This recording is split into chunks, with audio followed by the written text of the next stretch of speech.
Sports TV, man. That's my dude. I rolls with him. You heard what the man said. It's Flight Sports TV.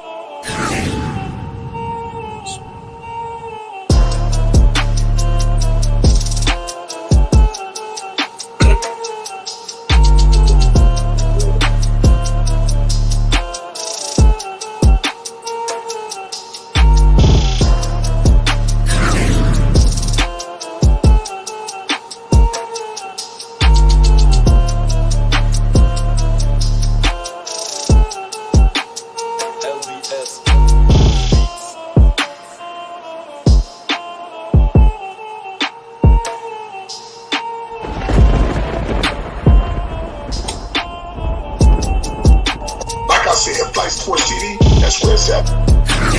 Flight Sports TV.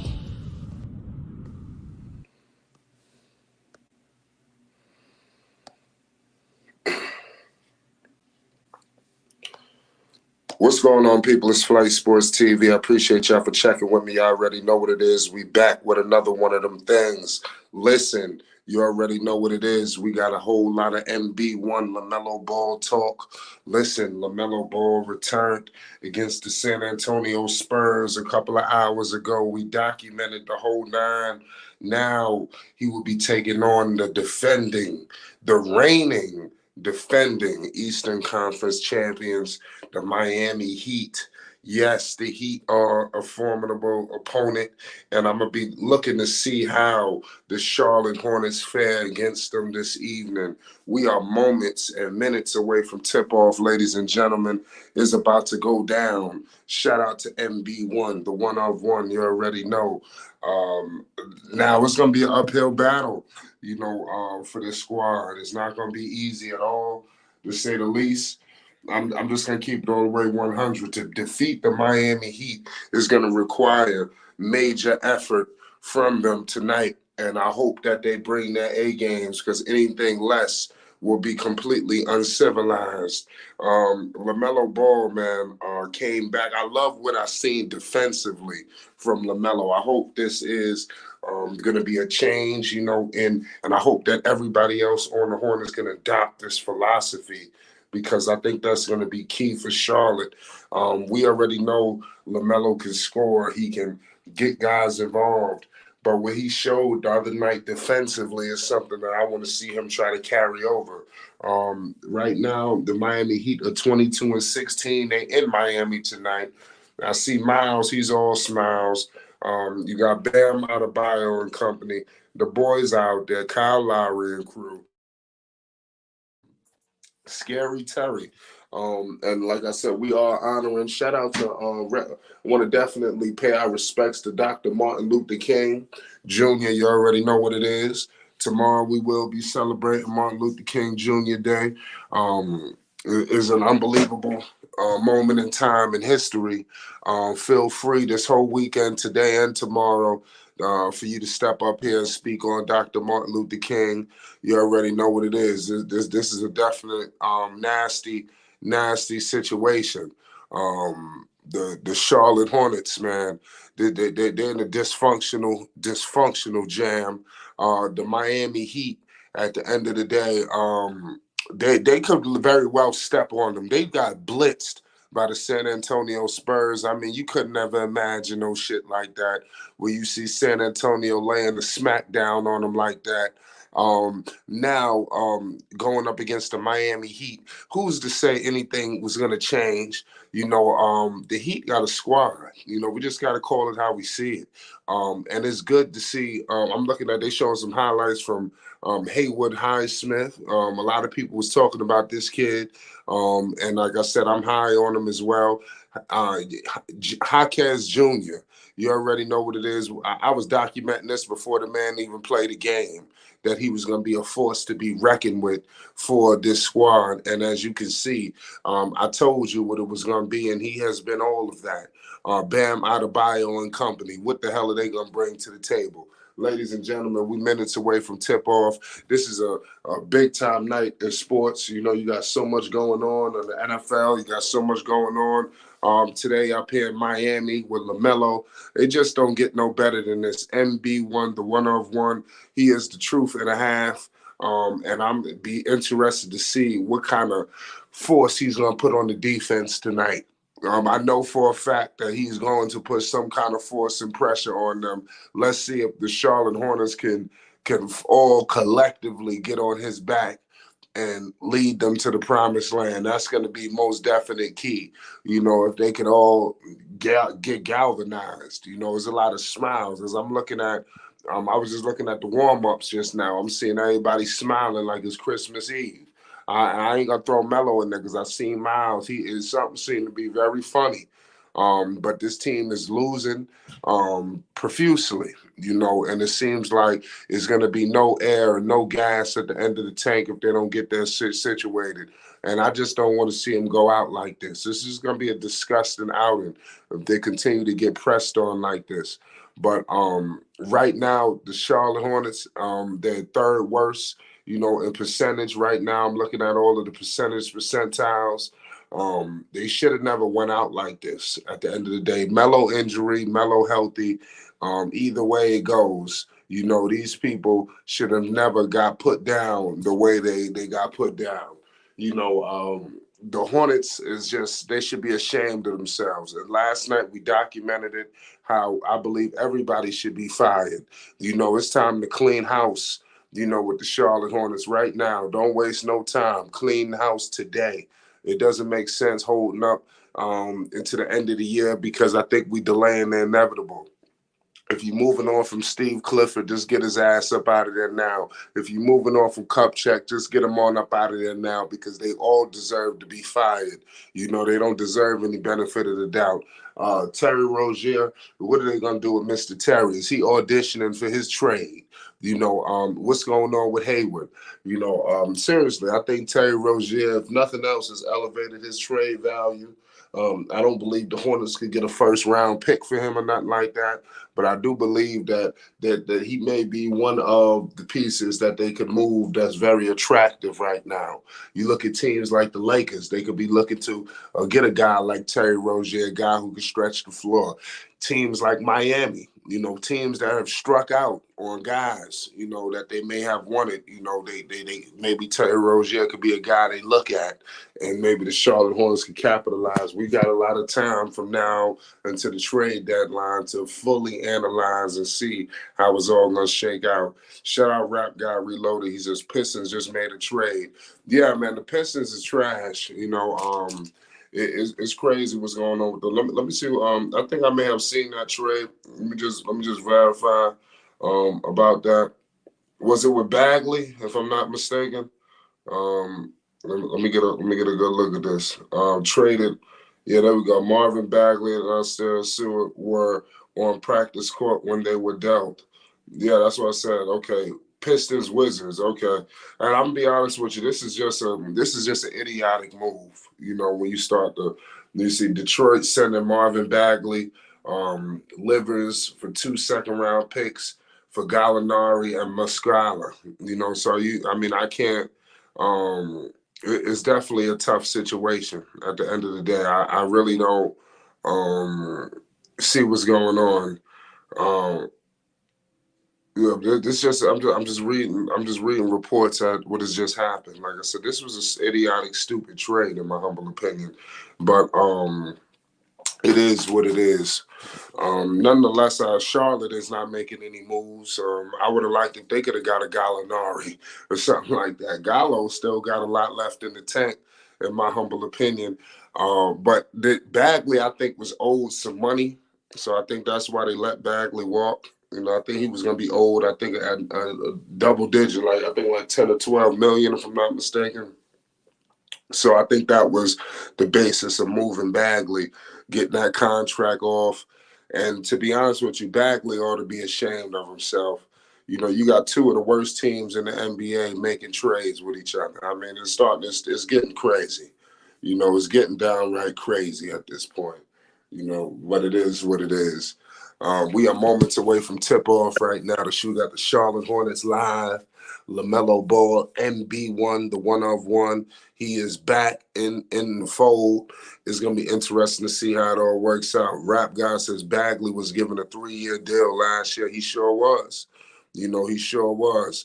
and they need to get off that money. So that's why a lot of that happened. But we're gonna be breaking down that trade. We got a lot of time from now to the trade deadline. So just everybody buckle up, hold your horses. We are moments away from tip off. We live in South Beach right now. MB1 is about to take the floor in minutes. I got my man All Access with me. What's the deal, Dex? You in the building? What's good? You know, people need to Shout see you out tonight. to Flight Sports TV, the machine, the voice of the voiceless, the people's champ, the hottest in these streets. And shout out to the panel as it reaches its premium peak. Shout out to the chat and all of its cacophony spewing out of the cracks and crevices of Flight Sports Block. And listen, I would be a throwback idiot if I did not mention everyone who's pulling up and giving a big ups to you in this new year for coming in, joining Flight Sports TV as he powers through the live stream presented to you. The Charlotte Hornets traveling down south to South Beach. And boy, do we know what South Beach is, and do we know what South Beach represents. So let's hope the Charlotte Hornets is not distracted by the allure and all the festivities that goes down in South Beach this evening. And we just want to ask you politely to complete the 3-step phases of entrance into Flight Sports TV. Hit that like button, hit the subscribe button, and hit the notification bell so you won't miss one iota of an exuberant experience. And as the light show begins down in South Beach Arena, Flight, it is on and cracking. It's on and cracking, ladies and gentlemen. Let me get myself situated here as we got tip off. We had to represent for the Lone Star State. Shout out to everybody in the chat. You already know what it is, man. We moments away from tip off. The Charlotte Hornets better buckle up tonight and get this game. I think that's key. That's going to be very key right now for Charlotte. But let's see if they could get the job done. I'm rooting for them tonight. It's going to be an uphill battle going up against the Miami Heat, but it is what it is. If nothing else, I got Lamelo Ball, doing big things tonight. You understand, at the very least. So I'm guaranteeing Melo, to step up to the fold. Anything else, y'all let me know. Give me some stat lines, in the chat as well, what y'all see. They're going up against this Miami Heat culture. This culture is going to be definitely emphatic, to say the least. But I mean, it is what it is at the end of the day. Salute to everybody in the chat. We bringing it to you. We're going to be keeping you up to date with all things news this evening, with all your sports news. But we are minutes away from tip-off tonight. We got LaMelo Ball back in the fold. It don't get no better than this, y'all. I'm predicting a near triple dub, and I expect the defensive end to continue the way I love the way he performed defensively. A lot of people might look at the other shit, but I looked at the defense. He was out there intercepting passes. I mean, it was unbelievable. You understand? So I'm expecting the same level of intensity again, and shout out to all my Cowboy fans all around the world. You already know what it is. I got 2 or 3 TVs, tablets. I'm staying up to date with how, I had to represent for them boys. I had to represent for my boys tonight. Dex is going to be a hot commodity tonight. We're going to be talking to Dex all night long. It's crazy. But we get to it. We got time. I want to give some starting lineups for the people right now, ladies and gentlemen. We got MB1, Terry, Cody, Miles, Nick Richards. We got Kyle. We got Tyler, Jaquez Jr., Pardon me, no Jimmy buckets tonight, but we got Bam and we got Yakovich. So we got a lot of people to be attending to tonight as well. The Heat culture, they got their jerseys. They're taking the floor right now. Mr. Kyle Lowry, the veteran, is in the fold. We're going to be breaking things down all night long. We just getting started. You already know what it is. MB1, the one of one, is back. Listen, who you got tonight, Dex? I think the Miami Heat might go ahead and get this one, but I think it'll be closer than expected. And Cody Martin is back, so that do give some physicality punch to the starting lineup for the Charlotte Hornets. And let's see if Cody can outplay Caleb in tonight's game. And the bench will be definitely a showcase tonight for the Miami Heat and the Charlotte Hornets. Who wins that bench matchup wins the game. But right up top, I'm going with the Miami Heat flight. There we go. I'm rolling with the Charlotte Hornets. I'm going out on a limb. And the Miami Heat control the tip-off. And the Jimmy bucket list Heat are in the fold. We got Cody Martin out there. Like I said, we got Miles. What are we going to see from Mr. Miles tonight? We got a trade we're going to discuss later. We got Tyler. Tyler kicks it out to Jaquez to Yakovich for three, and he missed it. Rebounded by Lamelo Ball, NB1, the one of one. Here he comes. Oh, we got a lot of velocity out there. Oh, good pass to Martin. Martin penetrating on Kyle all the way to the cup, and he could not convert. Here comes Bam Adebayo. Tyler to my man, Jaquez Jr. Back to Tyler. Oh, Tyler Hero got him in the air. They moving the ball. Kyle Lowry to Bam. Bam for three. He got those? Oh, no. I'm about to say Bam hitting threes now? I'd have missed a lot. You already know what it is. I got Lamelo Ball with the ball right now. Lamelo Ball penetrating all the way to the cup. Here comes Lamelo Ball, step back three ball. He missed it. Here comes Tyler Hero. Tyler Hero with the ball to Jaquez. Jaquez Jr. loses it. Jaquez hit back to Tyler Hero. Tyler Hero has it. Tyler Hero kicks it out to my man Kyle Lowry. Tyler Hero, step back three ball off. Rebounded by Lamelo. Lamelo is doing it all. Lamelo with the outlet pass to my man Nick Richards to Miles Bridges for three, and he missed it. Miles Bridges shoots entirely too many threes for me, and I can't stand it. I cannot stand the way Miles shoots. He needs to be penetrating, attacking the basket with some power. That's what I want to see from Mr. Miles. I just saw something very despicable right there. What? The Charlotte Hornets played some real good defense on that last set. Lamelo gets the ball off the rim, and he immediately finds a mismatch. Nick Richards on Kyle Lowry, and dumbass Nick Richards passed the ball out of the dunker spot. What an egregious offensive set! And this is why Charlotte Hornet has yet to nestle a 15-game win season. Yeah, so far. You're right about that. Here comes Jaquez, the rookie. Jaquez puts it up, and he scores it. Miami is on the board early, 2-0. It's 10 minutes to go in the first quarter. We just getting started. Here comes Lamelo. He kicks it out to Terry. Back to Martin. Back to Terry. Screen coming with Nick. Back to Martin. Martin pump fakes it. Nick Richards scores it. We got a tie ball game. It's 2 up. It's 2 up right now. Now, Nick Richards should have done that the last outing. He had the same matchup, but this time he scores. So apparently there were some voices in Nick Richards' ear. Absolutely. Here comes Terry. Terry Rozier with it, penetrating. Terry Rozier surveying the landscape. Terry kicks it out to Miles, all the way to Miles, all the way to the cup. Oh, Terry, he got Tyler Hero in the air, but he couldn't convert the three ball. Here comes Jaquez. Jaquez Jr. putting the moves on. Forward is in effect. Here you go. Tyler Hero, and he could not convert. Rebounded by Richards. Here comes Miles. Miles Bridges pushing the ball all the way up. He finds Terry Rozier. Terry Rozier loses the ball, and it is tipped off, and it will be Charlotte Hornets basketball. We are just getting started, y'all. We in the middle of the first quarter. We got a tie ball game. Lamelo Ball is back. Give me your stat lines now. It ain't too late. Lamelo, he putting the moves on. Lamelo penetrating to the cup, and he could not convert the floater.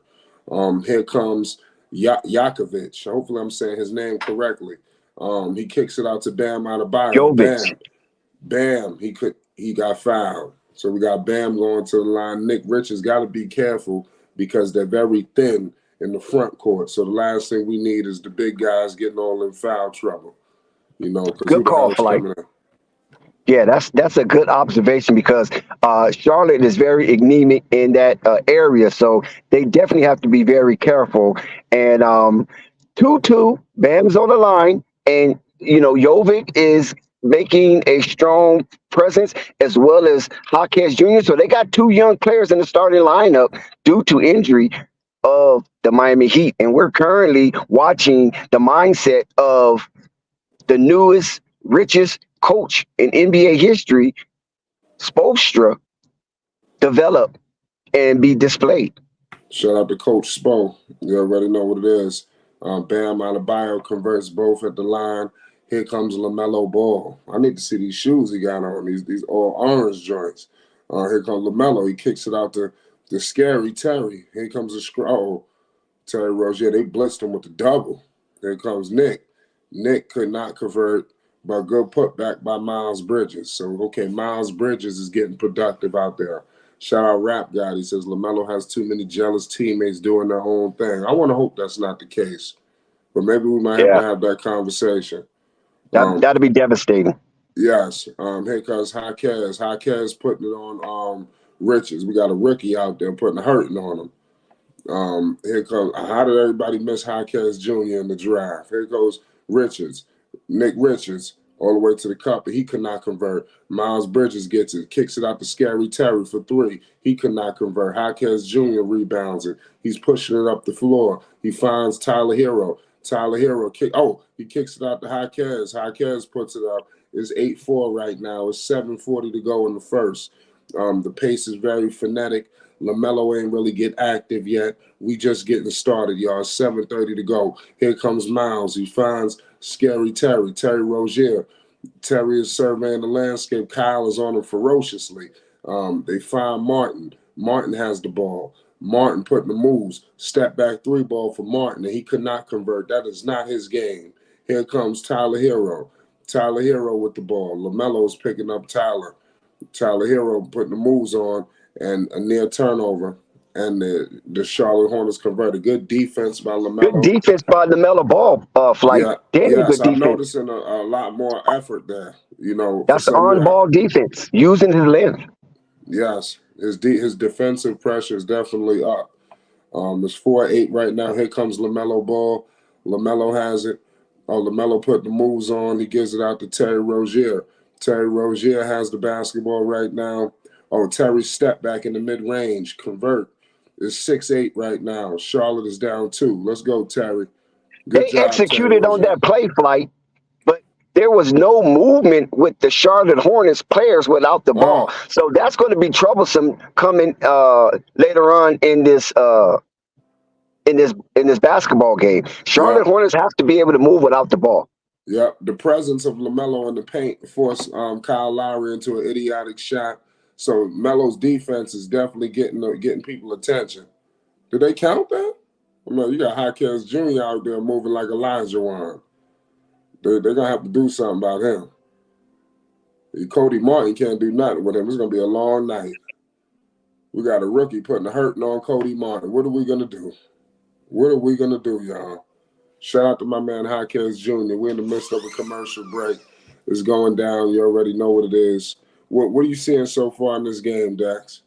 Well, I'm seeing more of the same with the Miami Heat versus the Charlotte Hornets. Miami Heat have won the first 3 meetings between these two teams, and it looks like it's going to be a sweep if the Charlotte Hornets don't wake up and start being active individually and make a commitment to themselves that they're not going to go down without a strong fight. But the game is close, 10-6. I can accept that. Miami's at home, and, they need a win, but the Charlotte needs a win even more. So Cody Martin coming back.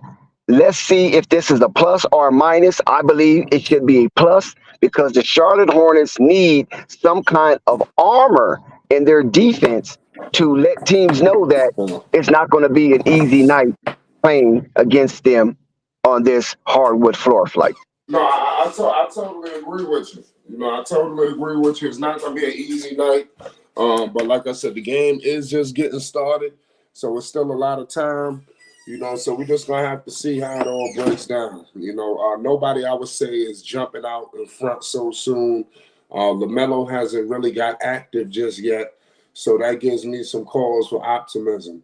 Once Melo starts turning it on, I think could change some things. So let's give him some time here, y'all. Let's give the man some time.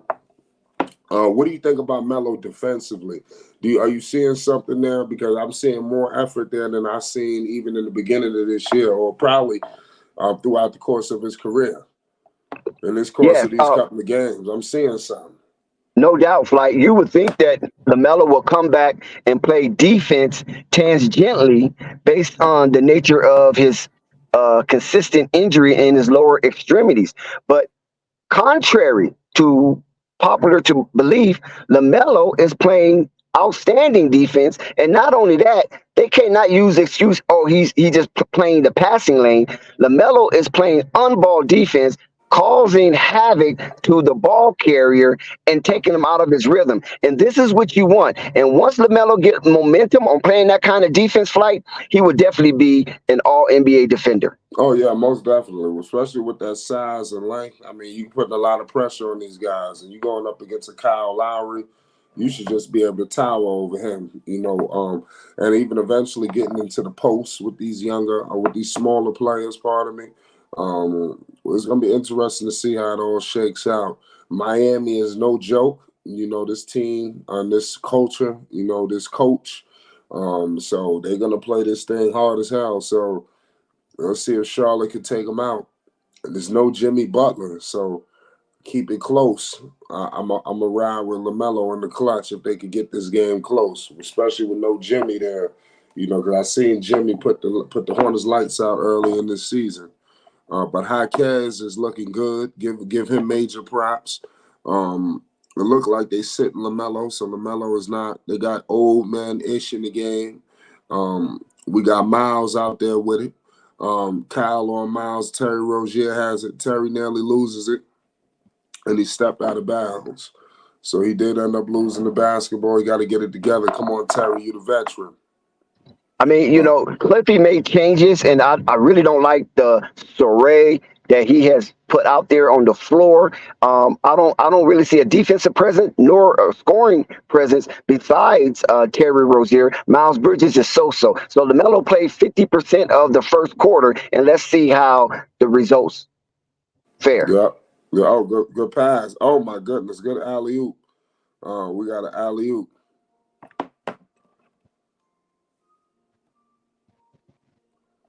We got a lot going on. It's 8-11 right now. Miami, 5:30 to go in the first. Here goes. Good play right now. We got Bam posting up on Nick. Bam out of bio. Bam in the post. Oh man, good fade. 13-8. We got Bam out of bio holding it down, giving Nick Good Richardson the defense, ball but better again. offense on that one. Yeah, here comes Miles Bridges, and they nearly lose the ball. Miles got to get aggressive and attack that paint. He know what he got to do. Good play by Bam, though.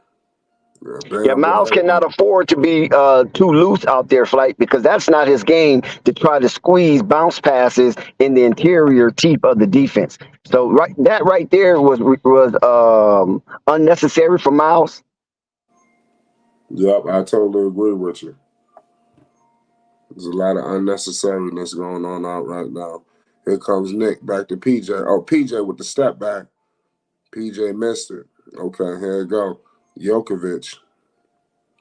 And Miami Heat has committed 4 to the defensive boards and making sure the Charlotte Hornets don't get a second chance. Yeah, Jaquez Jr., he missed it. Finally, they get a miss by Jaquez Jr. We got Terry finding PJ. PJ in the post back to Terry. Screen coming. Terry Rozier picked up by Tyler. Terry all the way to the cup, and he could not convert the floater. Tyler Hero pushing the ball off the rebound to Jaquez Jr., and they score it. It's 15-8. Miami is rolling. So it's 4:10 to go in the first. Jaquez Jr. got 11-4 early. He got more points than the Charlotte Hornets. Here comes Terry Rozier, P.J. Washington with it.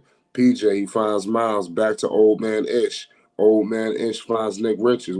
Nick Richards misses it. You should see the offense going out right now by Charlotte. They look lost. And this is why they're on a 4-game losing streak, Flight, and they have lost 9 of their last 10 games. Yeah, I'm looking at here comes Miles. Miles loses it. Damn. Jaquez Jr. Then they need another timeout. He's gonna burn all his timeouts. It's 8-17 right now. Jaquez, they out here stealing it, leading fast breaks and shit. It's getting crazy.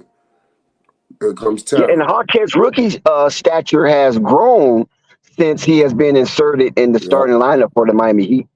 Yep, absolutely. You know, it sure has, man. We got P.J. Washington with a big 3-ball right there. That was a big shot. It's 11-17 right now. 2:50 to go in the first. Kyle Lowry kicks it out to Scary Terry. Kyle Lowry kicks it to Tyler. Terry Rozier's on him. Tyler Hero from deep. Cash. Oh, man. It don't get no worse than this. It's 20-11. There's a lot to a little right now. 2:30 to go in the first. Here come Old Man Ish. Oh, Old Man Ish putting the move. Oh, good pass. Terry Rozier from deep. And he couldn't answer him. And we got a foul on the floor. And we got a commercial break, man. We got a break in the action. I don't know what it's going to take, but the Charlotte Hornets must wake up. Otherwise, this game is going to be long over. How do the Hornets come back into this game, Dex? What's the key to victory? Lamelo Ball playing 48 minutes. That's one of the chances that they have, but unfortunately, that won't happen. He only played 50% of the first quarter thus far. As we come to the end of that, and he brings in Ish Smith, so you don't get value for value. You know what I mean? I mean, it's hard to get value for Lamelo Ball. Let's not be ridiculous, but at the same time, you want to get some value. Ish Smith doesn't bring you any value, so that is a precipitous drop from talent and awareness when you have Lamelo Ball sitting and Ish Smith comes in, because that's a lot of time. I mean, 6 minutes absence of Lamelo Ball is extremely long period of time in basketball. So I don't think he should be out like that. If the Charlotte Hornets is trying to get any kind of sobriety about losing and getting to a winning mindset, Lamelo Ball is going to have to get out there. You cannot roll Lamelo Ball out tangentially. He cannot be out there on eggshells. He has to be out there with the full mindset that I'm healthy, I'm ready to go, and I'm ready to put it all on the line this 48 minutes of basketball. And so if you have that mindset, then you're not going to get nothing but a positive display from Lamelo Ball. But Cliffy taking him out so early, and you know they're willing for wins against a playoff contending team like the Miami Heat, who just feast off of the Charlotte Hornets. Something have to give. And right now, I do not like Cliffy's rotation because Gordon Hayward's not available. Brandon Miller's not available. Mark Williams is not available. So you're going to have to lean heavily on the Miles Bridges, the Terry Roziers, and the Lamelo Balls of the world, and to some degree, P.J. Washington. And if you can trust those players in Charlotte Hornet uniform, teal and purple, then you have a puncher's chance. But the way Cliffy is rolling out his rotation, to me, is despicable if you're trying to get a win on the road. I totally agree. I completely agree with you there. You know, there's a lot of things that gotta work itself out. I want Clifford ass out the door too. They need to relieve him. I'm not, listen, Flight, I'm not advocating that he goes out the door. All I'm advocating, see how he bring LaMelo back? Now he's back. See, this is stupid. This is dumb rotation. LaMelo should have played at least 8 to 10 minutes of that first quarter, sit him for the remaining 2 minutes, then bring him back for the start of the second quarter. And now I coach, but I'm not on the level of Cliffy, so I'm not going to totally disrespect him. But I just believe that his rotation is just horrendous. Yes, absolutely. Well, I got Jaquez Jr. with it. Jaquez putting the moves on PJ. Man, we got your Jaquez Jr. out there playing like a veteran. Here comes Lamelo Ball with it. Lamelo picking it up. Who that? Richards on it. Lamelo, good pass to old man Ish to Miles. Miles Bridges with it. Miles Bridges. Oh man, goaltending. Okay, so the Hornets get a break right there. They get some points on the board accidentally. They needed it. Salute to all y'all in the chat. Shout out to the man. Shout out to Rap God. All y'all in here. There's a lot of things, but man, the score not looking too good over here, Dan.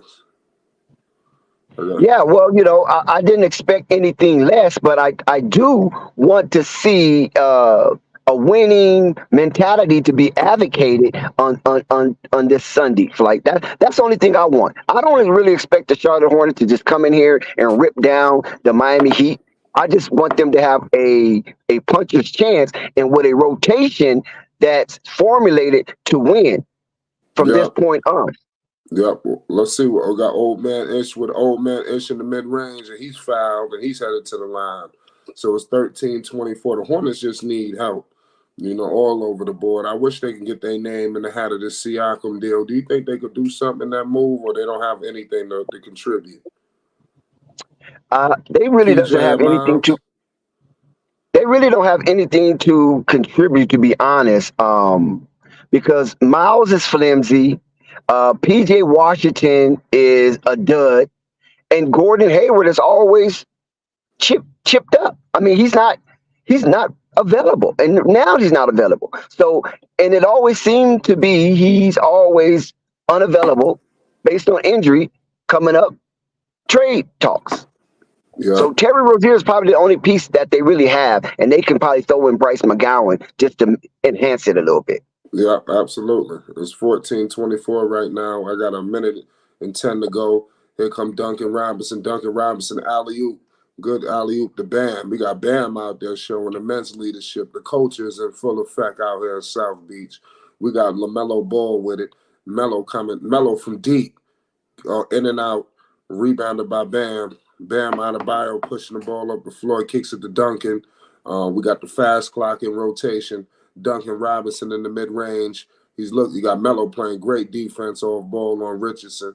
LaMelo Ball all on Richardson. Richardson putting the moves on.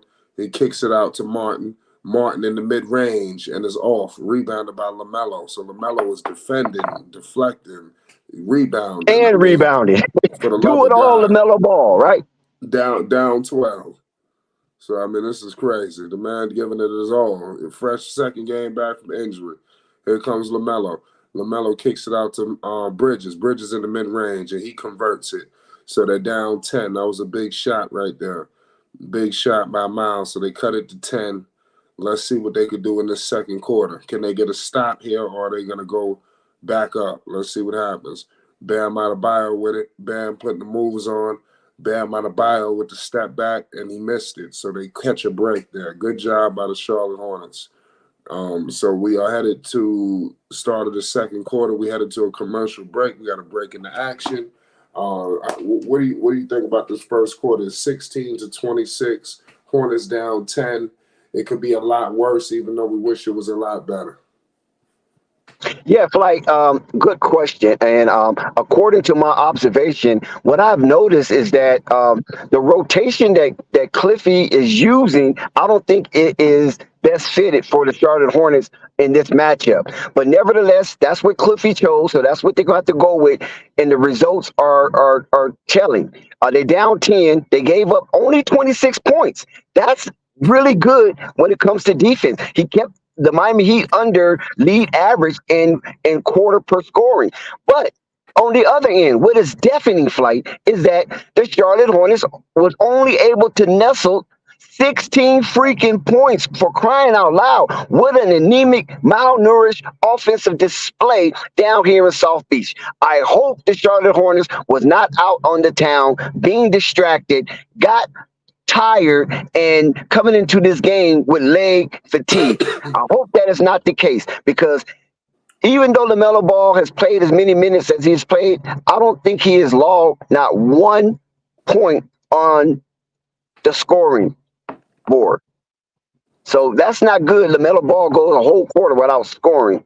And they just got to work that ball around. I mean, there's so much to be desired with the Charlotte Hornets. It's just unfathomable. They just have to work the ball around and allow everybody to become a participant in this ball game and not just on-site onlookers and just getting a free ride.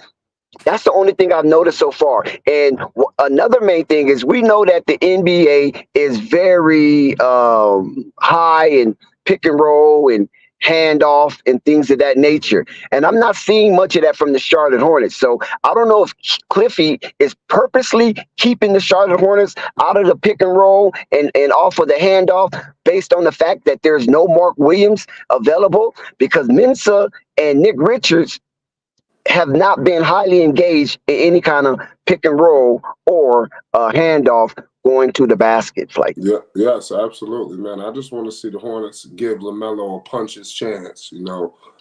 Let's get this game close in the fourth quarter. That's what I want to see at the end of the day. Give them a shot. With LaMelo, you always gonna have that puncher's chance. But let's hope that even with no Jimmy, that by the time we get to the fourth, they're not down 17-20. That's the only thing I'm banking on. But we back with it. I got PJ penetrating, kicks it out the old man ish. Oh, pardon me. That's Book out there? Oh no, wait a minute. That's Nick Smith Jr. Excuse me. Yeah. LaMelo looking for a foul. He damn near got a tech right there. It's 18-26. Here comes the Miami Heat. Here comes the culture. I got Martin with it. Oh, LaMelo. Defense stole. He stole the ball. Oh my goodness! I'm telling you, there's something going on defensively with Melo. And I peeped at the first. And he got it in for that Caleb Martin. Yes, he deflected right out of his hand. He snatched that. Oh, in and out. Damn it! Yeah, I would have been a big. I would have been dirty right there. He would have hit him with that one. Shout out to Thunder. Shout out Rap God Demand, Marciana. Shout out to everybody in here. Salute to everybody, man. Peace and love. We got the Melo. We got Melo in here. We got the Hornets. Make sure you subscribe. We just getting started. Big things going on here. Here comes Martin. Martin for the Heat, and they scored. They back up by 10. That was a bad defensive spot right there. Here comes LaMelo. LaMelo Ball with it. LaMelo, he kicks it out to Martin. The other Martin. Martin all the way to the cup. And he turns it over. So we got stuck with the wrong Martin twin, ladies and gentlemen. The other Martin twin making plays, he turned the damn ball over. The other Martin twin in the goddamn finals. The other Martin twin, let's not even get started. On a gurney. The other Martin twin was on a gurney. Yeah, we got the wrong Martin. How did that happen? They couldn't evaluate which one was the better one, or there was a misevaluation by Michael Jordan. We don't know who was a part of this. One a minute. One of them had to go, I know, because the brothers, they losing. They ain't going to stick around forever. But damn, we get the worst one. Here comes, but you know what it is? It's all about culture. I can't say that because he wasn't showing none of this shit in Charlotte. He go down to Miami, and now you're a focal point. Here comes Nick Richards. Nick Richards doing this thing. Nick Richards. LaMelo with another good defensive stance. Calls a turnover. Yeah. Here comes Nick. Good play. Good play by the rookie. So the rookie out there trying to do something. Nick Smith, look like he got a new hairstyle. Nice move. That's silky. That was silky. Yeah, it looked like he got a new hairstyle. So maybe that's to start the new year off right. What's that, a charge? What they call it, the block. So the Heat getting all the breaks right now. Charlotte getting 9. It's 20-28 right now. I think Mina had a pretty good position on that one. So let's see what it says in the replay. I mean, look how it looks in the replay. It looks like he had position. Yeah, Nick Smith Jr. looked like a human being now. He don't look like no alien. He looks like a human being with this haircut. Yeah, he getting some minutes. They got to play him. You know, so that so they might as well. He need to be getting minutes. What did he have? Some braids or twists before? He got a I don't know regular what he season had on his now. head. It looked like a bunch of loose carpet. Yeah, he looked like an NBA player now. Hopefully this will get him right. Here comes Lamelo. Lamelo Ball with it. Screen coming with PJ. Lamelo Ball step back three ball off. Rebounded by the Miami Heat. Here comes Duncan Robinson with it. Duncan Robinson with the basketball. He kicks it out to Bam Adebayo. It's 9:30 to go. Here comes Richardson. Richardson in the mid-range, and he couldn't convert it. Here comes LaMelo Ball. LaMelo Ball with the rock right now.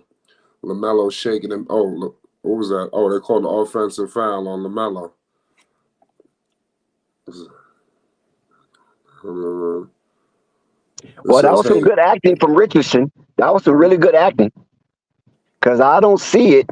Oh yeah, he did kind of swipe him in the face. It wasn't yeah. the elbow with the initial swipe. Yeah. Yeah, you got it. It was inadvertent. It wasn't. It should happen. Nobody Let's arguing that remind the call. people that the Charlotte Hornets are down 6 players, even though Jimmy Butler is not available. But the Charlotte Hornets is down 6 players due to injury. Yeah, So whatever they got, that's what they have to play with. yeah. Here comes Bam Adebayo with it. Bam penetrating all the way to the cup, and Bam scores it. So it's 20-32. Here comes Terry Rozier. Terry Rozier has the ball. He's surveying the landscape. Terry Rozier finds who the hell is number 31? That's Mina. Okay, yeah. They needed some help in the front court. He's What's, basically invisible yeah, because he he's doesn't just give an extra Charlie body. anything. Yeah, he's really invisible. He's another JT Thor, just out there. It's Right. Smith. It don't make no sense out here, y'all. But that's not Cliffy fault. So you guys can't blame Cliffy. Nope. We got to blame somebody. Oh, here comes PJ. PJ Washington finds Terry. Oh, man. Charlotte nearly loses the ball. Terry Rozier, 24-second shot clock violation.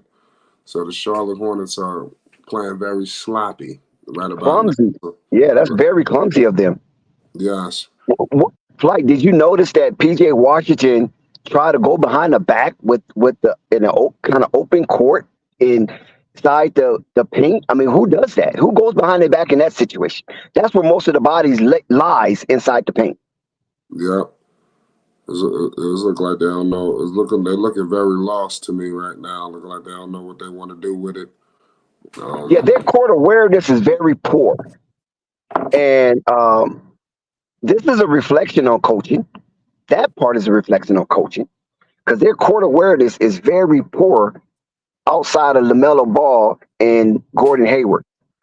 That's Yep. one thing I will give Gordon Hayward. He do have a well-mannered court presence, and that Yep. his awareness is above average. Yeah, well, the Hornets, I mean, they need all hands on deck. So I think anybody missing hurts. You know, I think if they would have had Mark Williams, I think their team is just completely unintact. There's no Miller. So Yep, you I lost. agree. Yeah, I mean, they really thin. Even with all of the pieces, they're not really up to par. But minus the guys like that, they really in trouble.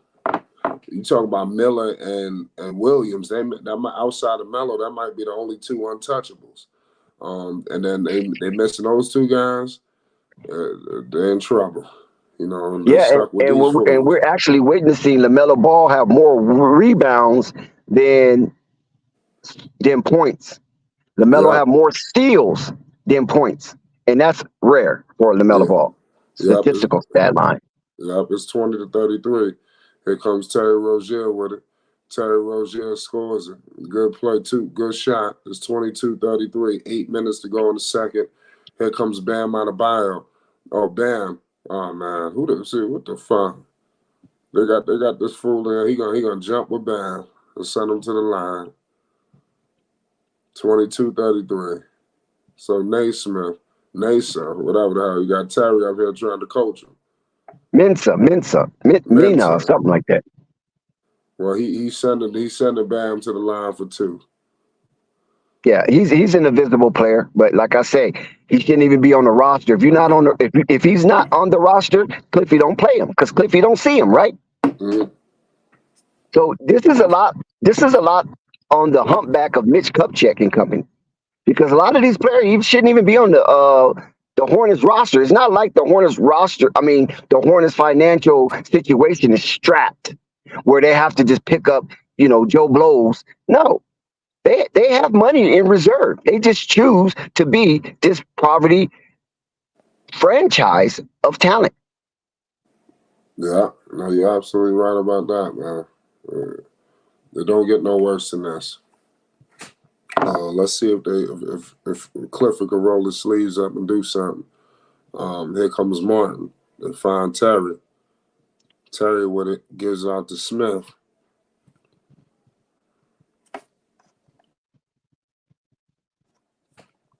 Here comes the Miami Heat. Here comes my man Bridges. Bridges with the rock. Miles with it. Miles kicks it out to Terry. Terry finds Martin. Here comes a screen. Cody Martin. Oh my goodness. He lost the goddamn basketball. Do you see we got stuck with the wrong twin dab? Yeah, my thing is, why is he dribbling the ball so long? He should have 2 or 3 dribbles. If nothing there, he have to come off the ball. And this is why Cliffy right now is perturbed for what he is witnessing out there. This is not the type of basketball that will put the Charlotte Hornets in a winning situation, Flight. No, you're right about that. It's sad. It makes absolutely no sense what's going on right now. You got Duncan Robinson and these dudes putting hurting on the Charlotte Hornets. The Hornets just in the tough spot, man. Point blank, period. It says, in my humble opinion, PJ was lowballed on his contract. I can't say nobody was lowballed right now. Low ball. Who said that? That's Rap Rap God. God? I'm surprised he would mention PJ was lowball. How in the hell are you going to be lowball when you barely scratch, 16, 18, 19 points on a talking about a god-awful bad team, and PJ was relatively healthy for the duration of that season, and you still wasn't able to collect wins. Now, the Charlotte was like barely under 500 and just missed the play-in situation. Maybe I can concede that he was lowballed, but he didn't do anything. So whatever activity that PJ Washington had out there on the court, Rap God, it mounted up to nothing, not even a hill of beans. So I don't think he got lowball. I think he was fortunate to get the amount of money that he incurred through his agency. So shout out to PJ and his agency for robbing the Charlotte Hornets. Yes, they sure did, man. They ended up getting the haul. They held out for that money. And like I said, Charlotte was in a rock and a hard place because they had to bring these guys back. Because, I mean, you got to think about it. You're going to lose them for nothing. It wasn't like he was going to bring anything else. So it's tough. I mean, they worked again. They worked against each other. I think PJ knew that. Could they really afford to lose PJ and not replace him? And Yes, they PJ can afford to lose PJ. Definitely, they can afford to lose PJ. Well, I mean, in hindsight now, but in the offseason, did you think they could just run off? Miles wouldn't be there for a extended It period of didn't time. matter. You were thinking, I was No, tough. Flight, it didn't matter. If Miles didn't come back and PJ didn't come back, it wouldn't have mattered. Because look what those Charlotte Hornets are at right now. No, I And know they that's could what have I'm used saying. But it's easy and to they could say have now. used that. Yeah, but they could have used that, right? They could have used those 2 spaces, as impactful for a person to have a throwaway season with the Charlotte Hornets this season. Because these guys been there for 4 to 5 years, so they know the system. Cliffy didn't bring in no new system, Nope. and You're right about that. they're still not impactful. Yeah, they score 30 every now and then, but I mean, night in and night out, they're not impactful. Nope. Here comes the Charlotte Hornets. It's 6 minutes, a little over 6 minutes and change, 6:53 to go. Let's see. This is going to be a crucial 6 and change. to close out this half, because I think this is going to make or break this game. This is going to determine, are they going to go down 20? Are they going to cut it? It's all going to determine right here in this 6 and change, in my opinion. Here comes Martin. They leaving him completely wide open, and he missed it. Here comes Miles. Miles Bridges with the ball. Cross coming up half court. Miles Bridges surveying the landscape. Miles Bridges kicks it out to my man Nick Smith. Screen coming with Richards. Nick Smith finds Miles. Miles step back 3-ball off. Rebounded by Richardson. Richardson kicks it out. You got Bam out here playing on the perimeter. He ain't playing. He kicks out to Duncan. Duncan Robinson finds Bam Adebayo. Bam, oh my goodness. You got Bam with the big, that's a tack.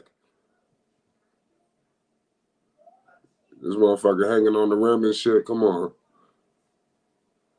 Bam did that on purpose. He's trying to set a tone for the rest of the teammates that do not lay down. Keep the feverish pitch against the lowly Charlotte Hornets, because the Miami Heat is still in playoff contention. They only a half a game behind the New York Knicks. So Bam, that was a statement slam. He know he's going to get a tech. He wanted to get a tech because he wanted to wake his team up, not to fall in some type of lure where the Charlotte Hornets can creep back into this game while they're in the stretch of a slot in the playoff scenario.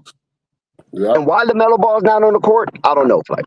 Yeah, I mean, your guess is as great as mine. Down 15. It's Stevie Clifford and his rotations. It's 23-38. It's 5:50 to go. Here comes, was that Thor out there? They kick it out to Terry from deep. Terry missed it. Here comes Nick. Nick with it. Nick putting the moves on against Caleb. Highsmith has it. Highsmith bringing it up. They kick it out to Tyler. Tyler scores it. Big play by Tyler Hero, 23-41. We got 5:20 to go. Nick Smith Jr., terrible offensive execution, over dribbling and finding nowhere to go, and end up giving it to the boys in black. Yep. I mean, they could very well be down 20. I said this is going to be a crucial 6 and change. You know, it look like it's going to be the other way around. We got Terry out here throwing up prayers. Here come Jovic. They just dodged the bullet. Here comes Smith. Good pass. Terry Rozier kicks it out to Thor. JT Thor with it. Kicks out to Nick Smith back. See, it's like they don't know what to do with it. Here come Miles. Miles Bridges all the way to the cup, and he didn't get fouled. He was looking for it, but he didn't get it. Here comes Duncan Robinson. Duncan Robinson scores it off the glass. Miami Heat are up 20. It's 23-43, 4:25 to go in the second quarter. There's a crazy game going on right now. Here comes Terry Rozier. Terry Rozier has it. They kick it out to JT Thor. JT Thor finds Terry. Terry Rozier with it. Terry Rozier could not convert it. Here comes my man Tyler Hero. There's 4 minutes and change to go. Duncan Robinson gives it to Jovic, and he's, oh my goodness. It's a timeout, Dex. They down 23 now. It's over. Yeah, it's just disgusting. The Hornets, you bring in this. I don't know what's up, man. Yeah, you bring in. Listen, Flight. You bring in JT Thor, and apparently it looks like you're going to bring in PJ Washington before you bring LaMelo Ball in, and you down by 15. What the fuck is Cliffy thinking? You have to listen. LaMelo. Listen. Hold on, Flight. Hold on. LaMelo Ball is getting paid $260 million. And we wonder why the referee don't give him any calls. It's because look what we're watching. The damn team don't even show confidence enough in him to send him out as a hero to get this lead into perspective. Cliffy never does that. Every time the league start expanding, he's sending other bodies in outside of his $260 million man. So what is that saying? You're sending a statement to LaMelo Ball and those who's watching is that he really ain't all that. That's what you're telling us. There's no way that you're going to get down on any team and a coach is going to leave its pride on the bench when they're in a situation where they need to will off wins. So if they not um, purposely stinking up the joint, then Cliffy need to be exit out the arena now and never to return to the Spectrum Center. Yeah, I Because mean, there's no way on God's blue marble flight that you exercise this type of executive decision during game time where your prize constantly on the bench unless it's injury. Outside of injury, there's no excuse, no justification. Lamelo should have been back in that game immediately once it got down to 15, 12 points. Let's go, horse. Let's ride this out. You are the Gallup, or you going to be the big Hornet with the big sting to get this team back into yeah. perspective. What about minutes restrictions? You don't think it's something in place? If that's what I'm saying, that's associated with injury. If it's not anything to do with injury and it just happened to just be a decision making based on matchups, then this is egregious. This is a crime towards Buzz City in itself, and Cliffy needs to be indicted for reckless abandonment or inefficient counsel. One of those two, Cliffy should be charged with if this has nothing to do with injury. I agree with you. I hope they can get this shit together. It's still they're running out of time. There's not much time left, so that's my only problem. Now But listen, let's see what happens. look who's back, Flight. Look who's back. See, I know what I'm talking about because I know what I'm observing. Yeah. Oh yeah. Here we go. I see what's going on right now. It's 20. D Wade in the building. Yes. Who you sitting with? I know. I thought that was Michelle Hill. That's not her. Here comes Lamelo with it. Lamelo Ball with the rock.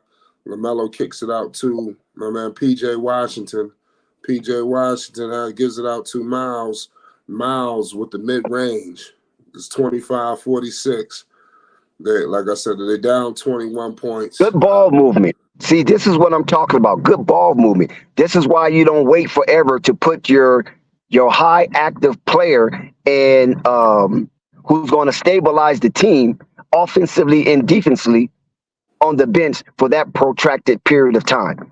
You can see the uptick that the Charlotte Hornets have right now for like that Lamelo Ball is on the court. Yeah. Oh, man. Lamelo getting frustrated, too. He just smacked the goddamn ball. So it's looking bad out there right now for Charlotte. It's 3:10 to go, 25-46. The Hornets, man, they look like they're ready to just kiss this shit goodbye. It's disheartening how they going out. I thought the Hornets would have been better than this year. They tricked us all. I think it's time, man. Melo was about to go for the charge, too, right there. Man. See, this dude, how they have Duncan? Who man was that? It's 25-49. Oh, my goodness. A turnover between Lamelo and Bryce McGowan's. This game is getting nasty. That's all I can let y'all know. It's starting to get nasty. Bryce McGowan was in between staying out in the corner or slashing to the basket. The correct play was to slash to the basket so you can have an easy layup.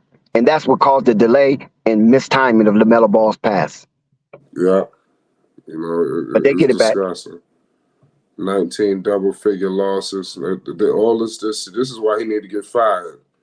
8 losses by 20 points, 4 losses by 30. You can't fire Cliffy unless you fire Mitch, because Mitch is the one who constructed this roster. It needs to be a package deal. Yeah, I agree. Because these are Mitch boys. Remember that. These are not Cliffy boys. Good layup, LaMelo Ball, and he still was pushing to the stands. No call. Yeah, he was. Jaquez Jr. with it. It's 2:10 to go. Jaquez putting the moves on Bryce. Here comes Tyler. Tyler all the way to the cup, and he could not convert. Good. There you go.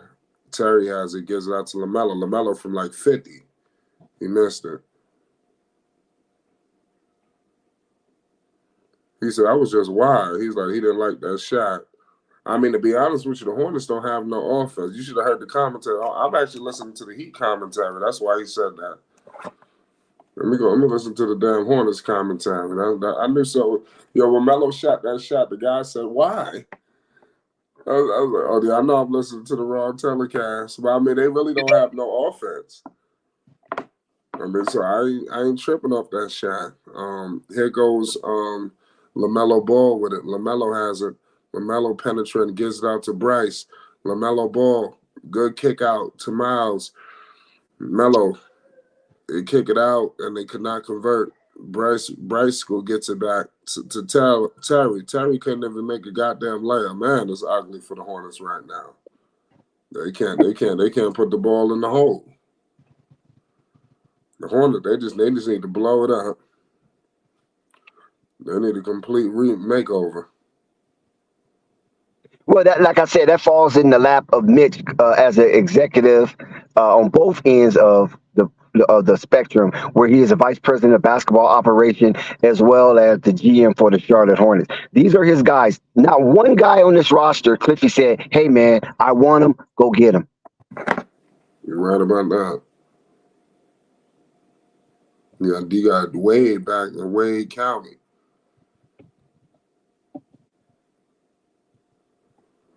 He back in Wade County. 29-49. Crazy right now. That's not Gabriel sitting next to him. Look like probably his PR. Ooh, yes, that's a back and forth. Yeah, there you go. Good call.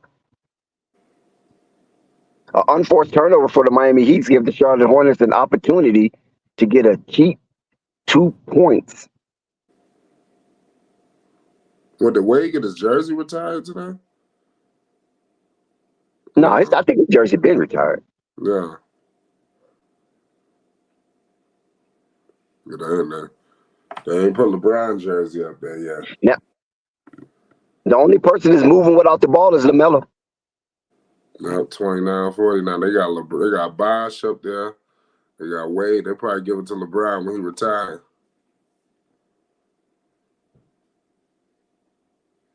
That's Melo. LeBron is trying to get number 6 retired throughout the NBA, and he might get it done since 23 is already retired. I mean, some people do wear number 23. It's not retired all throughout the NBA. Once they no, it's retired throughout the NBA. Once that person is gone, that number cannot be reissued. So Right. LeBron is trying to get 6 retired like that.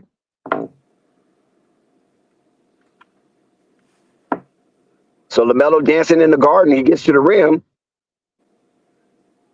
and it looks like LaMelo is down again. LaMelo might be down again for like. I didn't see him come back on defense. No time in us. He did trip. He just tripped. Is this a showmanship to get sympathy from the refs? He ain't hurt. They got the Pacers shopping Buddy Hield in the first. Oh, he tried to foul Bam out of Adebayo, and they didn't even give it to him. Nope. 31-52. Crazy. The NBA is turning LaMelo Ball into a villain. I see that right now. Good hustle, LaMelo. Good hustle. Trying to turn him into a villain. They trying to turn him into a loser. That's what I'm saying. This So that's worse than a villain? Yeah, they're trying to create this narrative. He drafted by the Hornets, though. He need to get the hell out of here. You know, it's definitely a crazy situation.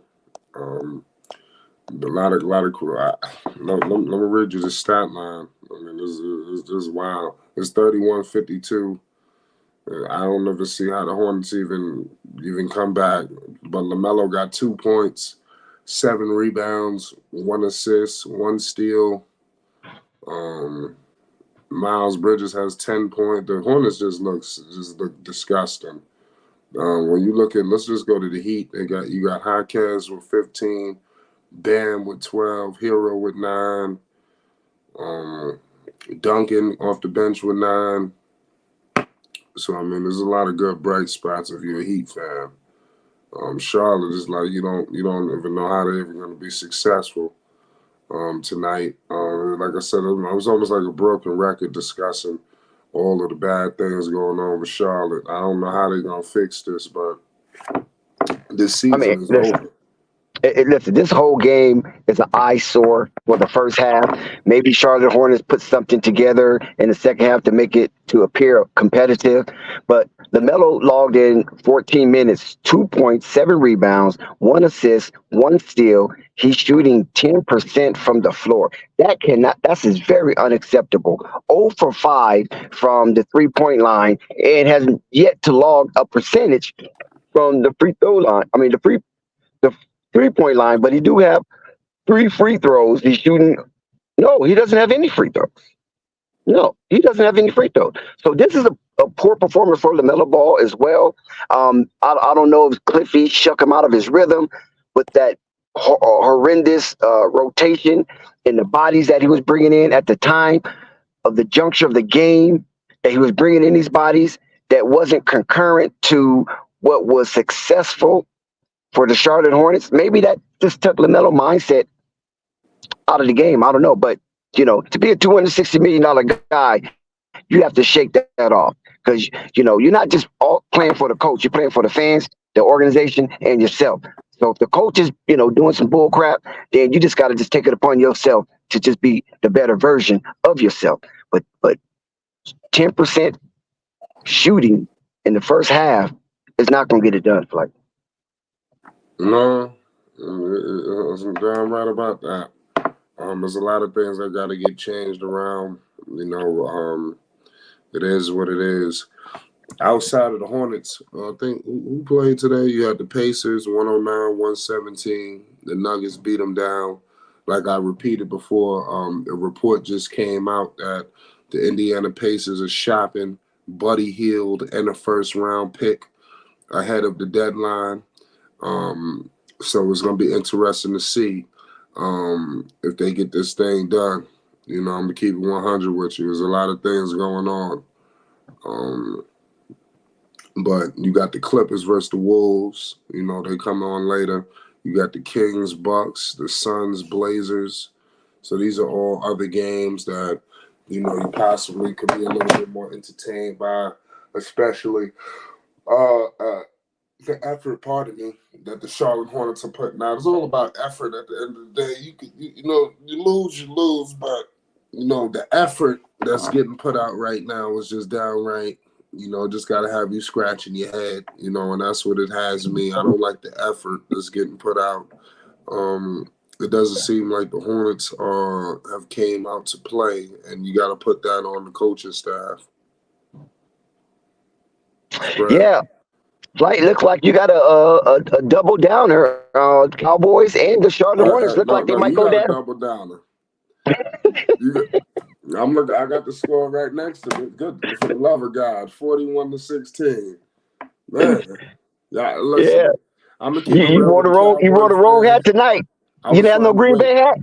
You didn't have no cheesehead hat. I don't have no Green Bay. But I figured out this will give some laughs, But to be honest with you, Cowboy fans, y'all need to pick another team because you guys put yourselves through this every single year. So much hype and excitement, and y'all always go out in the beginning of the blazing flame. Blazing flame. It never fails itself. I knew they was gonna lose, but I knew they was gonna lose before it even happened. And you know what? A lot of people, I'm gonna tell you something, like a lot of people that have been against the Cowboys since their fandom put money on the Cowboys today. I didn't. But they put money on the Cowboys today, and I feel real bad for them because not only did the Cowboys play egregiously, they lost America their mortgage. Yeah, I mean, especially. And they're going to hate the Cowboys even more now, right? Yeah. Like, they're going to hate the Cowboys even more that they lost money on them. Say it one more time. I said a lot of people put money on the Cowboys as not Cowboy fans because they thought they was going to romp Green Bay and take it behind the woodshed. But unfortunately, it was the opposite. Green Bay did the Cowboys this way, and they did it inside Jerry's world. That's what makes it so despicable.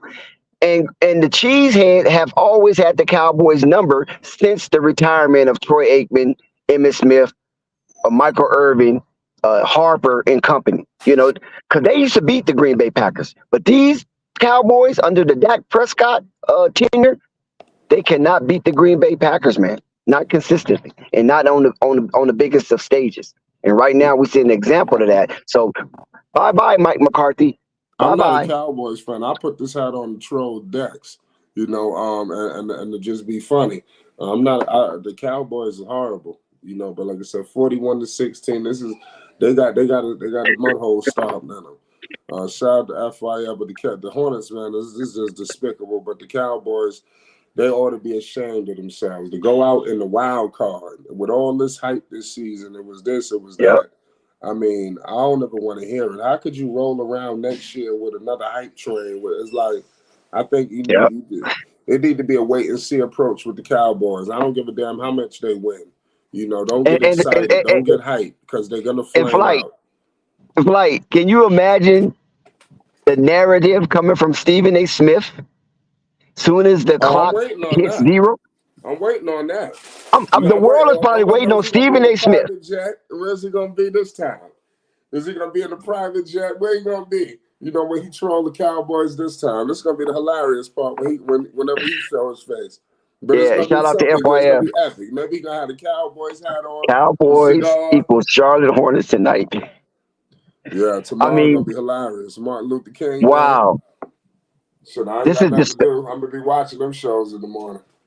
I feel like barfing right now. I mean, Lamelo Ball shooting 10% from the field, Cowboys getting tucked behind the woodshed. I really just feel like barfing right now. You know what I'm saying? And I'm not even an alcoholic. Matter of fact, I Right. don't even drink. Yeah, Oh, you this is gotta crazy. drink something behind this. I This mean, is at least crazy. you ain't put no money on the line.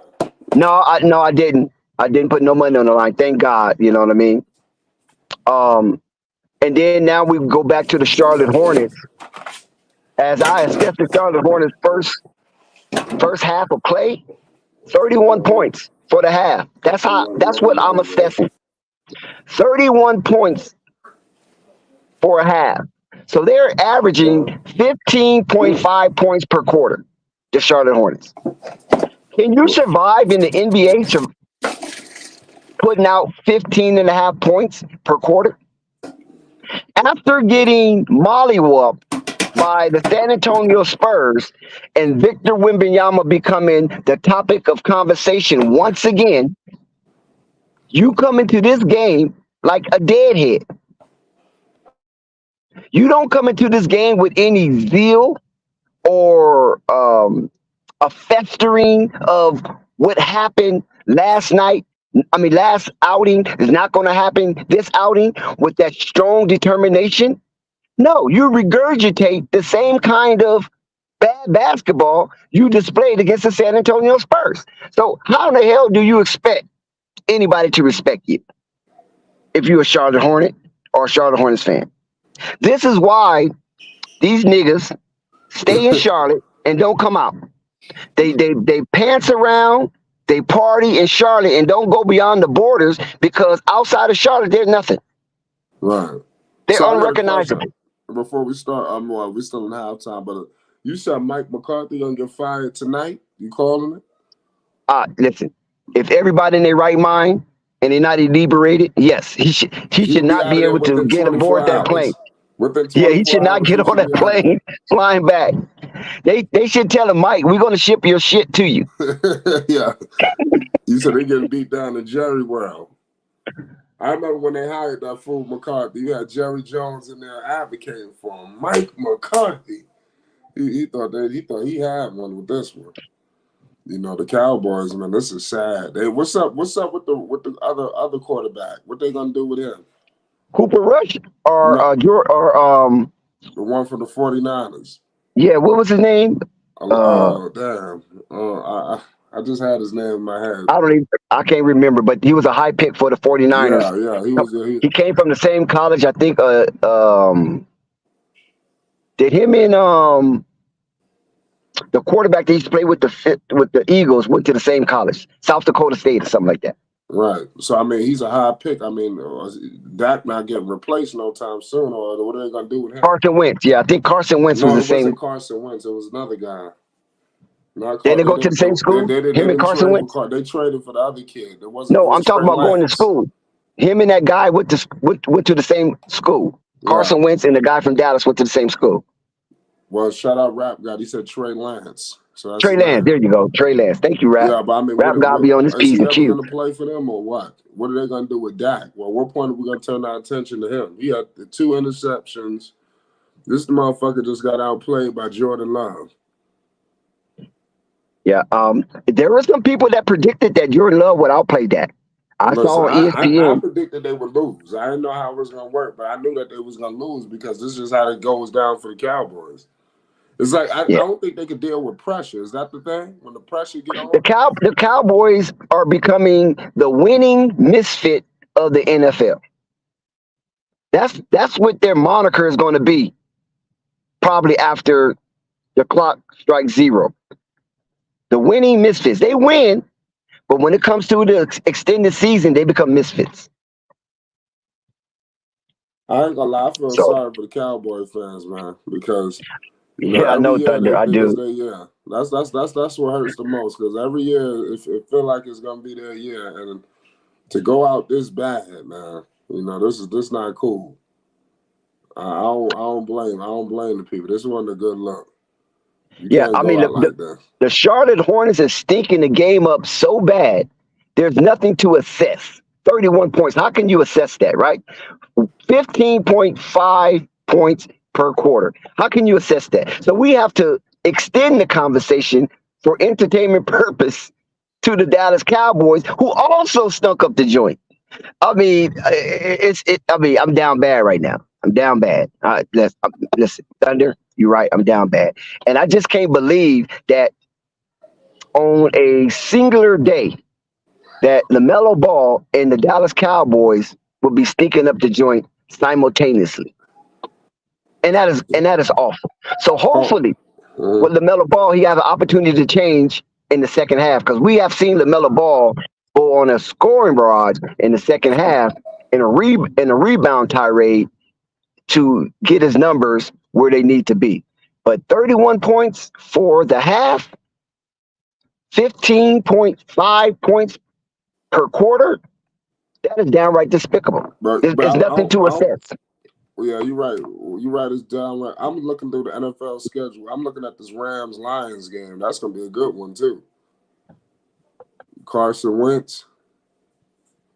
I bet that may be a lot more entertaining than this. Outside of the Cowboys getting shitted on, it's like this was not a competitive game. It's not competitive. And look, what about Skip Bayless, Flight? What's Skip Bayless going to do? What Michael Irvin going to say? They need to just Keyshawn Johnson is going to laugh in their face. Richard Sherman is going to laugh in their face. What the hell are they going to do? Uncle Shannon Sharp is going to laugh. I'm talking about these pundits is going to have a field day who are anti-Cowboy. They put it on themselves, though, man, because like a lot of the Cowboys giving them all fuel now. You ain't gonna have nothing to say to the haters. I ain't never gonna violate like that, but I just knew that they would lose because this is how it always happens. I just feel sorry for the Cowboys fans. They fall into the hype every year. I remember it was one year where they beat the damn Saints in the regular season. And everybody thought, oh yeah, they're gonna do it this year. They beat the Saints. They did this. I was like, man, this is ridiculous. I don't even know. I couldn't even root for the Cowboys behind something like this. Then next year, y'all go into it with the same hype. Like y'all need to treat them like Julius Randle. Don't anything they do in the regular season, just don't count it. Wait till the shit. They got to get to the damn playoffs and then count it. Let them advance in the postseason. Anything, the regular season is nothing. That's how Cowboy fans need to treat them. Whatever I don't give a damn if they go undefeated. You gotta do it in the playoffs. Period. Data Fikes, FaceTime video. I'll be right back. All right. It's a crazy game going on right now, y'all. Thunder says might as well tank for Alexander Shaw. I'm sorry, we went on the Cowboys rant. It's so glaring.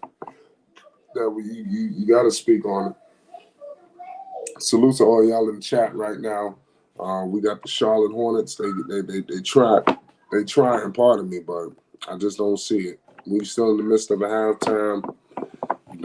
Let's see what Lamelo could do. Is he gonna pick up his play? Headed into the fourth. Only time will tell. But definitely shout out to everybody that's in the building right now. It says Dak Prescott like Julius Randle in the regular season. Come postseason, he chokes. Exactly.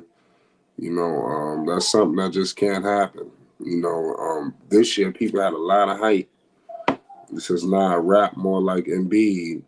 What I will say about Embiid is to throw him a lifeline. It'd be health issues with Embiid. It don't be a lack of he literally can't hold up due to his body. You understand? It's not due to his heart. I would say it's due to his legs can't hold up. That's why you see missing time in the damn playoffs. So I can't throw it on Embiid.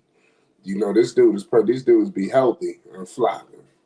They should be ashamed of themselves. 48-22. Good for the love of God. 2 interceptions. Shit.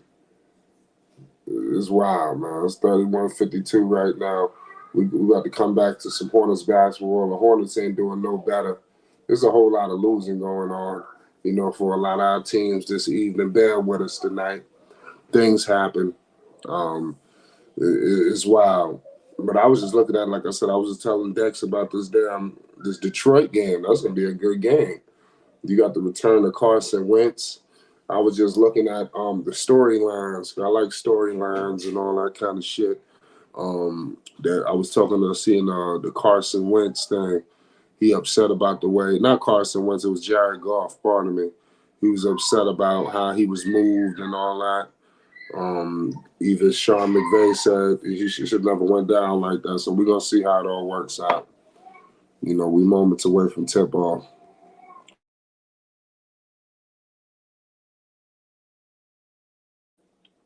We're moments away from tip-off, ladies and gentlemen. We still in the midst. We're coming back from halftime. Shout out to all y'all in the chat. Salute to all y'all that pulled up tonight. In the midst of all this losing, we want to hope for the best at the end of the day. That's all that we can do. That's all we can do, y'all. Salute to all y'all in the chat.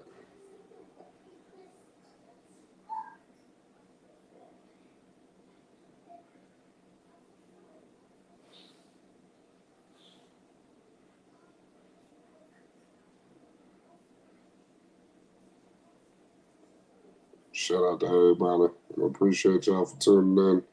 You already know. I'm coming back from commercial.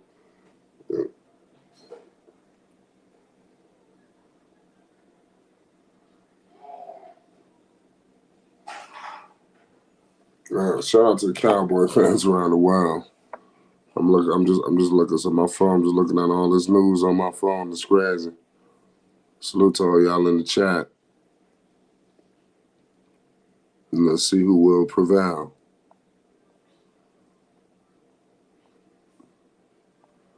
Will Lamelo Ball and company survive this encounter? Only time will tell.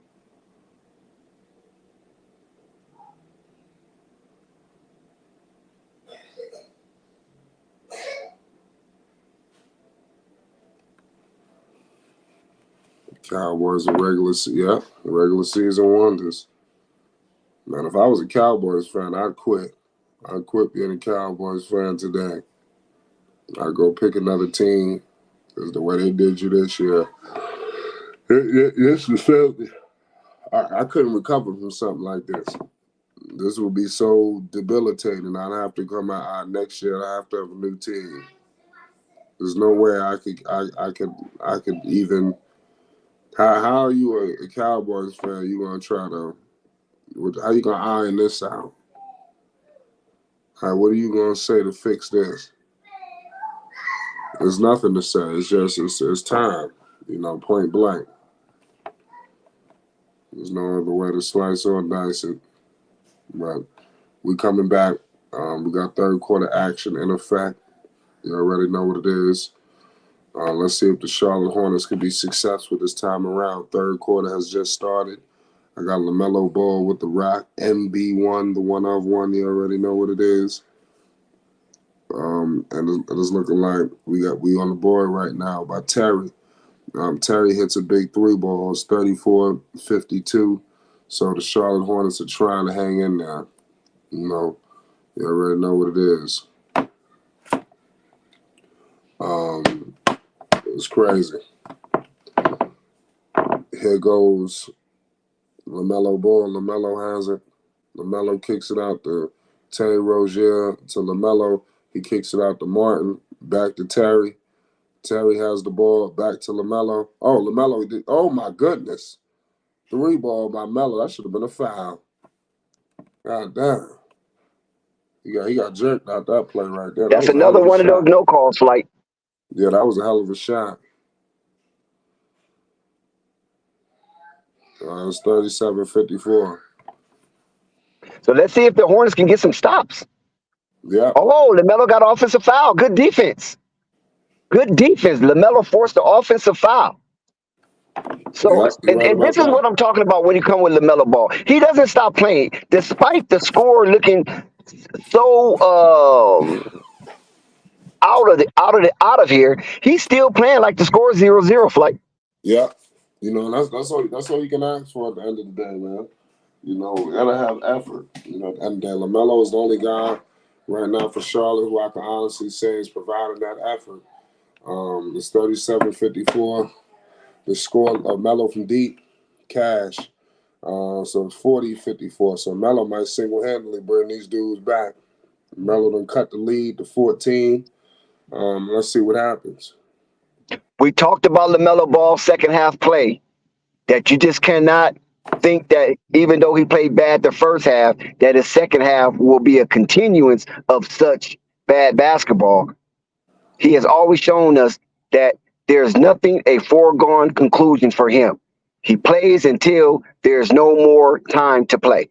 And another turnover is so Charlotte got another opportunity to cut this deficit. Yeah, you're right about that. LaMelo from deep. He missed it. I know he got a big dunk by Hightower. Melo got to be comfortable. They got all these cameramen sitting on the baseline. They kick it back out to Miles. LaMelo has it.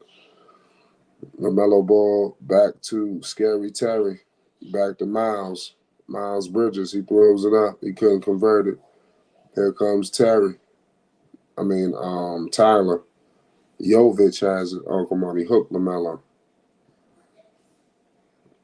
So it's crazy. Shout out Jessica in the chat. Shout out Sonny, Rap God, all y'all in the building. Thunder.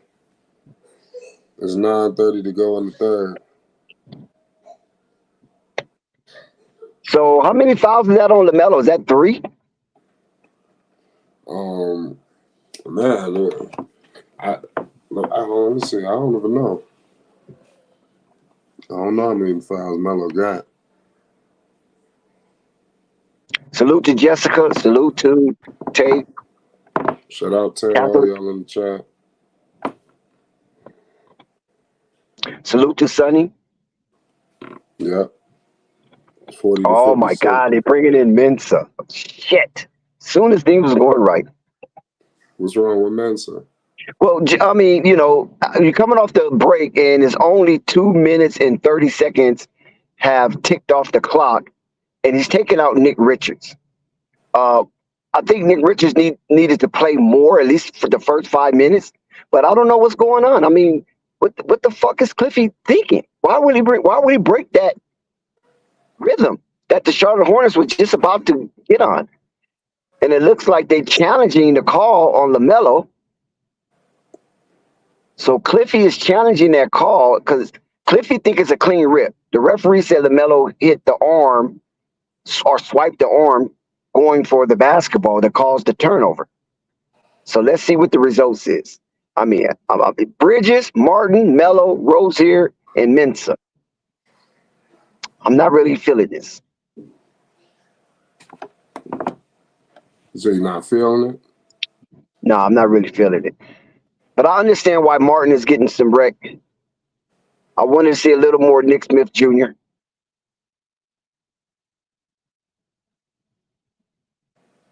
I got you.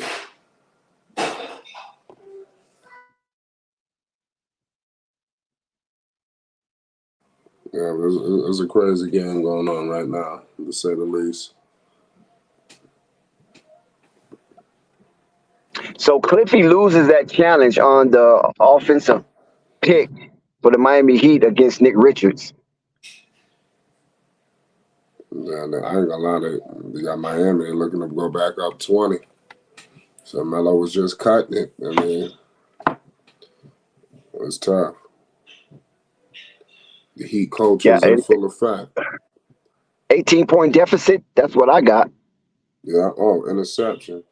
Yep, me too. I got Highsmith kicking it out, and they turn it over. Charlotte Hornets basketball, so they do get a break right there. It's 40-58, 9:01 to go in the first. Tyler Hero, he threaded the needle to Bam. It says Hackett strained his groin. He will not return to the game. Lamelo ball all the way to the cup, and he scores it. Because Melo keep tripping over the goddamn camera, man. It's 42-58. Three ball from Tyler, rebounded by Terry. Okay, so the Hornets, let's see what they can do right here. They can use a score right here. Terry Rozier has it. Terry looked like he want to shoot it. Oh, we got Tyler on him. Terry Rozier to the cup, and he converts it. Okay, so they cut it to 14. It's 44-58. 8:15 to go in the third. Here comes Kyle. They could use another stop here. You know, this third quarter. Oh, here we go. The Miami just turned it over. So the Hornets are. I don't want to speak too soon, but if they're trying to make a run, this need to be the time. I'm trying to see what shoes are these that Melo is wearing. I know they're his, but I just don't know. Is it MBO 1, 2, or 3? I don't know. But it's 46-58. Looks like there's a foul on Bridges as he was aggressive going to the rim. So credit Miles Bridges for getting the opportunity to go to the charity strike, and the clock stops. So he gets the opportunity for and one. Yeah. It's 46-58. 8:03 to go in the third. Miles Bridges. Okay. So they cut it to 11. You got Spo, like, what in the world is happening? You know, what is happening? 10-point ball game. Yeah. It's 47-58. So Oh my goodness. the Charlotte Hornets have outscored the Miami Heat in this quarter 16-8. So they have doubled up the Miami Heat. Well, now 16-10. They had, at one point doubled up Miami Heat in scoring in the third quarter. I believe it. Oh my goodness. This dude Tyler Hero just hit a bomb. Wow, just that quick. Yeah, that was a splash. 47-63. The Hornets trying, but it's just an uphill battle. Terry for deep, and he scored it. Okay. So it's 50-63. The Hornets, they trying, but like I said, this ain't gonna be easy. Yeah, Flight, if you notice, the Charlotte Hornets are making some difficult shots. And this is why they get blown out in so many games, is because there's no fluidity with the offense where they can get some really easy basket. Whether LaMelo's on the floor or off the floor, they choose to take difficult shots. Yeah. And they don't allow the offense to marinate, or excuse me, the rhythm. They don't allow the rhythm to marinate and just pass the ball around and into the open man and let the open man do his thing. You know what I'm saying? It seems like once somebody gets the ball outside of Nick Richard or Mensah, that person is putting it up. They're becoming a black hole.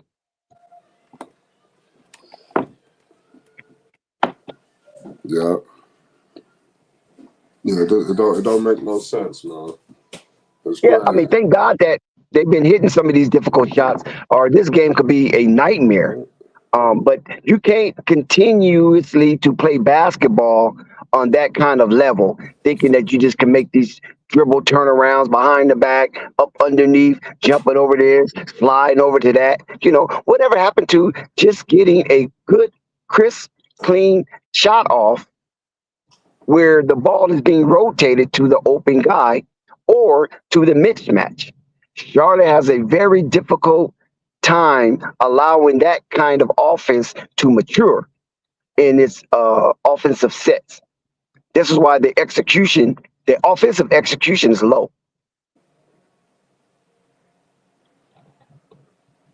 Yeah. It don't make no sense.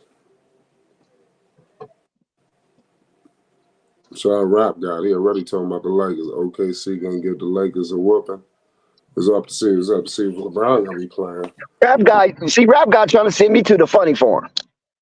Yeah, well, yeah, You just want me to go crazy, Rap guy. Okay, Cowboys getting whipped. LaMelo Ball sluggish start. Now you're telling me my Lakers going down? I mean, what kind of Sunday you want me to have, Rap guy? Damn, I thought you was my little partner. The Cowboys went outside. Rap guy trying to send me to the crazy house. This shit ain't funny. So I bought the Cowboys trying to make a game like 3-18. It's 48-32. Man. And Jessica want to co-sign. Jessica, you just ain't right. Yeah, Jessica ain't gonna be right. I just find out you just ain't gonna act right, Jessica. Jessica too far gone. Jessica, you gonna be an agitator all your life.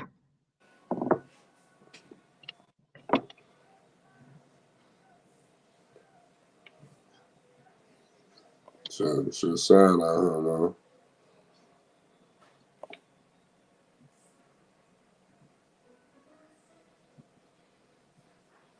Shit ain't gonna make no sense.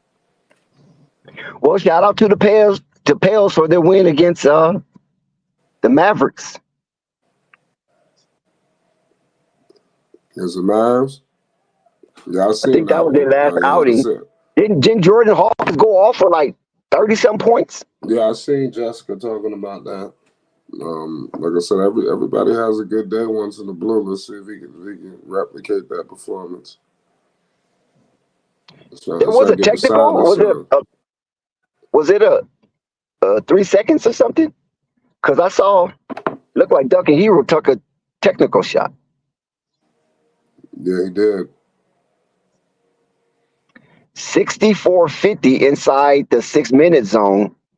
6 minutes, 42 seconds to be exact. Charlotte Hornets is on the defense. And let's see if they can clean together multiple stops. Good closeout for Lamelo Ball. Oh, wide open from the corner. And they escape. So Charlotte do have the ball. Here they come. Dribble driving down, looking to cause havoc. But the Miami Heat defense get back in time. So the Charlotte Hornets going to have to set up something. But Terry Rozier. Was that Terry Rozier? Yep. But he went to the basket to try to create, but it was blocked. So Charlotte gets the benefit of the doubt. They get the ball back. LaMelo Ball by himself. LaMelo Ball pulls up and scores. Nice court awareness for LaMelo Ball as his numbers are starting to rise in the second half of basketball play. And LaMelo Ball is playing some good on-ball defense, not giving his man too much space to operate. And here we go to the hoop, and it looks like it's a foul. It's a foul. Tyler Hero will be rewarded, but I don't know who the foul was on because there was a cluster of Charlotte Hornets around the ball. But if I give you an educated guess, it looks like the foul might be on Cody Martin. Yeah. Or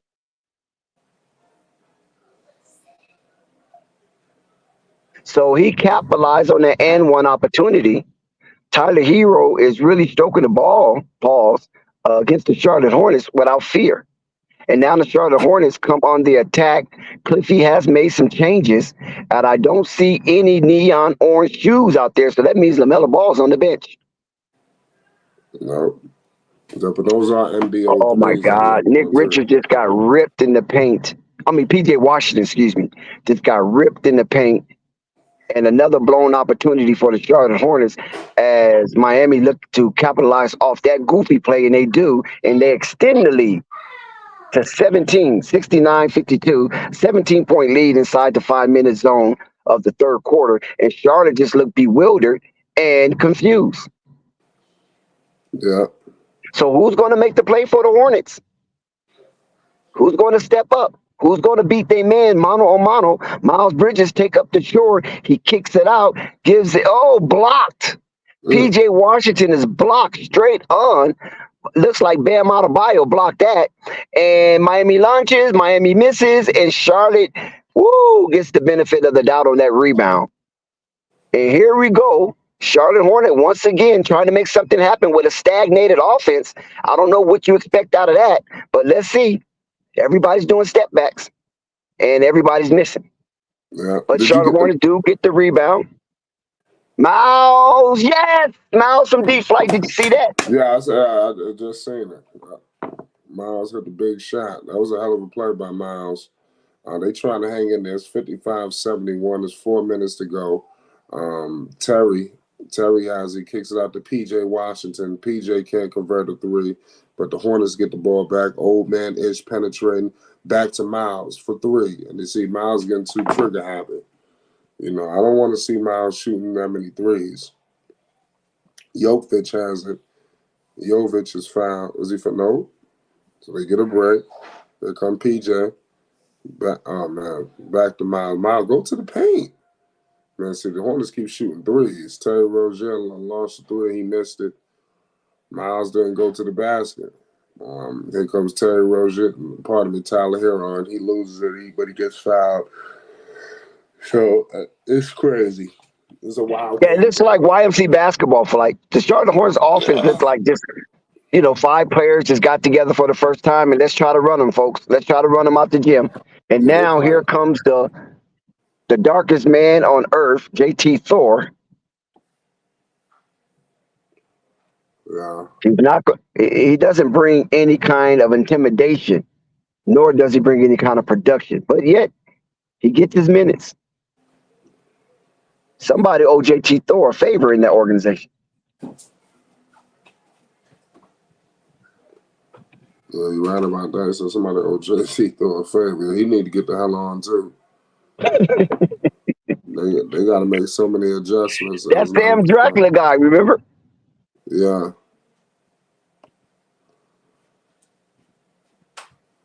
Big Al is in the building. He finally woke up to a nightmare. Shout out Big Al. So welcome aboard. Welcome aboard, Big Al. Come get some of this trauma like the rest of us. Charlotte's down 17. JT Thor don't know what to do with the ball. And the results is a fast break from Miami. And good. JT Thor did get back to redeem himself because he was inside the paint, maybe about 3 feet from the basket, and the ball hit off the back of the rim. This is the type of talent source or resource you have with the Charlotte Hornets. So Big Al, join the trauma session. Lamelo's back into the game at the 3-minute mark. It's a trauma session. And it's a turnover. Turnover Charlotte. Here they come. Rumbling down the hardwood. Kick it out to JT Thor. He looks like he wants to do something. He's holding the ball too long. Gets it out to Lamelo, which is the correct guy. Lamelo take it to the rack. Lamelo shoots and scores. Yes, Lamelo Ball. Did you see that freaking layup? I mean, he went into the teeth of the Miami Heat defense, and Eric Spoelstra, he's seen it. And this is something that he do not want to witness for the rest of the night. So he calls a timeout to recalibrate his troops and get them back in alignment so they can have a defensive fortress against LaMelo Ball in his penetration. Good job, LaMelo Ball. Keep fighting, young man. That's all you could do. Yeah, there's never a foregone conclusion when it comes to LaMelo Ball on this hardwood. That 94 feet of parquet floor, LaMelo Ball wants to get every inch of it before he retires after this game. And he does. And listen, LaMelo Ball have this type of energy night in and night out, but it is only disrupted when Cliffy start with his crazy rotation. If it ain't because of injury, then this is egregious. But if injury have something to do with Cliffy managing the rotation, then there's no knock against Cliffy. The knock is against Mitch Kupchak for constructing this kind of malnourished roster and keep feeding it to the Charlotte fan base as a harvest for Buzz City. This is not a harvest. You said it's not a harvest? This is definitely not a harvest. I think this premature plucking. That's what I believe. This is what this look like. When you grab, if you bite into a lemon that's not ready to be plucked, that's the most bitterest taste that you're gonna get known to man. And this is what we're watching. A premature plucked lemon trying to make lemonade. I thought that Clifford was supposed to fix the rotation. You only can fix what you got, Flight. Like I said, you don't see Giannis walking down that corridor. You don't see Joel Embiid walking down that corridor. You don't see Joker. You don't see Kyrie Irving, Luka Doncic. You only can play what you got. Yeah, and they don't have much. So Cliffy is playing checkers. He's not playing chess. He said he playing checkers. Yes, one move at a time. And he barely gets a king throughout the course of playing the board game. No, I believe it. You know, it's wild. Big Al, that's something me and you agree on. This Clifford rotation is just horrendous. Like I said, I just don't see it. It's 57-72 here. Do you see a path for them to win? Oh, obviously, Heat just scored just now. It seems like collectively, defensively, that's glaring too. They got so many holes. I mean, the Hornets need everything, man. Like I said, I almost feel like the Knicks 5 years ago. It's like, where do you start? They need everything. So it's like, well, it's crazy. Well, I mean, if the Hornets get this game within 10, Hornets can get this game within 10 by the early portion of the fourth quarter. Yes, they do have a puncher's chance. But if not, look at this. They missing baskets right at the freaking rim. And then you got Miami out here hitting threes. That's what I said. You got they went back up to 20. So that's what I'm saying. It's like the Hornets, they don't have a chance, but Melo is giving them a puncher's chance. But it seems like even with the puncher's chance, they're not even giving him the puncher's chance. Because if they pushing this game out to 20, you know, he might as well just sit the whole fourth quarter. I mean, to be honest with you, if he's gonna be down 20, just sit the rest of the fourth quarter.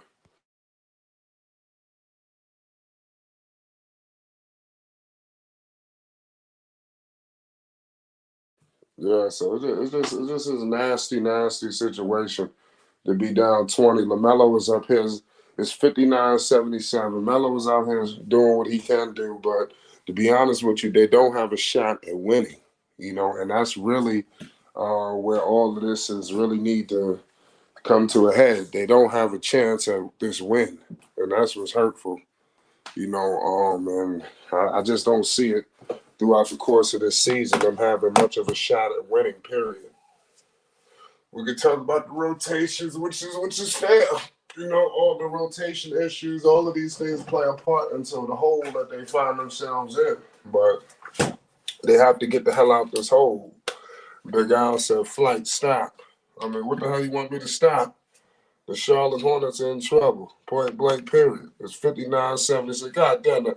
The Packers shitted on the Dallas Cowboys. Jordan Love and the Green Bay Packers become the 7th seed to win a playoff game with the 48-32 victory. Good Lord have mercy.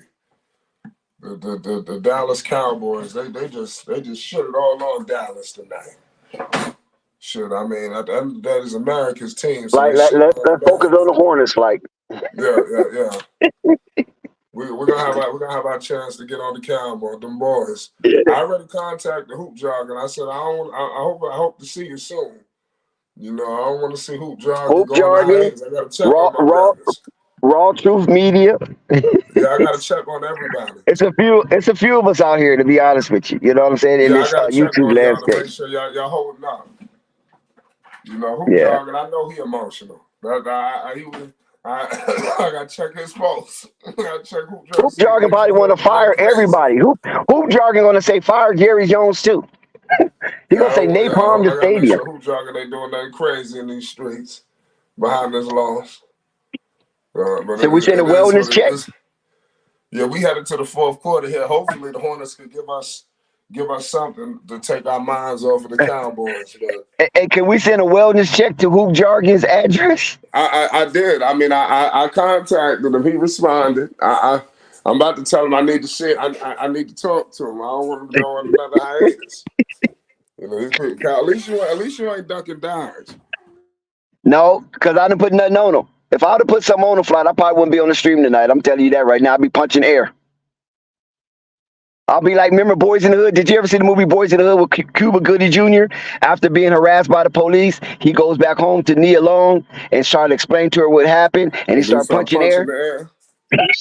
That would be me. You Damn motherfuckers. Cowboys.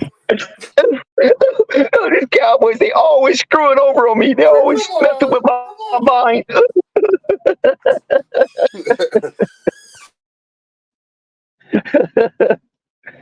Big Al, you in good company. A lot of people happy the Cowboys lost. I mean, they was hearing Cowboys Well, I'm waiting ad on Stephen nauseum. A. Smith, man, so I can drop my video, man. I'm waiting on Stephen A. Smith to go with his antics. Bro, that's what I'm waiting. So I'm you, waiting on you better you Stephen A. better you better go Smith. to his Instagram and put the Yeah, notification up. it's coming. It's coming. It's coming. I'm waiting on Stephen A. to see how he gonna react to all of this. Big Al, that's the one thing that I've questioned with Cliffy is the Ish Smith factor. Old man Ish. Shout out to Purple Baby. You can jump on the stream if you want, Purple. There's room for you. Ish Smith factor, I just don't know what the hell was they thinking, because they had Dennis Smith Jr. They don't even need Freaky Nikita. They already had Theo Maladin in-house. He's injured right now, but they had him in-house. I like Theo Maladin only because he doesn't turn the ball over. He's one of the safe keepers of the ball in the NBA. So I like Theo Maladin for that. He's not going to go outside of his skill set to try to make something happen. But the Ish Smith syndrome, I have no idea. The man holds the Ripley's Believe It world's record of a single player playing for multiple teams in a career. And when you look at Ish Smith play, you can see why. You can see why Ish Smith been on a multitudes of teams. He is the ultimate face. If you look in any book that has a definition of journeyman, Ish Smith is the ultimate pitcher. I don't know what my thing's trying to go out on me. He's an ultimate face of journeyman. No doubt about it. So, and it's a reason why this is the case for Ish Smith. But the Charlotte Hornets see value in him. Now, all of the other 15 teams that had Ish Smith inside their silo, the Charlotte Hornets right now are the only one to see value in Ish Smith, to the point that Ish Smith accumulate meaningful minutes, but wasteful production. Who else would do this? And then you guys get mad when Flight talk trash about the Charlotte Hornets. But who else would do this? Who else would put a non-productive, undersized guard who's not scoring. I mean, listen, Isaiah Thomas at least was a scoring threat. We already know what Kyrie Irving could do. So what the hell are you going to do with Ish Smith? I'm taking Devontae Graham over Ish Smith. Because Devontae, if he get on the shooting streak, he can get you 30. Ish Smith ain't going to never get you 30. I don't care how many layups he attempt. He would never get you 30. So where's the production at? That just a waste of space for the Charlotte Hornets. Unless Ish Smith going to play for free. If he's playing for free, okay, put him out there. Very minimal, but put him out there. You know what I'm saying? Make sure his time on the court is minuscule. Do not give him a lot of leeway to do nothing. You know what I'm saying? Ish Smith is not even a neutralizer. He doesn't even neutralize the other guard that he's playing. Shout out to Purple Baby. What's going on?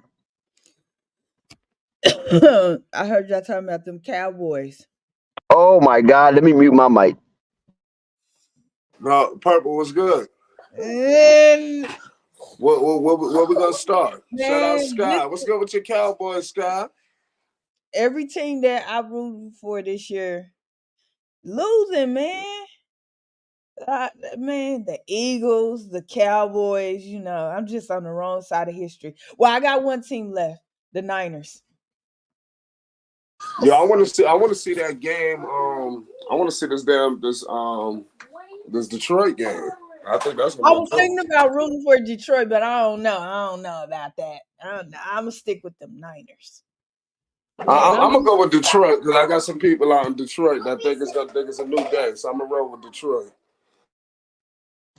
So big up to Phonics. So Phonics should be somewhere in the building when Detroit start playing. Hey Sky, how you feeling? I hardly hear from you nowadays.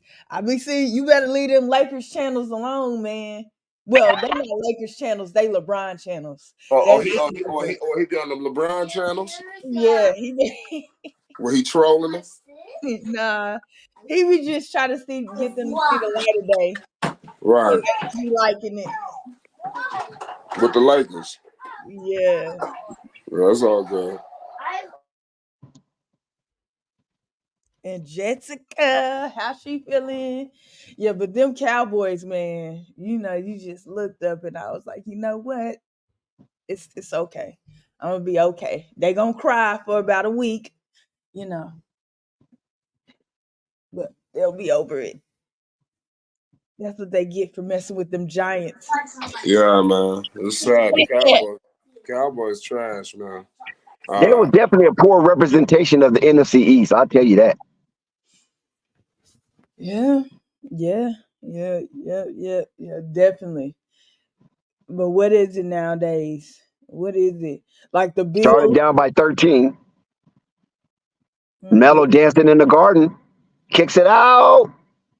Oh, can't capitalize it. See, Melo don't have nobody he can just pass to and it's damn near a bucket. You know what I'm saying? He, And they give up a three. They miss a three on one end, give up a three. Now the game goes back up to 16. yeah. Scott. Richardson wins that one. Okay. Oh. If LeBron James is playing tomorrow night, we will be live for that Laker game. So make sure y'all pull up for that Laker game. Oh. Who they supposed to be playing? I believe it's OKC tomorrow, right? Mm. If he playing, because they scratching him out the game late and shit.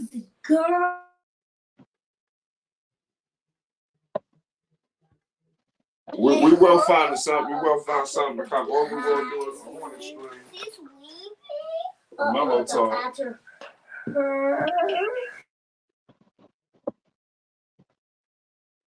Did you see what they said about Gordon Dex and do you believe it?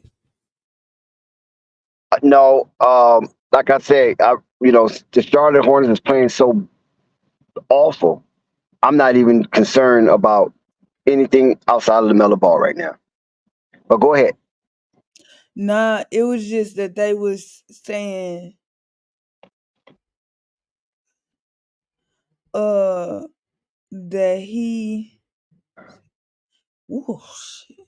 That they was if they not able to trade him in basic language, that they was gonna buy him out. And Buy him team out. Yep, and teams was gonna sign him. Look to sign him. So I mean they're gonna waive him. They can't buy him out, right? They're gonna Who waive said him. They can. The Charlotte Hornets can buy him out. That I thought that was part of the contract. Yeah, it's cheaper for them to. I think it's gonna be cheaper for them to do that because he got a 15% trade kicker. They really ain't trying to trade him. But they said playoff teams is interesting. I can guess one, but you ain't gonna like the one I named. Mm. I mean, he needs to go. I mean, if they can get any kind of a haul for Gordon Hayward, he needs to go. And he's not going to go to no other team, I think, except for one that's competing for something. You Yeah, know, that's what I'm saying. They already said they it's but gonna good be. riddance. That's what I say. Purple, good riddance. He didn't do anything for them. Him and Terry Rozier, they get paid the buku amount of money, and their tenure at the Charlotte Hornets didn't do anything. They had that 2 season where they went into a playing situation, but you want more for the bang of your buck than just 2 blowouts appearance in a in season. I mean, a play-in tournament. And what if that play-in tournament never came to exist? Right. Think about that. Where would they be? Nowhere. Nowhere. So how you gonna hang your hat on something that just came into the league the same year that you happen to make? I mean, the year was it the year after, right? The year after. Mm-hmm. Yeah, the year after. Because no, the same year. No, it was the same year. 2000, the bubble year. That's the year it came in, right? Lamelo, The yeah. play. Yeah. Yeah, Melo's rookie season. So it's 2 rookie seasons where you had the inaugural play-in tournament scenario, and they garnered the last spot available both times. And you telling, like Flight said, Miss Cupcheck is reported as saying they had enough. Not one time were you a 7 seed in your play-in appearance. You got the bottom of the barrel. Yep. The 9th and 10th spots. That's crazy, man. That's crazy. To me, Yeah. that's crazy. Bless their heart. And they talking about they have enough. Enough of what? Enough meaning that we ain't paying no more money. If they can't get it done, so be it. We ain't paying no more money. That's why I was Damn these NASCAR people. I think that was quiz the other night. I said what I don't understand is I'm not even thinking about Lamelo because we already pretty much agreed the other night that they might have not had a plan for him. Maybe they were surprised, but I kept asking, why did you say in the first year if we're considered to be delusional and saying that this? Why would Mitch come out basically and say that this was the playoff team 4? If we respectively being honest about Lamelo, why would he come out and say that the first year? Like, what about this team? Respectfully, Terry starter, Gordon Hayward, an injured guy, but a starter. I didn't know nothing about Devontae Graham and stuff like that, or anybody. PJ was fairly new, and Miles was on the bench, and you had Nicholas Batum starting. So I'm trying to understand why. Like, what was this? Like, what was it? I want an answer to that question. It's easy. I think the answer is easy, and it's not even written in the stars. It's right there in front of your face. Um, they wanted to bring in Gordon Hayward, right, to Mm-hmm. appease their white fan base. Okay, you got that, and I have no qualms with that. If you want to appease a certain demographic, go ahead, because they're paying tickets as well as anybody else. So they bring him down. They already had Terry Rozier, but the thing of it is, these guys came off that lofty hill, Boston Celtics championship legacy franchise and came down south from the north, came down south to be a part of the Confederate, not to fight. They not fighting. They didn't come to go to war. They came to relax and rest. They didn't come to restore. And that's the problem. And this is why every meaningful game the Charlotte Hornets had since they've been in uniform, they didn't win. So LaMelo Ball coming in as a rookie, what you expect out of a rookie? Come on, man. You got to be delusional if you think LaMelo Ball is going to lead this team as a rookie, especially coming off the heels of what Mitch Kupchak said upon drafting LaMelo. Oh, he got to deserve this. He got to earn this. He's not going to be entitled. All the rigmarole that surrounded the kerfuffle that LaMelo was being hurled at LaMelo. So you haven't heard this type of talk since. You didn't hear from James Bouknight. You didn't hear from Kai Jones. You didn't hear from Vernon Carey. You didn't hear from Nick Richards. You didn't hear from Mark Williams. You didn't hear it from what's that other cat? Brandon Miller, Nick Smith Jr. You haven't heard it since LaMelo Ball. No matter what draft level that was being drafted, you didn't hear that stupid kerfuffle coming out of the mouth of Mitch Kupchak. All this blowing bubbles and cavalcation towards condemning LaMelo Ball because they chose him and maybe the fan base didn't want him. So he had to explain himself why he chose him, and he's not going to be given the benefit of the doubt. What third pick overall you talk like that? Brandon Miller was the second overall pick, and he's coming in as at one time a person of interest. LaMelo never had no sludge next to his name. As Nipsey Hussle would say, it wasn't no smudge on my name, last time I checked. I'm just a fun, loving, hardworking, want to play basketball, just want to be great. But I can be a little wild, but not so zany that it will cost me off the court issues. They didn't have that. Brandon Miller came in with some semblance of baggage, yet not a peep about that. You understand what I'm saying? So you see the two agendas that was played out when LaMelo get picked and Brandon Miller get picked, or anybody after LaMelo got picked.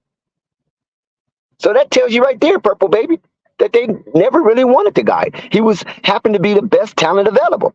Their guy got swept up with James Wiseman.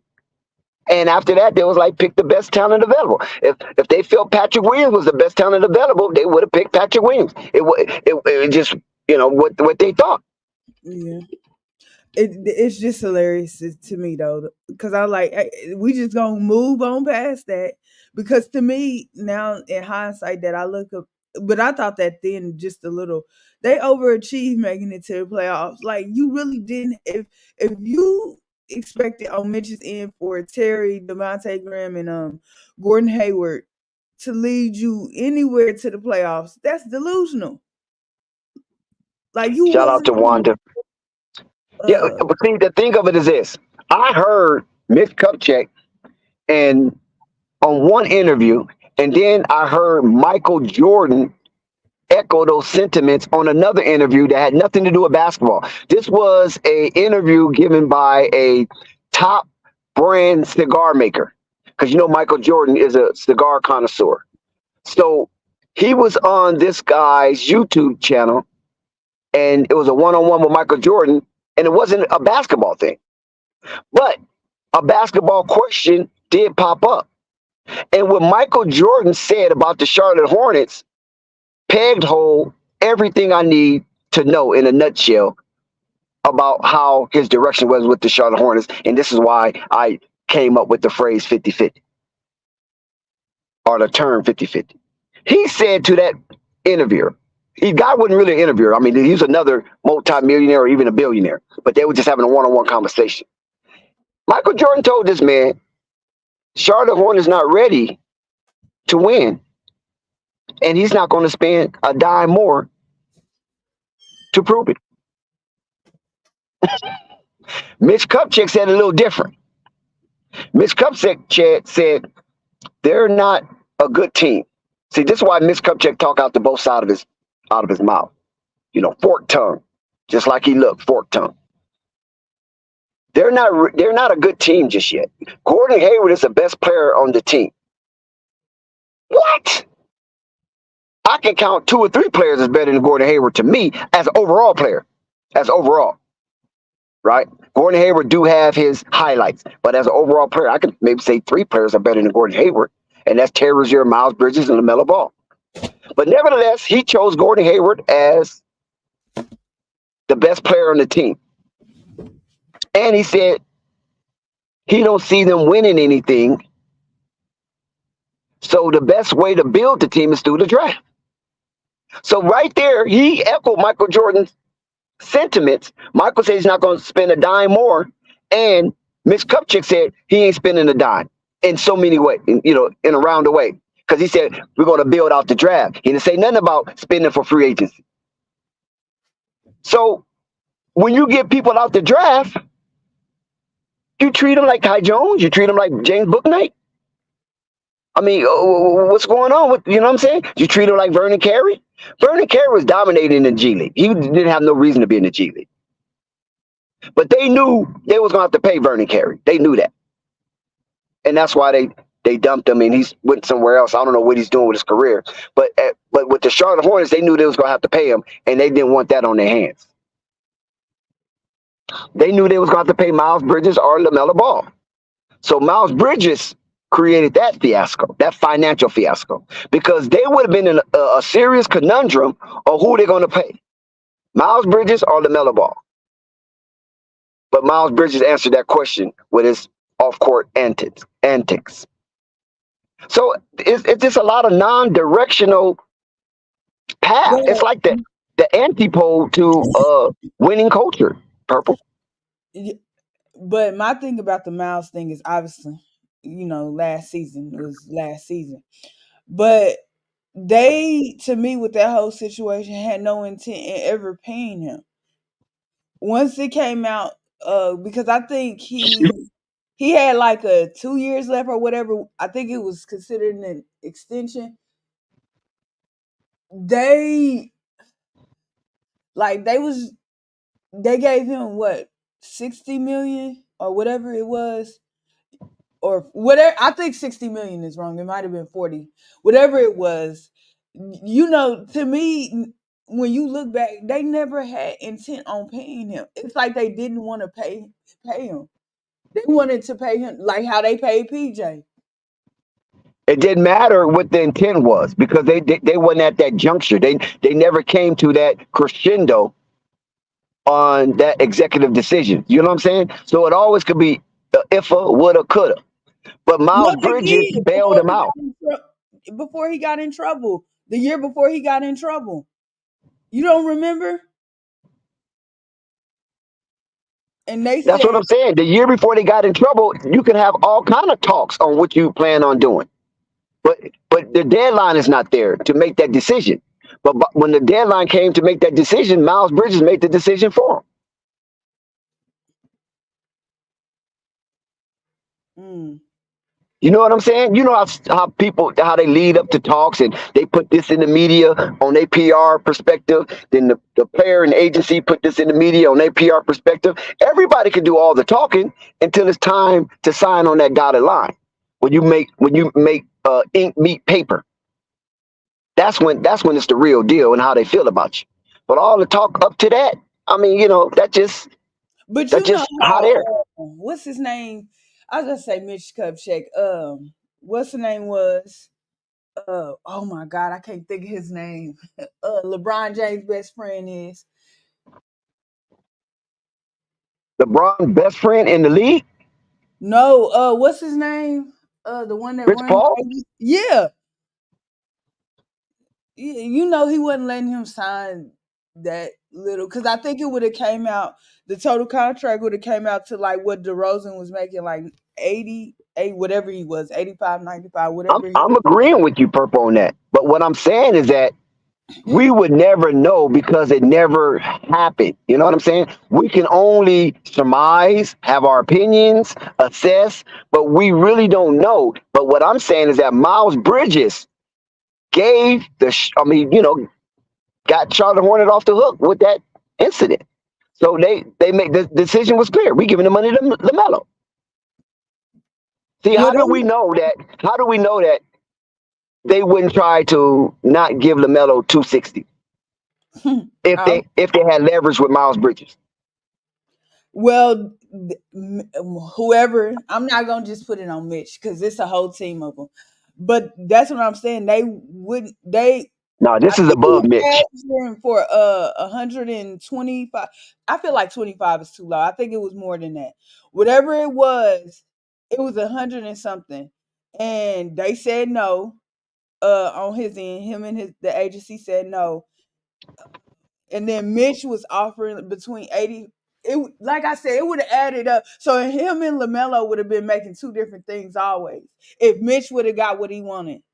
I know, but will Lamelo get to 260? That's what I'm asking. If they give him Miles Bridges something You gave him around between 80 and 110, do Lamelo get to 260? See, I don't know because we outside of when you really think about it, to be honest, we didn't really hear nothing about his contract situation like we did with Miles. Like really think about it. We was all like, I was surprised that they gave it to him because the wrist injury and everything like that. Surprised they gave Lamelo 260? Yeah, How could you be surprised if they gave Tyrese Halliburton the contract first? but that's So Tyrese. it's automatic that Lamelo and Anthony Edwards going to get at least that, if not more, right? But why? Because at that Outside of the point, All-Star Tyrese, game. listen, at that point, Tyrese Halliburton hadn't accomplished anything as a Pacer, anything. So his money was based on potential and projection, which the Pacers got it right. They got it right with Tyrese Halliburton. They Yep. definitely got it right with Tyrese Halliburton. But if you're going to give Tyrese Halliburton that exorbitant rookie extension, and LaMelo and Anthony Edwards is in line behind that, you couldn't give them less. So why would you surprise? Because LaMelo accolades surpasses Tyrese Halliburton at the time.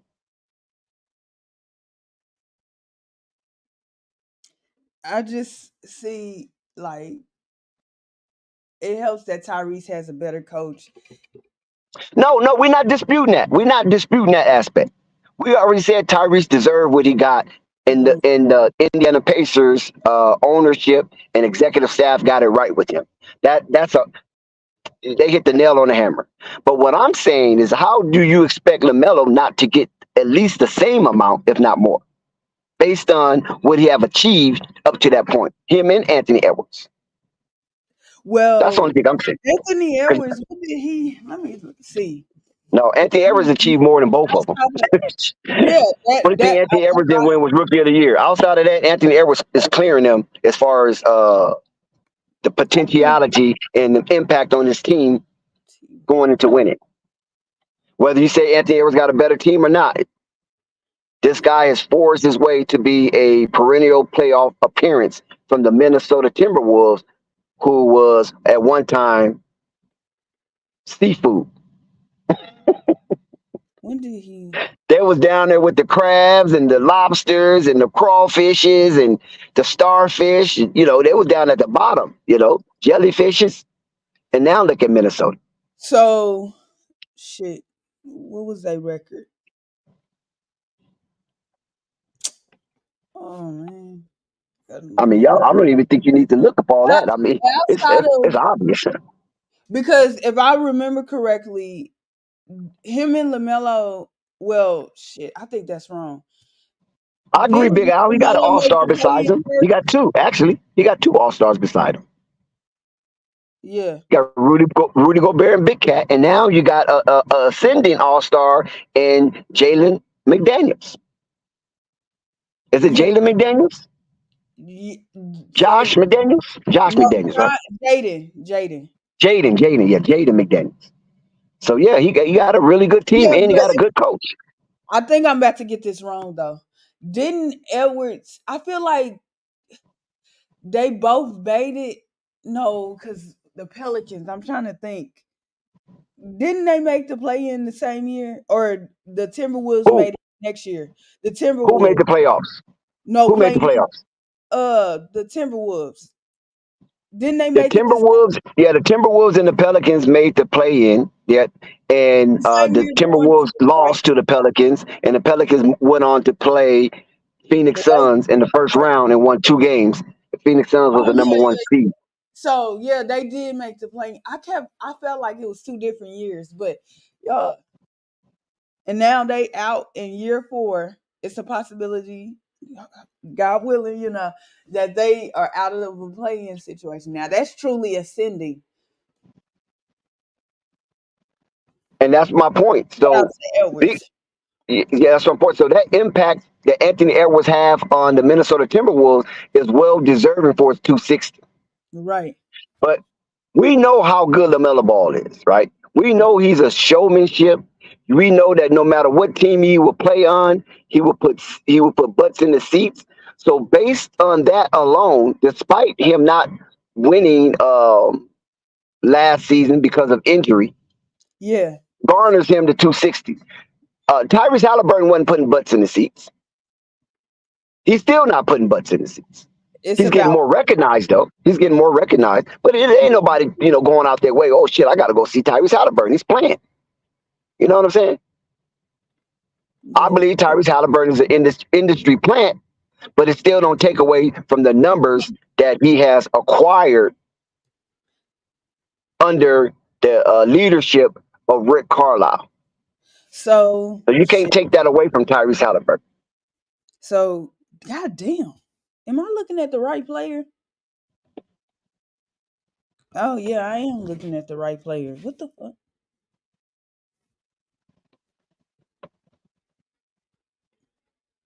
And the reason why I can call Tyrese Halliburton an industry plant is because he was the first one to be announced on the rookie extension for Mhm. 260. Now, you would think it would have been Anthony Edwards, right? If they was going to do it rightfully and do it chronologically, without politics, not according to, but without politics, chronologically without politics, Anthony Edwards be announced first for the 260, right? LaMelo Ball, then Tyrese Halliburton. But if you announce Anthony Edwards first and LaMelo Ball, then Tyrese don't get. He might, you know what I'm saying? It will be some questioning of the 260. Even when he was announced first, it still was a raise of an eyebrow, like, huh? Tyrese 260 over Darion Fox? You follow what I'm saying? Mhm. So they had to announce him first in order for it to be digestible. Because soon after they announced LaMelo Ball, then once they announced LaMelo Ball, everybody like, okay, shit, cool. We don't care who else get 260. As long as LaMelo got his 260, we don't care who else get the 260. We don't give a damn. You know what I'm saying? You could give the 260 to Patrick Williams. We don't care. But as long as LaMelo got his after Tyrese was announced, then who cares after that? Even though Anthony Edwards deserved to be announced first and foremost. But the NBA is full of politics. And this is why I say Tyrese Halliburton was an industry plant based on that alone, because they wanted to elevate him to a superior position and put him on par with LaMelo Ball and Anthony Edwards, even though those two were all-stars Yeah, before him. I would say he's the least accomplished of the three, and stuff like that. But That's why I call him an industry plant. but that shouldn't stay like that too much longer, after this year.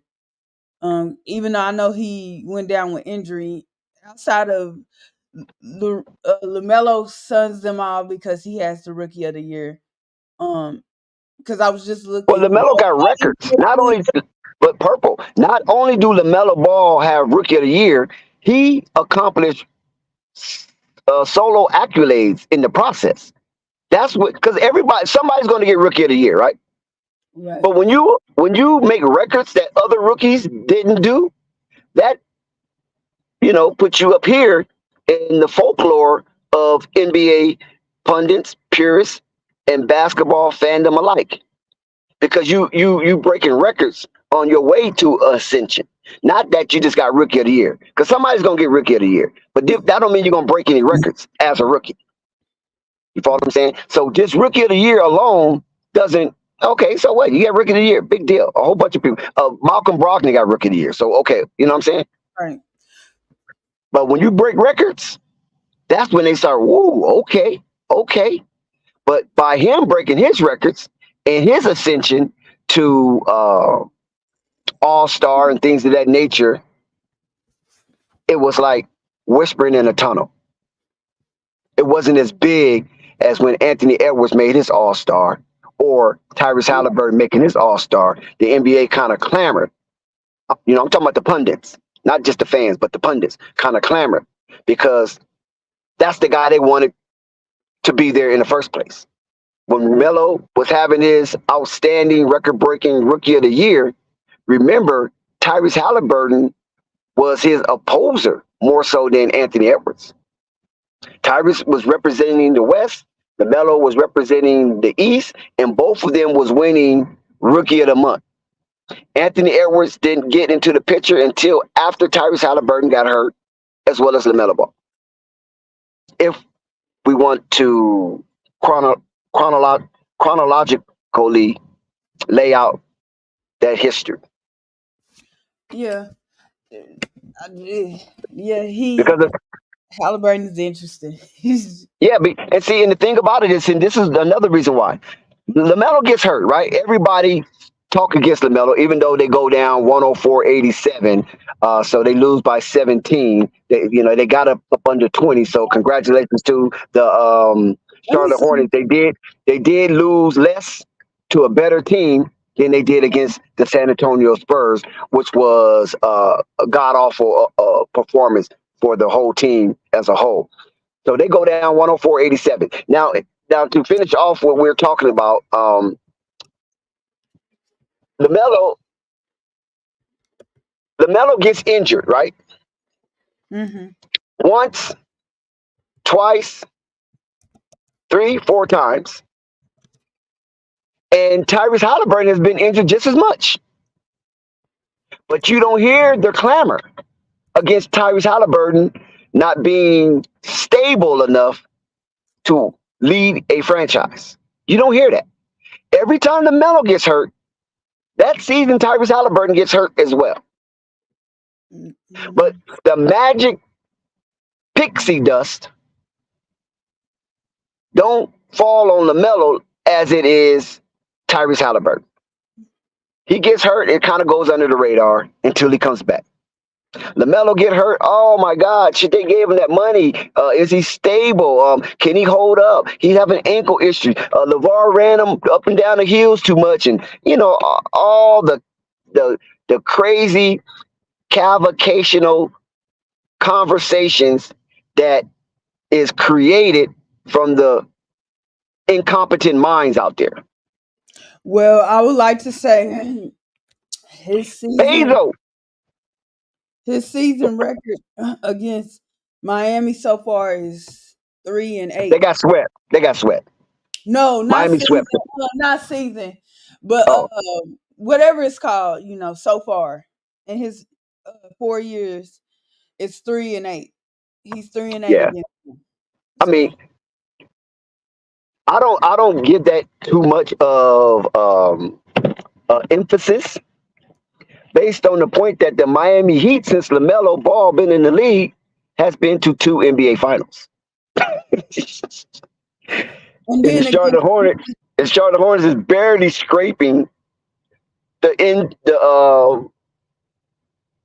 what you call that tournament? They get play-in tournaments. I even damn near forgot the name of the tournament. Because it seemed like the in-season tournament's taking over for the play-in tournament.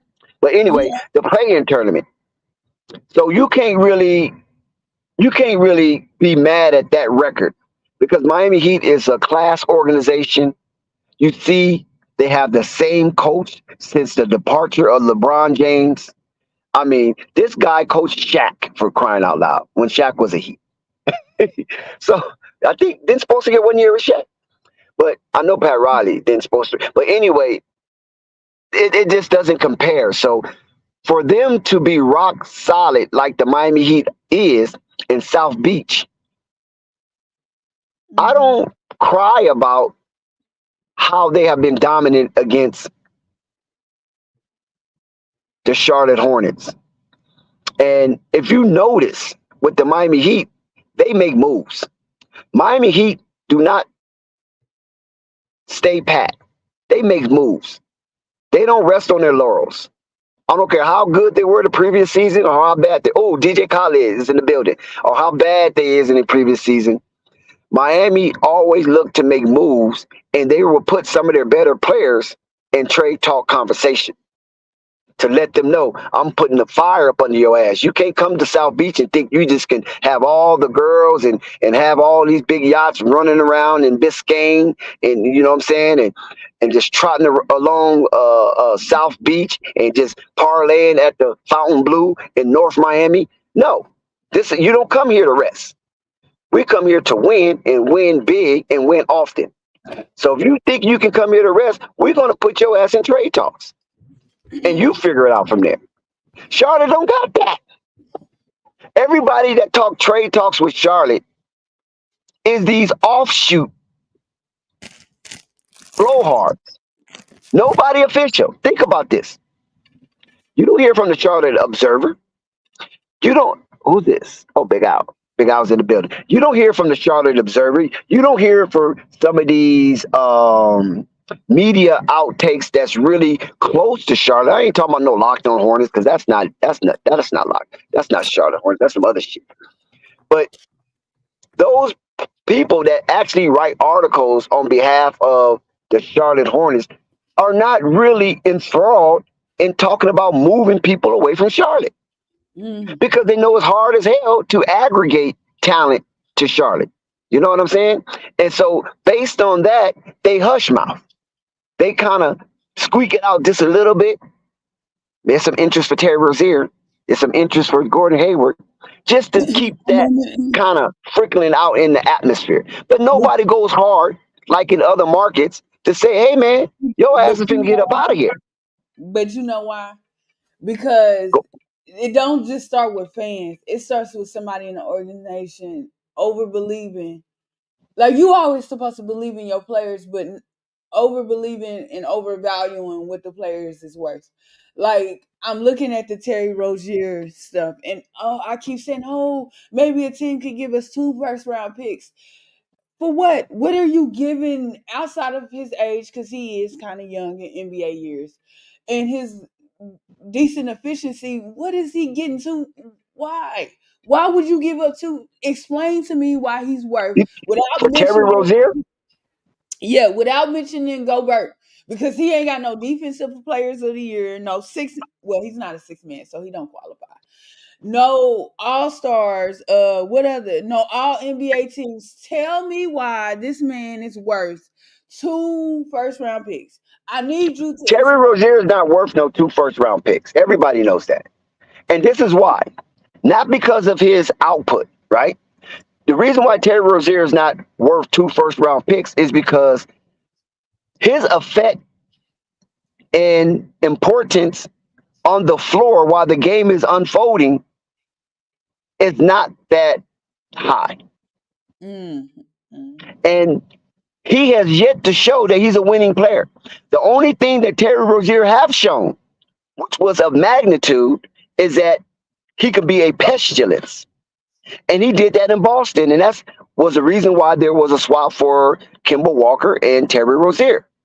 You follow what I'm saying? Because Danny Ainge and Coach Stevens wasn't going for that. Like, dude, this is Boston. Who the hell are you? You know, you from Cleveland some damn where. You know what I'm saying? You didn't play at Kentucky, you played at Louisville.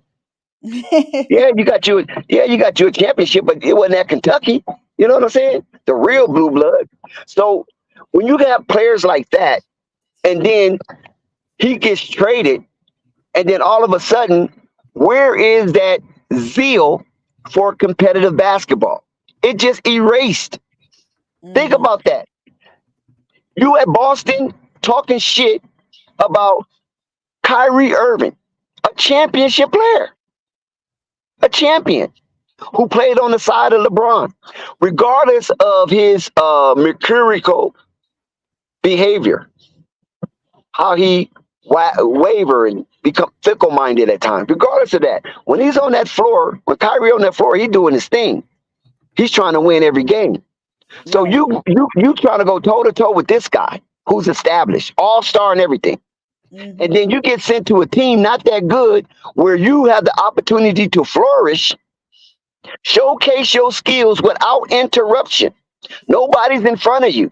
Guaranteed starter because you go coming in for Kimball Walker, and you come nowhere near Kimball Walker. Nowhere near what Kimball Walker was providing for this team, sending them to two playoff situations. Right. You came down to Charlotte Hornet to fucking rest and relax. This is why Terry Rozier could never be a 2 first-round trade option or commodity for the Charlotte Hornets I because you think don't care about winning. now that we back to reality, shout out to Detroit with the trade they made with the Wizards today. That's what's going. Everybody thinking, oh, it's gonna be 3, 4. No, every player is not worth. And that's not just a Charlotte thing. That's the NBA fandom thing. I said, no, not everybody's worth moving 3, 4, 5, 6, 7, 8, 9, 10 first round picks for. It depends on the player. Explain that trade, Purple. No, just in general, anybody that's been with like I've been seeing. I hope they Lakers fans because I can't fucking tell the difference. But like D'Angelo Russell, right? Do I feel like Austin Reeves is worth some picks? Yeah, but maybe not. No, I'm talking about the Detroit trade. You said Detroit just made a trade? Oh yeah, they moved. I was gonna say Halliburton, Bagley, and I think it was Isaiah Livers to Washington for 2 I mean, second round. Isaiah Stewart? No, Livers. It's they got a player on there named Isaiah Livers. Oh, okay. I don't know who the hell that is. So Uh, Bagley is the main piece. and I think they sent over Gallinari. Well, I know they Yeah, sent over Gallinari. Yeah, Gallinari got traded. Yeah, he got traded. somebody else. Got it. Some minimal. They gonna buy. Well, I don't. Maybe they won't buy No, Gallinari. Gallinari. I seen that. Gallinari did get traded to somebody. Yeah, he I got can't traded. remember who it was. Yeah, but I'm interested. I see if they buy him out. I don't know because they said they needed veterans on that team. Bogdanovich is ready to go. I think that's how you say his last name. But he ready to get out of there. So Purple, thank you for ignoring me. Thank you for ignoring me, Dex. But No, I I got seen you, Big Al. I seen you. I no, salute you. no, Dex, no. You've been talking all. You ain't let me get this No, off. Big Al, don't do that. Don't come up here with that I ain't trauma doing bullshit. nothing but Because go we're talk. all suffering, Big Al. You ain't the only one No, suffering. man, no, bro. hey Al, how about them Fuck that. Cowboys? Fuck the No, Cowboys. Big Al I'm coming glad with they some gave it. trauma. I'm He trying glad to they put his got trauma on beat. At somebody. least something good go. At least something good going for me. I got a couple fuck yous. Nah, bro, I got a couple fuck yous that I got to push around. First of all, Go for it. let's start with fuck the Hornets organization, the front office. Why the fuck do they not? I mean, I don't understand what they're trying to do with this team. Fuck the coach, first of all. I should have said that first, because they don't have good rotations. That's the first thing. What the hell are they saying to these players? Are they even trying to motivate them? And fuck anybody that say free Lamelo Ball. The Charlotte fans want Lamelo. We want Lamelo. We don't want to lose them. And we can't control what the fuck this damn team is doing.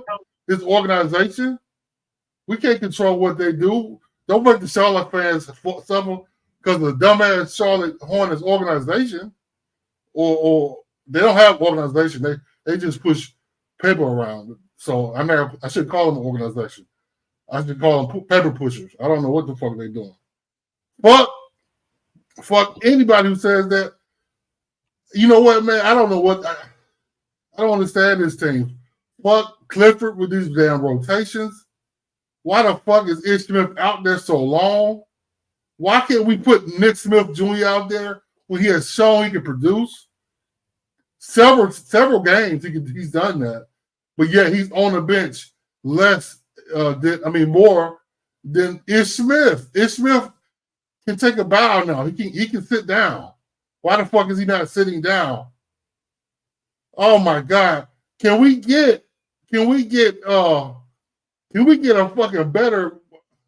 Who the hell is the medical staff? Do we have one? Do they know how to massage niggas? Do they know how to give niggas an ice bath? Can they give an ice bath so these niggas stop getting hurt? Can we get niggas that know how to play basketball on the court with Lamelo? Why Lamelo on the bench? First of all, that's another thing. Why the fuck is he on the bench so long? He can play. He's the ball. He's the best player on the team. Why is he not on the court? Please tell me that Charlotte on this. Oh my God, this shit is ridiculous, man. The Heat are going up and down. Fuck the Heat too. They're going up and down the court laughing and just saying fuck. We're just relaxing like this thing ain't shit. We get relaxed. We gotta play hard. What's this goddamn music for, man? God damn it, man. I might start drinking because of this fucking thing. I want to go for this thing. I want to fucking. Oh my God! Like, thank you for letting me up. Like, thank you, and Dex for letting me rant. It's bullshit. Keep on, man, because it's not out of your system. Because I know you're gonna come back with some more bullshit. So just go ahead and purge. Man, fuck these dudes that's getting hurt so damn much too. Why the hell are these niggas getting hurt? I've been on the court before, and I fell 5 times and got up 5, and then injured myself and stopped playing. These niggas get hurt off of the slightest. I mean, fuck the refs too. Why the hell are they pushing Lamelo around and this nigga not getting no calls? Oh my God, bro, this shit is ridiculous, man. But Big Al, they push Lamelo around, but who's going to retaliate on Lamelo's behalf? If I was on the court, I fucking would. I'll punch. What's that nigga that hurt Brandon? I would punch Keldon Johnson in the fucking face. Who pushed? I think it was Adebayo. I would have punched Adebayo in the goddamn chest and the stomach. God damn it, bro! This shit is ridiculous, man. We got so much going on with this team. Oh my God, bro! I say fuck y'all when I say free Lamelo, but at the end of the day, God damn, man, this shit is ridiculous. This shit is so depressing, man. This thing, oh my God, bro. I don't know what needs to happen for this team to play better. I really don't, man.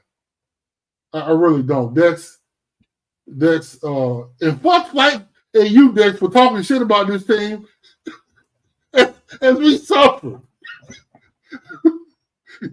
Be positive, man. We need positivity. And listen, I'm very optimistic and I'm very positive, but I only can be that if I observe that. If I observe such egregious bad basketball, I'm going to have to report that, or I'm not going to be authentic. Oh my God, bro! I don't know. I mean, niggas don't know how to pass now. Niggas. I mean, it's funny at times.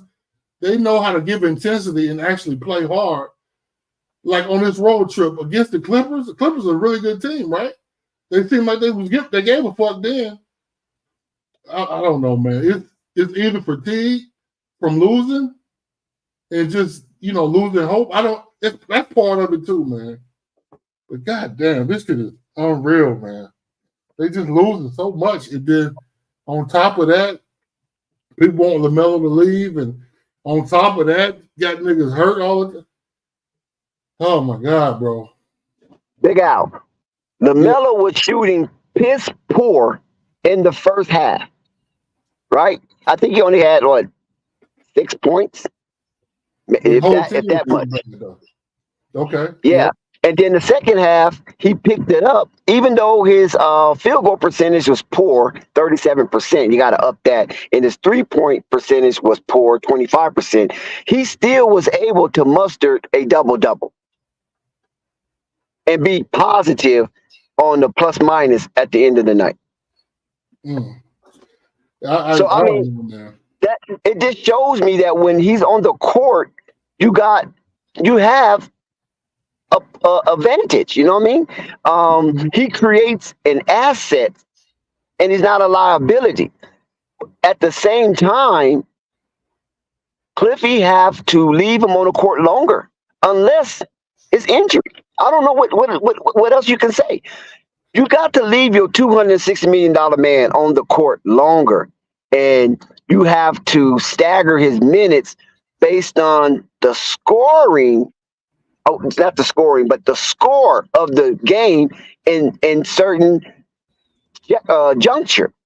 And I'm not seeing that. It seemed like Cliffy say, okay, come in, Lamelo, go back out. Come in, Lamelo, go back out.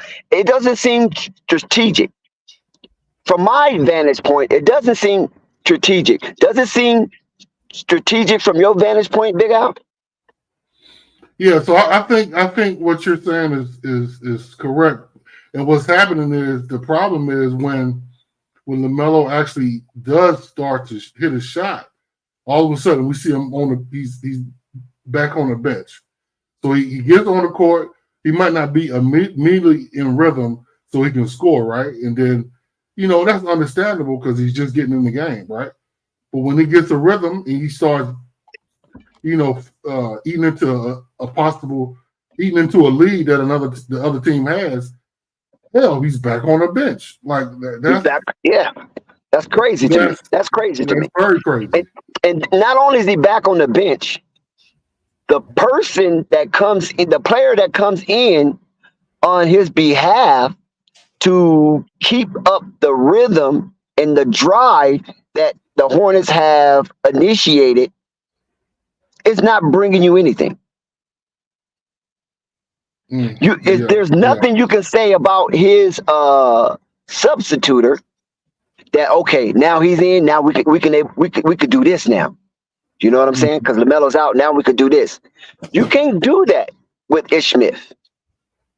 I mean, because he's too small, and he doesn't have a bag. He's not like one of these small, nifty guards that got a bag that can get you 10 points real quick and then come back out and LaMelo come back out. So you don't lose much. But any player that comes in behind LaMelo, you're going to lose something unless you're LeBron James or one of these top-tier players. You're going to lose something. And those top-tier players are not coming in behind LaMelo anyway because they're starters themselves. But you're going to lose some kind of gravity. But at the same time, you cannot go rock bottom with Ish Smith. That's the only thing I have a problem with. Right. If you're going to go rock bottom with one of the young players so they can learn how to matriculate into this kind of offensive set.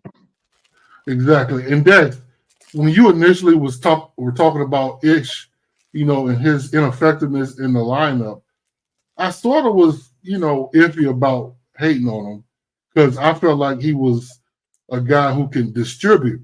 Right, because we saw in the summer league, Nick Smith had issues with that. So I sort of was fine with Ish Smith, but as time has gone on, and I see him in the lineup, he's got open threes. Nobody's even trying to guard him. I'm like, bro, we're playing 4 against 5 at this point, and Nick Smith Jr. has consistently at this point shown you that he can actually put the ball in the basket and play in the system and play under control now. So, and he can produce.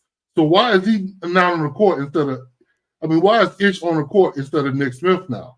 So now we know Ish does not need to be on the court that much, if at all. Yeah. Shout out to Gina. Shout out to Newmark. Shout out to Twin. Thank you for joining Flight Sports TV.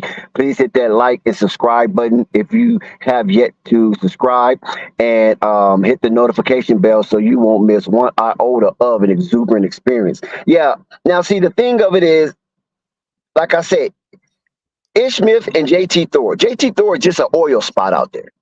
That's all he is. I don't see anything coming from JT Thor. I got a lot of pushback when I first start to, come down on JT Thor. Hold up, Dex. Before you finish that, fuck you for hating on dark skinned brothers. Yeah, he African I'm black. dark That's skinned. fine. He African black. That's fine. Hey, But don't hate listen, on I'm this dark nigga. skinned, right? I'm dark I'm skinned. dark skinned too. I'm darker So than how you. okay, Well, so he I'm dark hating on though. dark But it's skinned all brothers. I'm dark good. skinned. I'm Dookie His Brown, right? his complexion ain't got nothing to do with the fact he got 2 left feet, my nigga. Stop. Listen, but let me explain something to you. He's an oil. He's an oil spot. I'm Dookie Brown. So would you rather have an oil spot or Dookie on you? Neither. His complexion ain't got nothing to do with his ability to play ball, Dex. What the fuck are you talking about? God damn. And look, but see, JT Thor, listen, look at that name. I mean, who has a name JT Thor? You follow what I'm saying? That name sounds so impressive. And then not only do you have the name, you have the height and the look. Hold on. You know what I'm Look. saying? You got this guy 6'9", 6'10", blacker than black, because that's all he mixed with is black. And he goes out there and don't intimidate nobody. He doesn't even push anybody to the ground. He avoids contact at all costs. Oh wow, that's a good point. He could be that enforcer, couldn't he? No, it's not in his mind. It's not in his mind to enforce. That's what, I mean, the guy was down in Auburn, right? Mm-hmm. He was down in Auburn just dunking on people, just having his way down in the college ranks. But then he comes up here and he turns into a freaking church house mouse. Right. Yeah, Natty Stoff. Yeah. Good point, man. Yeah, because don't nobody give a damn if him and what's the other guy? The other guy that comes in. No, not him. Well, yeah, him too. But don't nobody give a damn if they get all their fouls. We don't care. Look at Mensa. Oh, that's see. This is why. See, I'm not the one. I'm not the one to sell hope, right? I don't sell hope like it's dope. Mensa, what the hell is he still doing in the Charlotte Hornets uniform? They should have stripped him from his uniform right in the middle of tip-off. Because we ain't got nobody that. No, he's not supposed to be on the roster, Big Al. That's the point. That's the point that me and Flight have disagreements with. Because these players are not supposed to be on the roster. If they're not on the roster, Cliffy don't see them. And if Cliffy don't see them, Cliffy don't play them. Yeah. That's the only thing that perturbs me when it comes to Cliffy and his rotation, because he's looking down the bench. He got to play who he got. Mm. But since you got to play who you got, Cliffy, you're going to have to lean more on the Lamelo Balls, the Miles Bridges, the Terry Roziers, the Gordon Haywards when they come. You're going to have to lean more on them. And if they don't want to accept it, they shouldn't be there. Yeah, that's why I can't understand. I mean, this medical staff, because I mean, I think that's all about injuries, though, Dex. I don't know, man. Because are you saying because the fact that Memphis is on a court speaks to the fact that everybody's fucking injured? He's a third string center. He's not supposed to be on the team. Period. Mm. Everybody going to go through their injuries, right? Every team have their list of injuries, and through the course of the season, they're going to have a plethora of injuries to players. Some play through them, some don't. But what I'm saying, when Cliffy looked down that bench, his face should not be there. It should be somebody else in 31. That's the only thing I'm saying. Not that Cliffy have to play lesser tier talent, but that talent, Mensa, listen, Theo Maladin should be the worst player on your team. If you Charlotte Hornets. Go ahead, Purple. I said, and they cut him. They got him the fuck home. They said, thank you for your services. You will not be welcome back. Yeah. You follow what I'm saying? He should have been the worst person on the Charlotte Hornets. That's how that roster should have been constructed. Anybody that's worse than Theo Maladin should not be on this roster. Dex, I kind of agree, but Well, I kind of let me don't. say Teo Mallet. Since he gone now, let me say his name right. Teo Mallet. Yeah. So what are they gonna do at center if we don't have Nick Mensa? That's the only reason why he's playing. Because we got Listen to what I'm telling you, Big Al. He's not supposed to be there. It could be another center, who else? but not him. Okay. But not him. Okay, so another free agent, right? Because he's been dragged along in their G League at the Swarm. Yeah. So okay. he's looking upon as a quote unquote, with the air quotes, a developmental player. And we're showcasing this. Mm-hmm. The dude has no clue where to be on the court. There's no pick and roll. Right? There's no pick and roll with Lamelo in him. And there's no handoffs with Lamelo in him. What the hell is he out there for? He's not even a lob threat. Okay, if you're not a defender, you don't defend the rim. Okay, cool. What are you here for? What can you do? Because we have yet to see. So you feel like they should have kept Kai Jones if they're gonna play instead of playing Memphis. Kai Jones was out of it, man. Kai Jones on Spice or shrooms or whatever. You can cut Kai Jones. You can get rid of that because he had a lot of bad behavior and he was hating on his own team. Yeah. You can get rid of that. But I'm saying, how do you keep this guy on your roster? It's got to be somebody somewhere, some G League that you can bring up that gives more forceful impact than you. Look at Jovic. Look at what Jovic is doing for Miami right now. Yeah, that's true. How you stuck with Mensa? Yeah. How many favors do you owe on that back nine, Michael Jordan? Yeah. Yeah, that's why I'm sorry. Go ahead, Prego. My bad. Go ahead. All I gotta say is you've been looking at the draft. Yeah, that's why, to be honest. But why even, you know what I'm saying? Charlotte shouldn't be in a situation where every time they got to pluck something from the draft.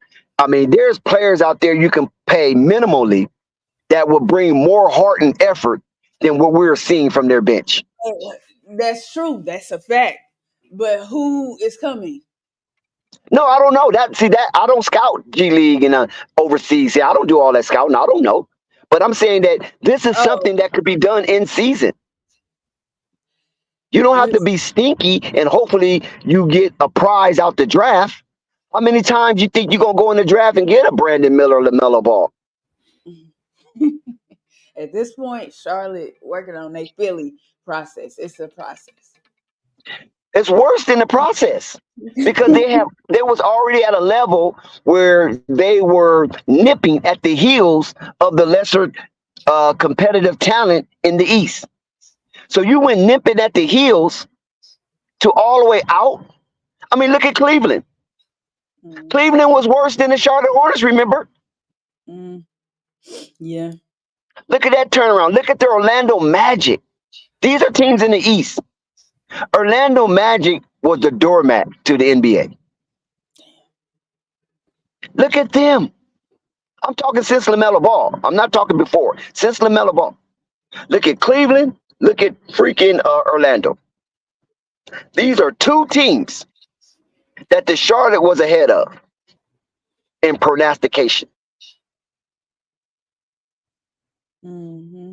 That's what I'm talking about. Yeah. Dex, hold up, Dex. I'm thinking this shit, bro. Can you find that word you just said in the dictionary? Can you put it on the screen, my nigga? What the fuck was prognosticate? You and your goddamn word. Yeah, you know, prognosticate is when you kind of predict a little bit. You know what I mean? So if there was prediction that the Charlotte Hornets with that young core and Gordon Hayward and Terry Rozier being the vets leading that young core, the way they was out here scrapping and scraping and kicking and trying to make something happen, they felt that they would be in the future 5, 6, or 7 seed as a perennial playoff team, but in the lower echelon. You follow what I'm saying? But they just feel that the way that Charlotte Hornets is playing from 2020 to 2021, that they would have ushered themselves in to be a lower tier competitive team in a hard out. A hard out. Pause. Pause. Yeah, definitely pause. Yeah, YOLO, In you're the right. playoffs. This is Stephen You know, A. He the West Coast Stephen A. Smith right now. What the fuck? yeah, so Charlotte. So listen, Big Al. So Charlotte, according to the pundits, were voted as one of the new incomers What year in the what playoff you picture. talking about? The year You know what I'm that saying? the year that before Miles lost his mind. No, Lamelo's rookie season. Those first 2 years, those 43 win teams, they thought they was going to ascend, not descend. I mean, the Charlotte Hornets, I mean, they fell off the cliff. I mean, a precipitous drop is the best that you can call it.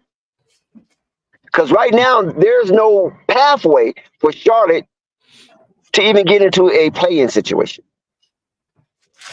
Yeah, well, So it's like this season is a wash. It's it's done. It's over.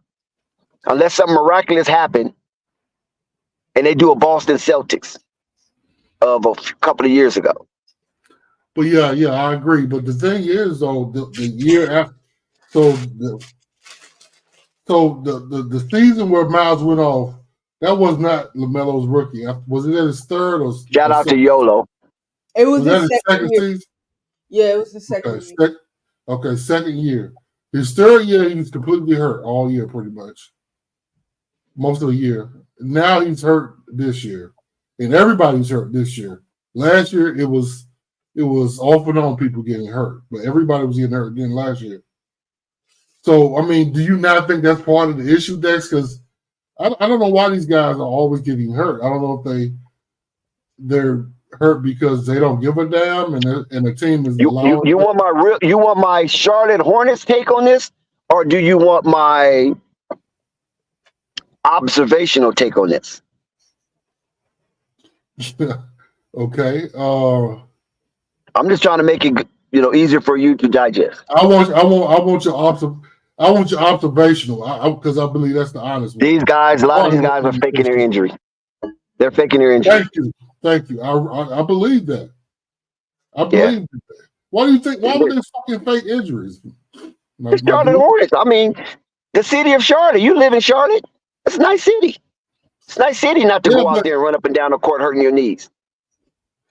But why would you fake? Or when you're on the road, you go to some of these nice cities and you can do more things than the players that's available.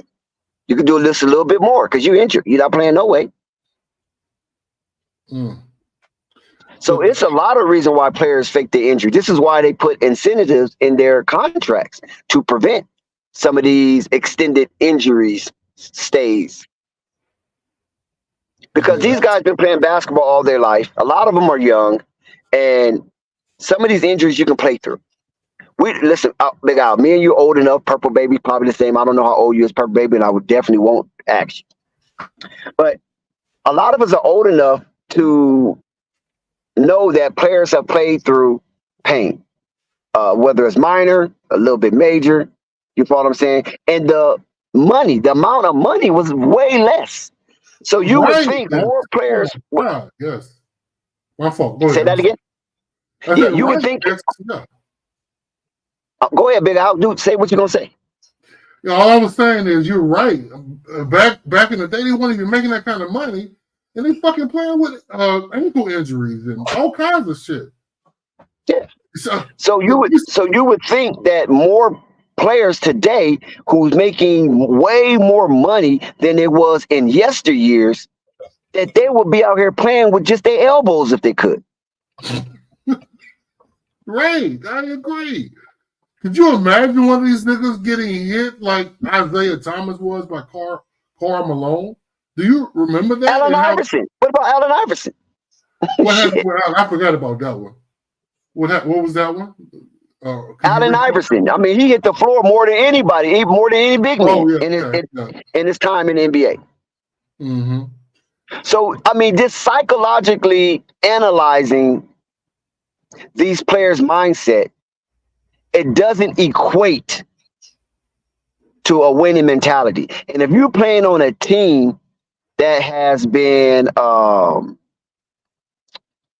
dysphoria, what incentive you got to go all out for just to lose that game? And lose out of an opportunity to continue to extend your career throughout its lifetime of the contract. You don't have no incentive to be diving for balls and setting hard picks, and you know what I mean? Because your team sucks, and I'm not going to kill my injury going all out when I'm looking at other players not going all out. Yeah. And they don't have, and listen to this, Big Al. They don't have anybody to push them, to put their foot in their ass. Like, I know what you're doing, cuz I know what you're doing. Blood, I know what you're doing. Folks, I know what you're doing.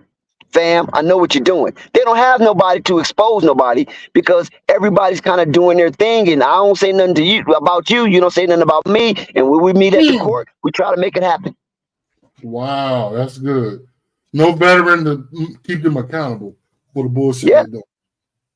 Yeah. Wow, that's good. That's good. That's true. That is very true. And with the stuff that's going on, man, I don't know. I guess you are right about what's the guy you mentioned last night? PJ Tucker. PJ Tucker? Yeah, PJ Tucker. Somebody like that will give these young niggas I mean, they could have picked up James Johnson, but I think somebody else picked him up. James Johnson. Who picked it? The Mavericks picked him up. Somebody just picked him up. An enforcer. I don't know. Martial art expert.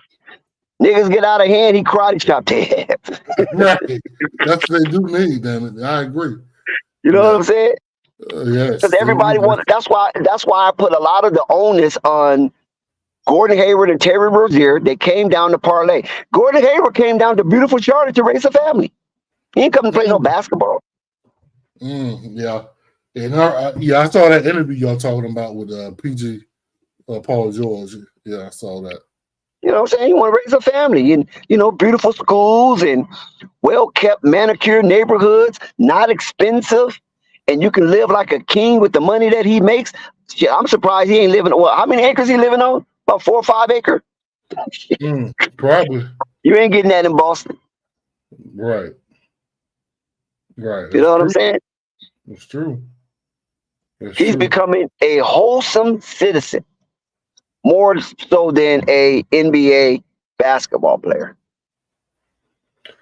Man, yeah, I was hoping not to hear that though. That you feel like they faking. I thought that was the case, that they're faking injuries, but I was hoping not to hear that, man, because that shows the mentality that Lamelo has, I believe, because he's out there, He's Actually, let me tell you something about Lamelo. Like, I'll share this with Flight. I'm gonna share it with you.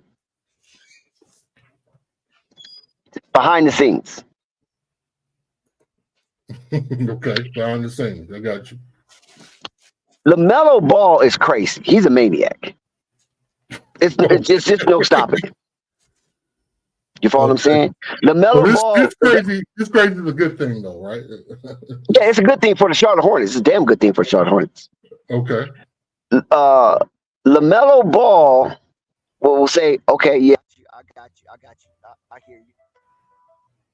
And will do the total opposite. I'm not saying his word is not bond, but he feels so confident and empowered that the decisions that he makes is going to be fruitful.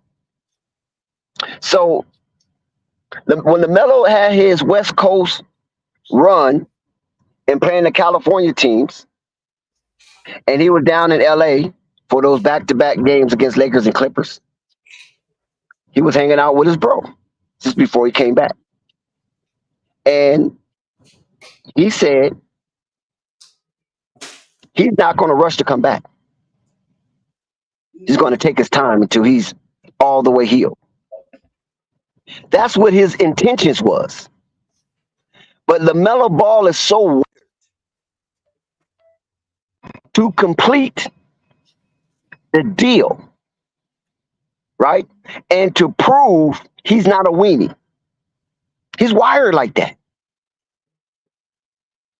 And he's going to prove everybody's wrong that he can play when he feels that he can play. Regardless if some say, like his dad, hey, man, don't rush back, man. You got a long career ahead of you. You're only 23 years old. You know what I'm saying? Yeah. So do you think that can rub off on the teammates? That's my point. So while he's out there hanging out with Jello, spending time with his bro. Trans Incorporated. Hold on. That's getting them collect calls Good. from them creditors. No, he need to block them bitches. Well, somebody helped me up on Twitter big time. I didn't even know what the number was for. They said, I read the comments, they said to block creditors. They go directly to voicemail. Oh yeah, mine comes up as spam. So yeah, I know not to answer that BS, but I get them all. I get them. But yeah, Purple, you a Cowboys fan? Hell no. Thank God. Yeah, they got that. I just can't wait. I'm about to get on TikTok because I know they on TikTok crying. About them Cowboys. I just knew they was gonna be Green Bay. I just knew it. Listen, I forgot who they lost to, but they was in. I seen I didn't realize how many people on TikTok that I followed that was Cowboys fans. I don't know who it was, but it was during the season. Who did they play? Because they beat somebody, and maybe it was the Eagles. I feel like after they played the Eagles, whenever the last time they played them last, and they beat them, whoever they beat after, they lost after that, but they was on, what's the name, just running their mouth. So what? We beat them Eagles, though. We beat them. I said, I can't wait. Oh wow! Eagles. So they was talking shit and got beat by the Packers. The Packers almost the Packers. My team is one of the worst, if not the worst team in the league, and we almost beat the Packers, and the Packers beat the Cowboys. Ain't that a bitch? What's your team? The Panthers? I'm sorry to say, yeah, the Panthers, yeah. Oh, yeah. I seen, and people need to be careful. It's all right for you to call the team trash, but calling these players out their name, and listen, some people believe it. Oh, you should be able to take somebody to, calling you out your name. I said, it don't work like that. You can't tell a person how to feel. And everybody ain't immature just because they want to haul off and hit you. Yeah, well, so to go back to what I was saying, Big Al, was that Lamelo is wired in the way that he can't stand not to be involved to make something a better situation. And this is why he comes back faster from his injuries than someone else that might have that same injury and might parlay it. Remember, last season he came back 3 times, right? He came back 3 times from an injury. Yep. This season he came back twice. Yep. But see, he better be careful because they not looking out for him like exactly. And this is what his pop's telling him. I'm telling you, this is what his pop's telling him. It's not that serious. You got a nice girl. You got a comfortable situation. Do not make yourself feel guilty by trying to come back and help a dying cause. So time out, Dex.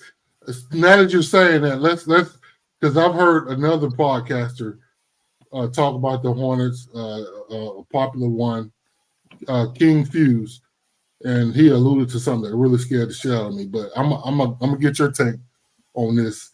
So when you look at the Hornets as a whole, what do you think their issue? Why do they not want to improve this team like they should?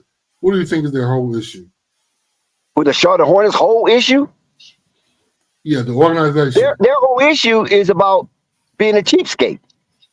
It's being a miser. That's the whole issue. Because Charlotte I know Michael. Hold on. I know Michael Jordan's cheap, What about the new owners? You don't think they're cheap, do you? Well, they in transition right now. Yeah, okay. Yeah, See, exactly. they're in a transition state, and normally when you're in transition, you don't spend money. That's not wise as a businessman to spend a boatload of money while you're in transition, because you gotta get in your people in the places where you're going to put this money, and a lot of it has to do with trust and sharing the same vision.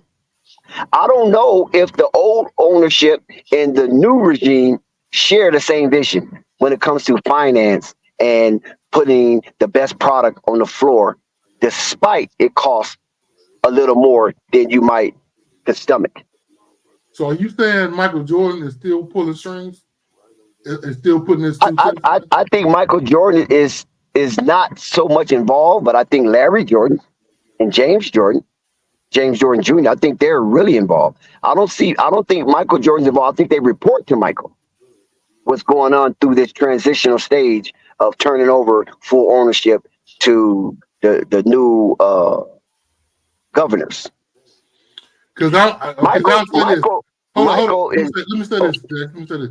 Because I don't think y'all, I don't know if y'all look at the Hornets fans and think that a lot of us actually wanted Michael Jordan to sell the team a long time ago.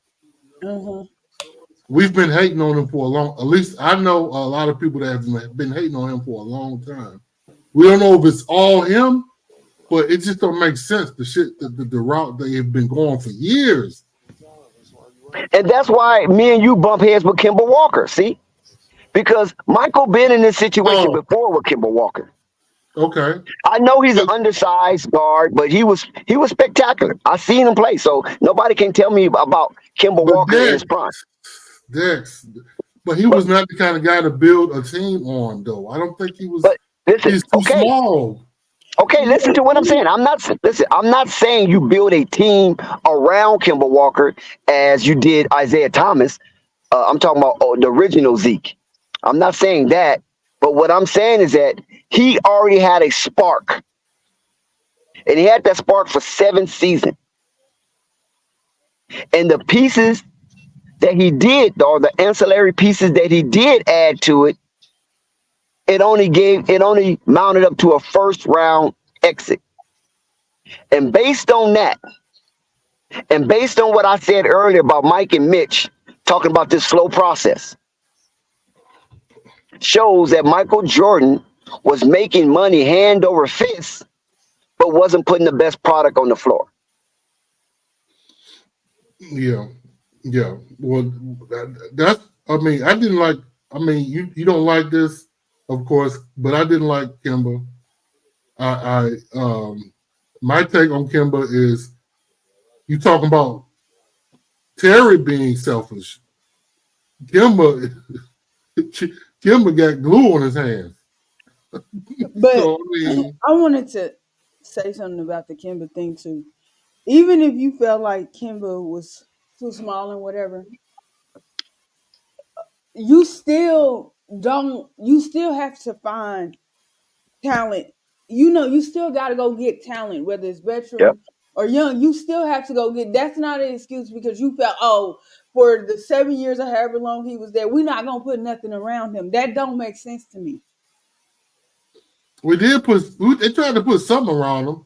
At least they tried, but it was where they fell short, in my opinion, is when they drafted MKG. I'm like, what in the hell? Second overall. But see, that's despite the point. That's despite the point because draft you hit and miss. You follow what I'm saying? You hit and miss. But my thing is this though. They was already a playoff team. So you just add some, subtract some until you get it to where you want it. But Mike don't want it like that because he's going to have to pay. You got to pay to win. Okay, listen. I get those 7 years. Let's be honest. In those 7 years, I think they drafted Cody Zeller, MKG. I think even Vonleh was drafted during that time. These bad draft picks can set you back 10 years. That's true. That's facts. And that's what happened. They set themselves back with these bad picks because they can't get talent back. So they keep having to go back to the draft Even Lance Okay. Stevenson. Remember Lance Stevenson? He was a terrible pickup.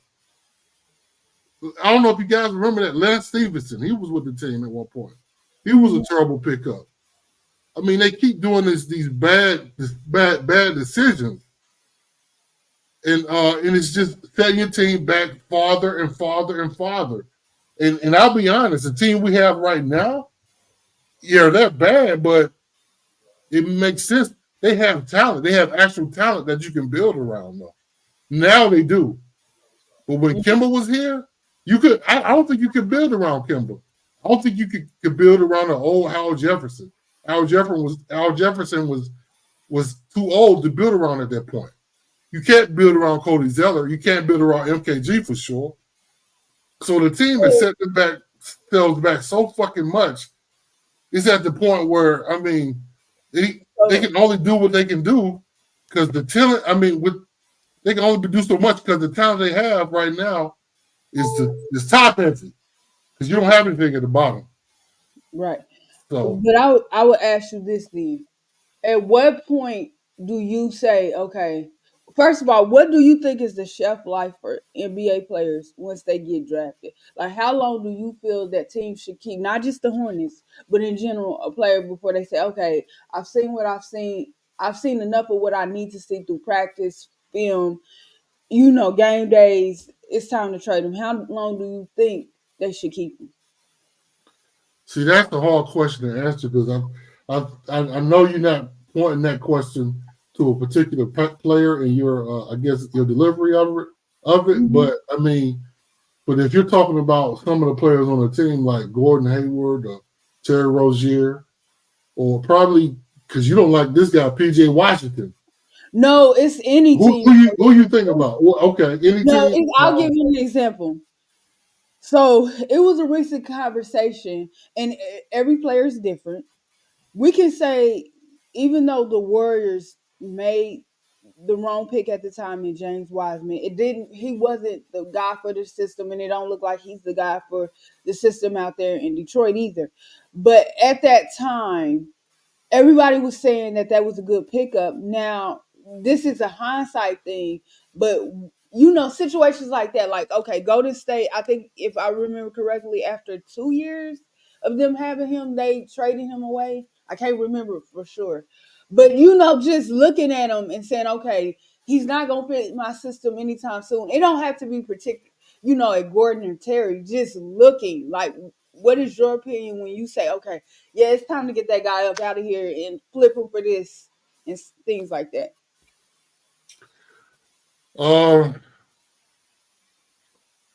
For me, that's hard to answer, Purple. I'll be honest. Because I don't know if you heard me and the things I say when I'm up here, but the Hornets are in such a particular situation where, I'm scared that if they do try to make a change and they do try to trade Terry or Gordon, they don't get anything at all significant back. That's really an issue. But I know they need to get rid of. You got to come back into reality. What do you expect them to get back from players who accomplish nothing? Absolutely nothing. But I'm trying to answer her question, Dex. That's all I'm trying to do. I know, but you said you don't know what they're going to get back. So what are they worth? That's what I'm asking you. What are the Terry Roziers and the Gordon Haywards worth to you as a Hornets fan? Oh my God! When it's so weird because Terry. Oh my God! It's hard to answer that question because it's so weird because Terry. When Lamelo was out, Terry, he was balling, man. Can we at least say that he was balling? Yeah, he was. Wait! Stop! What, I'm trying to answer the question, stop, man. Purple, stop. Big Al, stop. First of all, let's get your definition of balling. He was upward of 30, almost 40 points a game. That's what he meant. Hell no. He was balling, man. He's only averaging 23 points a game right now. That's good, bro. That's that good? But listen, man, are you finna sit here and tell me 23 points a game and you on a 9, you only won 1 out of 9. I mean, 1 out of 10 games in a Yeah, we 10-game don't I we get increment. it, don't Dex. we I leading get to it, bro. winning. We But just saying what he's averaging. Like Miles Bridges, like Casual said the other night, outside of I think he said what 5 games or something like that. Miles Bridges has been playing well. It's just not translating to wins. Thank you. That's my whole point. So what is their worth? That's what we're okay, coming back to Dex, worth. Dex. Because Okay, it's I all get about it. wins and losses, right? But my dude, I gotta frame the understanding around my answer before I answer. You know, because it's not a clear cut answer for this guy. His worth, because if he's scoring like that, he has some kind of value. You know, But and he's that's the scoring on difficult a part. bad team, Al. That's the thing. Well, if He's we ain't got scoring on a nobody, bad team. if And we ain't who got is he nobody, making anybody better? listen. If we don't have him, we ain't beating Sacramento. I If you understand don't that. have I mean, listen, Al, we already know that anybody can win. I mean, even Detroit got some wins. Washington Wizards got some wins. But Cal Kuzma, is he impactful? Kyle Kuzma, yeah, kind of, yeah. But they only got what, 8 wins or 7 wins? Right. Yeah, I don't know, man. Yeah, you got a point. You got a point. I mean, I hadn't answered the question, so I'm going to answer it. I Now, don't know what if he's doing. Terry, no, listen, Purple and Big Al, if Terry Rozier had averaged 23 points and the Charlotte Hornets was 6-4 in a 10-game span, then you could say he's balling. But by them being 1-9 in a 10-game span, ain't nobody balling. That's my point. Well, time Because out. when you Okay, balling, hold on, Dex.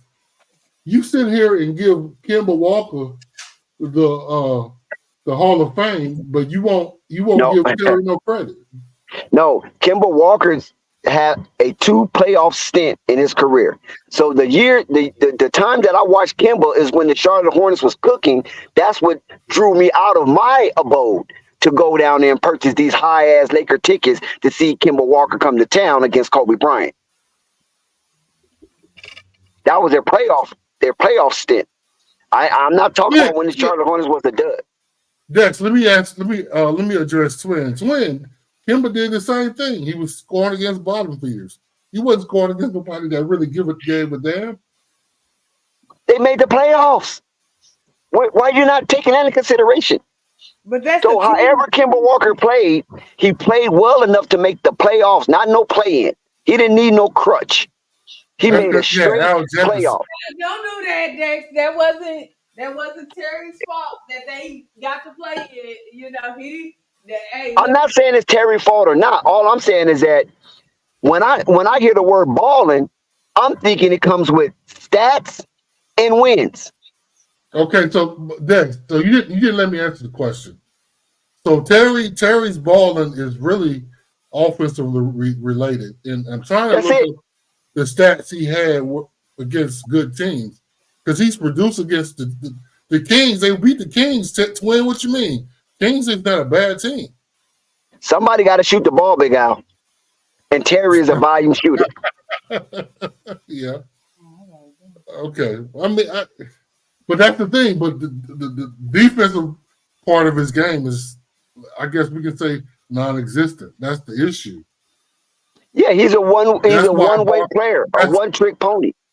Yeah, that's my issue and why I have a hard time assessing his value. His value. Exactly. That's my point. Now, he probably would have extreme value on a good team that need a punch off the bench. But I don't know if Terry is a wire to come off the bench. I think he will be a pestilence to any team consistently coming off the bench.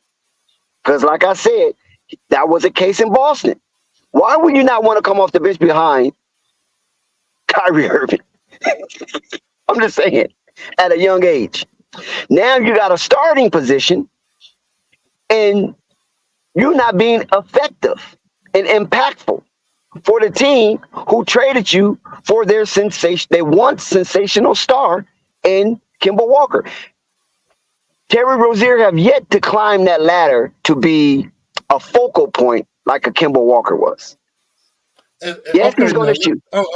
hold on, man. Let me say this because I can't completely shit on Terry because I'm not shitting I've on Terry. hold up. Let me finish my statement, Dick.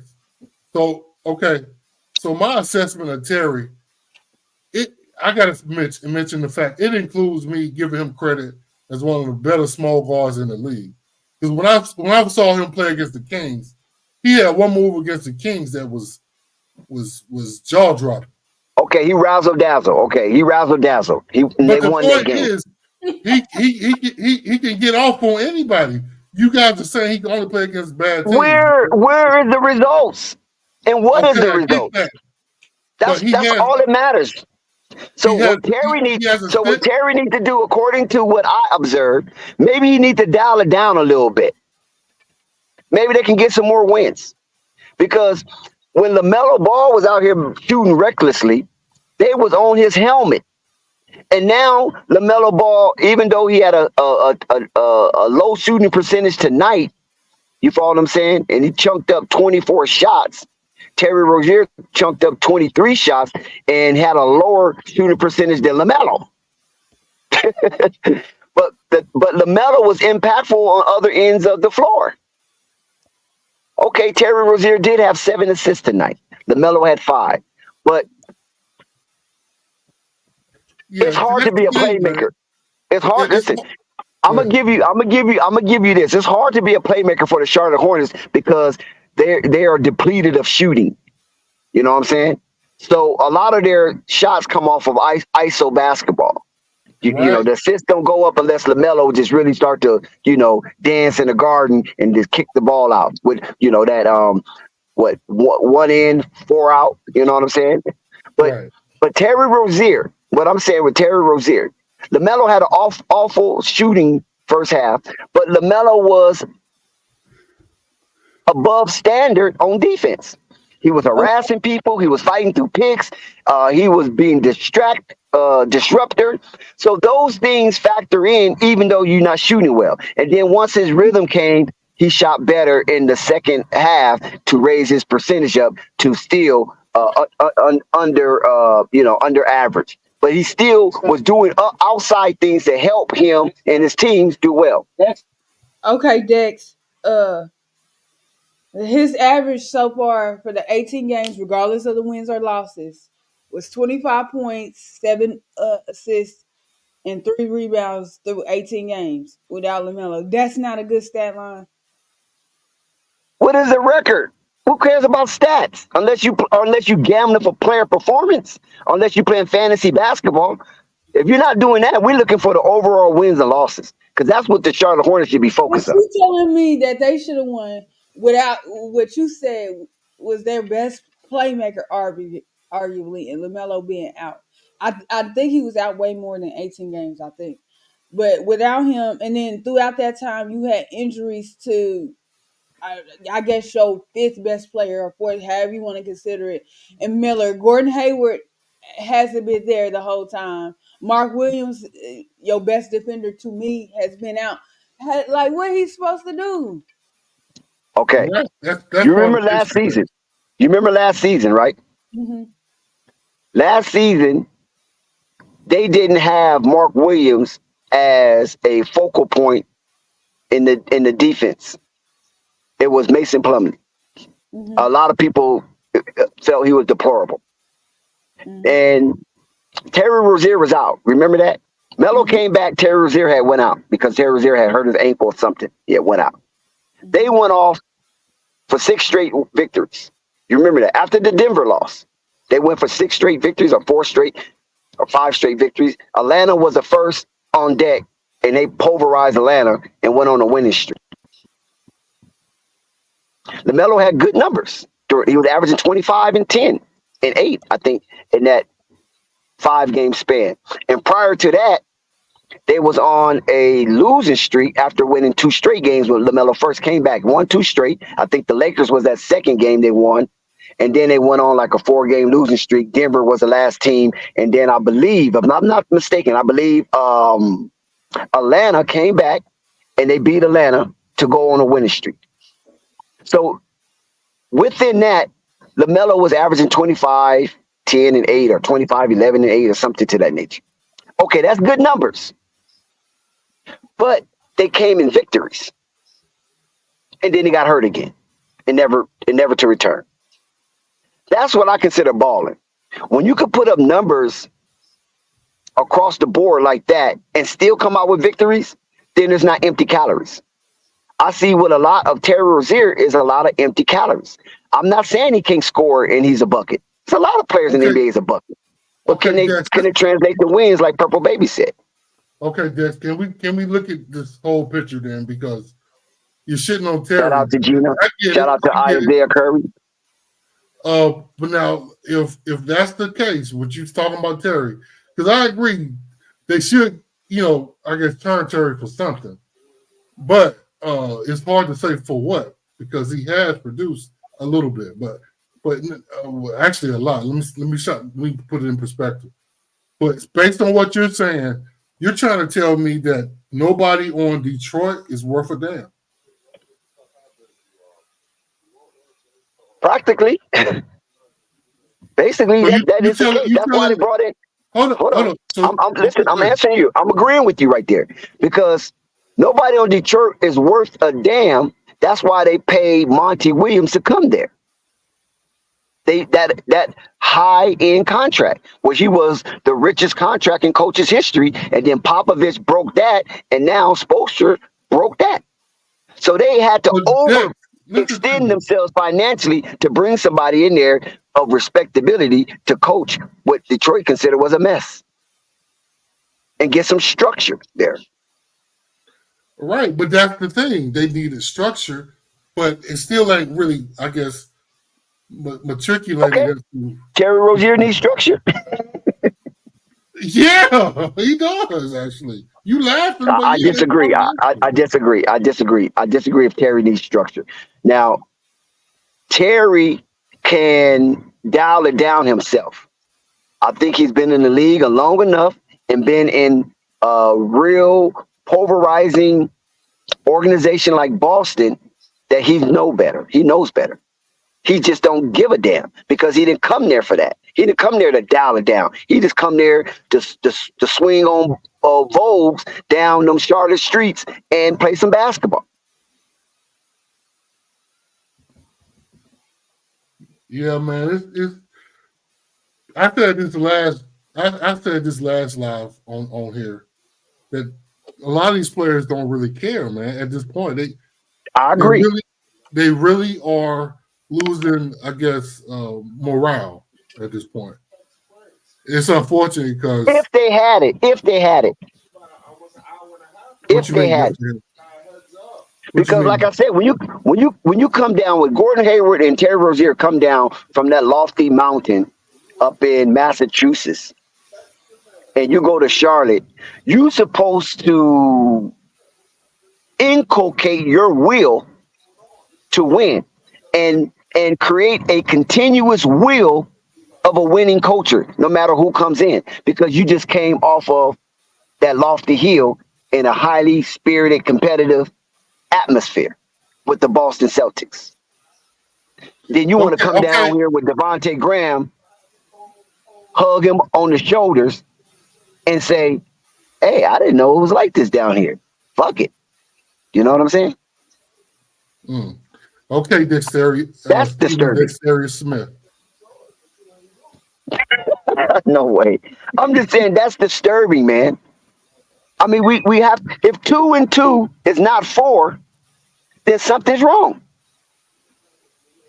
So if these players coming down off this lofty hill and that competitive spirit is not present, then they're saying to us and trying to convince us 2 and 2 is not 4.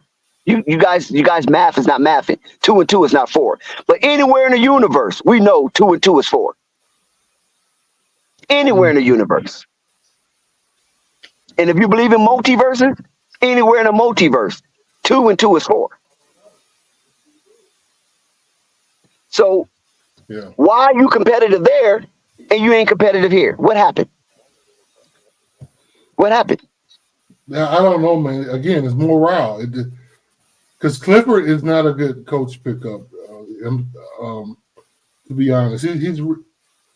he preaches defense, but his structure on offense is an issue because this team needs structure to a degree on offense.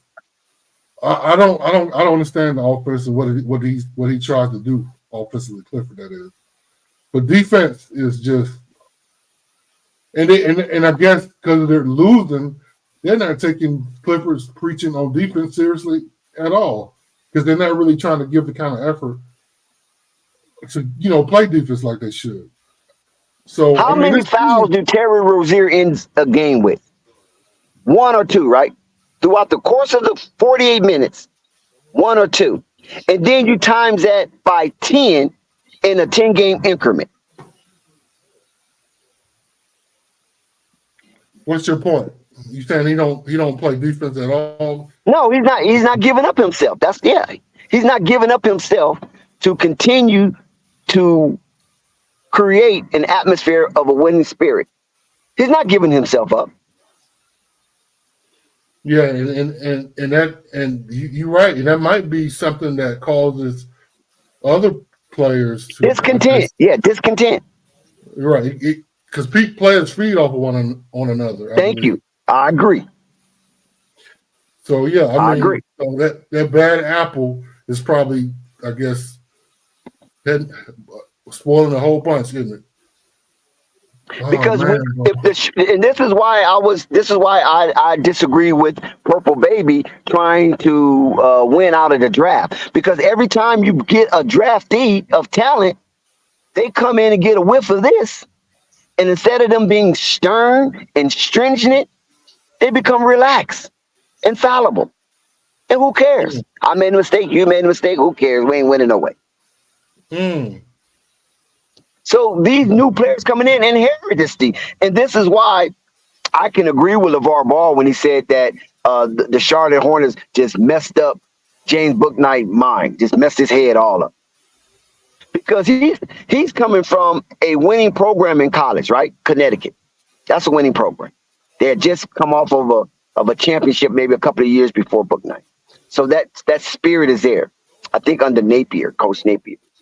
So I mean, Coach Ollie. Napier was the point guard of that championship, Shabazz Napier. But so you coming in with a mindset that, okay, I'm going to the next level. I know I got to have my shit together and blah, blah, blah, blah. You get there, everybody's pulling up in their hot whips, but nobody's talking basketball. right. And if you can't overcome it with your skill like a Lamelo Ball, it's going to be hard for you to inherit that kind of raggedy atmosphere. Because even though LaMelo come from a 2-parent household, like I told you before, LaMelo is wired to complete the deal.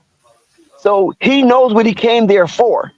Yeah, he might have played a little bit, around, but he knows the end-all game is what LeBron whispered into Lonzo's ear, keep the main thing the main thing. And Lonzo kept it whispered in LaMelo's ear, keep the main thing the main thing. All the other stuff going to come, but it's going to come based on you being groomed to be an outstanding basketball player. So he was able to overcome the impediments of all the allure that comes to being the baby sister of Atlanta. And I don't need to go more into that. Charlotte's the baby sister of Atlanta. What goes on in Atlanta goes on in Charlotte, but to maybe a little lesser degree. But it goes on. And it's heavy out there in them Charlotte streets. So if you can get past that and still perform on the basketball court, then you can overcome some of the slothness of the Charlotte Hornets non-winning atmosphere. And when you see that, instead of fighting LaMelo, or instead of fighting against that, they, meaning Mikey, Larry, Jamie, Mitty, and Buddy, should have rallied around and put emphasis on this kind of behavior. That is the behavior we want in Charlotte and start removing all of the useless debris that's holding the organization back. I don't care, but he's not going to do it. I mean, at the old regime wasn't willing to do it because it costs money. So they just let these sloths play out their contract because nobody wants to spend money. Yeah, Dex. Yeah. This new regime. I mean, you're saying what you're saying, but we don't know what this new regime's direction is just yet. Because, like you said, they just shout out to Ghost J. got in. Yeah, they just got in at this point. So they're trying to renovate the stadium. I understand that people don't like the fact they're spending money on the stadium and not on the team. But honestly, the fact that they are trying to improve the workout facilities, which again is one of the worst in the league, which is deplorable, if you ask me, for a team to have a bad workout facility when you're in a small market. You got to have something that works out. It's something that's good for a small market team. But beyond that, the fact that the new regime is back, and the fact they actually have guys, which I believe is light at the end of the tunnel, that they can build around. I don't think when Kimber was here, we had anybody we can really build around. The team actually has talent we can build around. We just got to do that. You must have missed my point. Let me finish my statement, Dex. Let me finish my statement. Because this is circular logic that you're going. You're circling around the wagon. No, let me finish my statement. Because you're saying Book Night is all on Charlotte. I mean, but Book I didn't say it's all on Charlotte. No, of course it's not all on Charlotte. Okay, but Book Night. I agree with Ghost J. Book Night is very much accountable for his behavior. Right. Because I'm not gonna reiterate what I said last time. I'm not gonna say it because everybody knows about Book Night and some of the issues he had. But my point is, the team has light at the end of the tunnel. They have talent. Lamelo's talent. Brandon Miller's talent. Mark Williams' talent. Some people might not agree with this statement. Miles Bridges is talent. Now that we have P.J. Washington, even though he's inconsistent, he's talent off the bench. Nick Smith Jr. is talent. These guys can actually play. Hell, Nick Richards as a backup center, backup is talent. So that's light at the end of the tunnel. You get structure, you get a better training facilities, a better coach, a fucking better organization, period. I don't know what the fuck they're doing. This team can actually become something. Now, we should have kept Dennis Smith Jr., obviously. We should have had better backups, obviously, instead of Bryce McGowan and fucking JT Thor. JT Thor should be the fourth power forward off the bench. We shouldn't have to have Mentor on the court, as you said. But that's the issue because Mark Williams probably faking a back injury. I hope not. But I don't think he's faking it, but that's the issue because Mark Williams hurt. But if we can get these guys on the fucking court and hopefully turn Terry into a guy that gives a fuck, turn Gordon Hayward into a guy that gives a fuck, a veteran that is, we might have something, Dex. But how they going to care if they already have absorbed the mindset of the old regime? You know what I'm saying? Because when they looked at the old regime, it was obvious they didn't give a fuck, right? I mean, they got us training in this shit. I might as well get a 24-hour fitness membership and train there.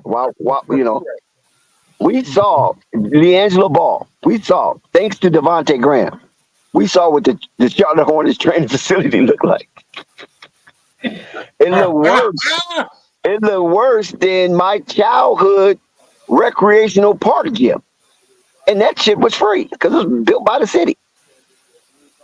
So the city ain't gonna put too much up. You know what I'm saying? So the 704 just deserve more, man. And like I said, I've been to Charlotte, ate that North Carolina barbecue and things of that nature, and it's a nice city. And they got a nice suburbs and a nice upper class.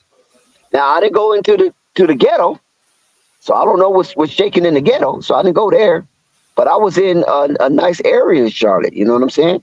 Mhm. Nice American Airlines Stadium for the Carolina Panthers.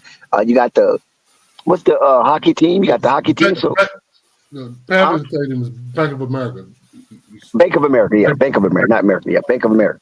So you got football, hockey, NASCAR, basketball. So you got four major sports, and you telling me some cities don't, and you a small market with all these sports. So that means there's a lot of money being generated in the That's 704. right. I agree. The And you gonna put second, that shit out. the second largest financial hub in America, Mm. second only to New York. Mm. And you telling me the 704 don't deserve better? I agree, Dex. I The totally skyline agree. of Charlotte Hornets is very competitive to any major city in America, with the stadium and the skyscrapers and the lush greenery that's in that plush area. And you telling me 704 don't deserve more? Dex, you preaching to Maybe, the choir. yeah, maybe this is one of the reasons why Michael Jordan was kind of pushed to the side. Let's see if somebody else can do it better. Maybe, I don't know. I know people bring up these allegations of him in debt and gambling, but he's still a part of the league, which is some of the dumbest shit I ever heard. You know, if it made him retire the first time around, and you still telling me he's going to get $3 billion for bad behavior as an owner, and nobody brings it out. I mean, even some of the most democratic media in America would Dex, love Dex, to listen, throw listen. down You on on the the West? conservative South. Yeah, you on the West Coast. You don't hear about the rumors about Mike and how he ran the team. I'm not gonna go into it, but there's rumors about how he ran it. It was trash. I'm so happy he I was told agree. to No, keep I it. agree with you. I agree with you on that. But what I'm saying is some of the far fetched conspiracies that caused him to sell a team. And, but yet they still associate with him by letting him be on as a minority partner. If Yeah, he I was don't such, know what that's about. yeah, that's what I'm saying. It's weird. And I know that these Jays that runs the NBA, they're not going to play with their money like that globally, Mm. where integrity is an issue, and this is why Mark Jackson is still on the sideline, hoping to get a job somewhere because of integrity issue.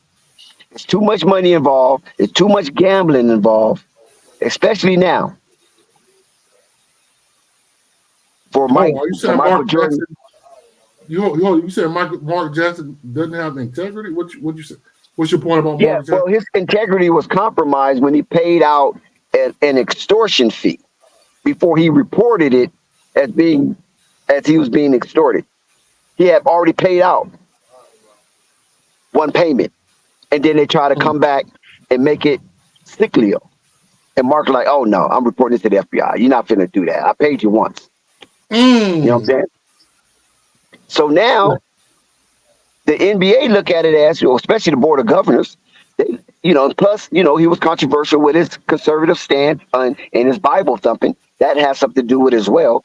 But the NBA looking at, damn, if you come across another issue, will you silently compromise in an influential position as coaching to solve some issues that you may have off the court? You understand what I'm saying? So that's why it Right. became an integrity issue. Yeah, you can commentate, you can do a sideline reporters because you don't influence the game. But as a coach, you influence the game with subs, defensive, offensive sets, and execution. You know what I mean? Injuries. So you paying off people, but you a coach at the same time. That's not going to happen in the NBA. We can't allow that type of integrity issue to stain the NBA. Even though the NBA have integrity issues with referees gambling, that's why they went to jail. to be a deterrent from anybody else who think they can continue in such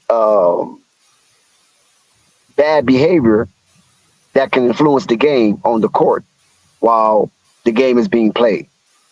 So that's a major issue with the board of governors, the oligarchs. Yeah, But well, if I Michael, heard. so what I'm saying is that if Michael Jordan had that same kind of issue,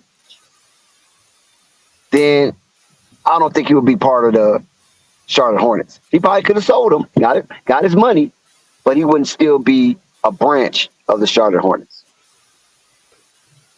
Well, yeah, it's still yet to be seen what they're gonna do with this team, man. I mean, but they got issues all across the board, man.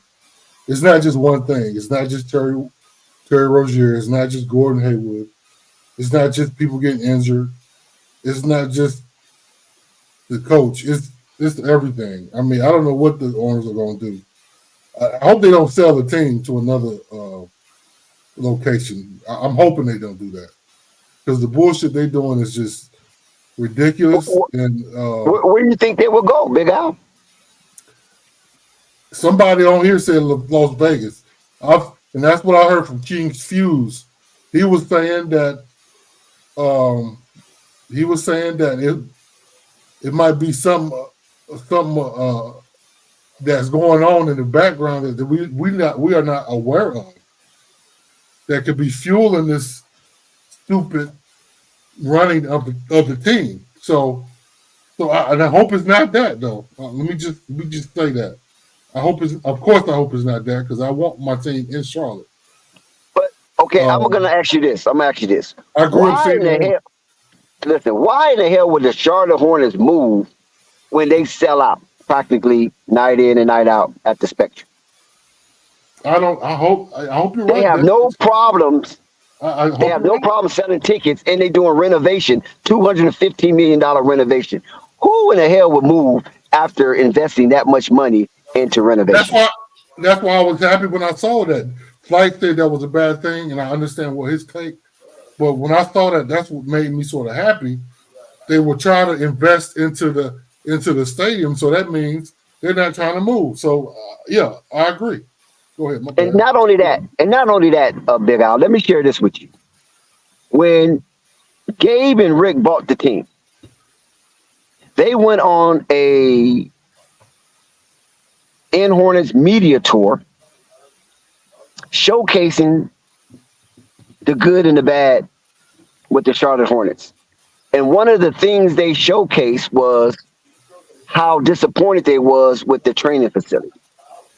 So a team that's looking to uproot themselves and move out of a lustful financial hub like Charlotte,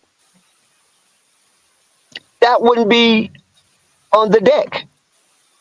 Improving the stadium, training facility, the parking situation.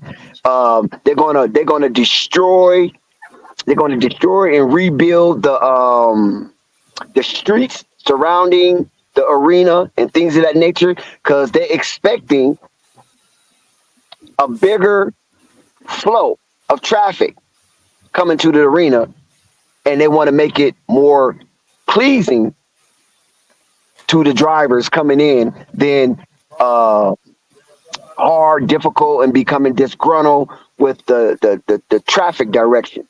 So they doing this massive redeveloping that's going to cost them $215 million. But yet, I'm just going to get up and move. Right, I agree, Dex. I agree. I mean, Really? I just had to. I agree with what you're saying, man. It's just that Flight is the voice for the voices, right? I don't have a podcast, so I just had to get that off my chest and I guess address that in my own way and mention it and pretty much get your take. So I agree with what you're saying, but I've heard those kind of rumors, right? So yeah, all you got to do is follow the money. Right, I agree. Yeah. With these people, you got to follow the money, and that's going to tell you what they're doing. Yeah, I agree, Dex. I agree. And do you know how much political? How can I say this? How much political play that you have to get involved in when you going to renovate that's going to cost $215 million in Charlotte, in the South, where we know that's some of the more cheaper real estate that you can buy in America. Mm. You know how much political pocketing that has to take place? Right, I agree. So ain't nobody thinking about moving nowhere. They thinking about developing there. And they thinking that they finna get a wider fan base and they need to be prepared for it. Right, I agree. Yeah, I agree. I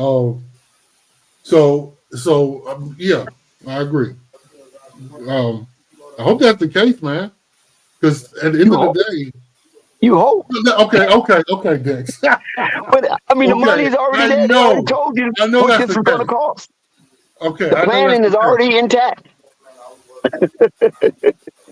I know that's the case, Dex. And I just Shout out to hope Anthony Edwards. Shout out to Drake. I know you come with the Ant-Man stats. Yes. So when I say I hope, I'm really referring to the issues with the team and the personnel and the need for them to get better personnel that actually give a damn about winning. That's I the think key. better personnel is coming because when you start seeing movements like this, you know they're going to have to put a better product on the floor. And the Gordon Haywards and the Terry Roziers are not a part of that. Now, I heard Chief Bartrand, and I seen it myself, but I'm just going to give it to Chief Bartrand because he put it out in the atmosphere, where co-owner Rick Snall spoke about the pivotal three. Okay. And he named them. Okay, who they name? LaMelo Ball, Mark Williams, Okay. Brandon Miller. Triple M. Triple three. Right? Mm-hmm. Yeah. So that is the core they're going to move forward with from this point on. So by them being the core, that means everybody else is expendable that he didn't mention. Right. And so I believe from that conversation that Rick Snall espoused and Chief Bartrand highlighted and brought to the forefront that he want a winning product on the floor, something that he can cheer for. I think that he's going to be more of a Mark Cuban type guy once he gets this transition out the way. You know what I'm saying? I think this is what I get from Rick Snall. Now, Gabe was an in-house guy already. So I don't know how much Gabe is pushing. But Rick is from the Northeast. And he wants to put his fingerprint on the Charlotte Hornets.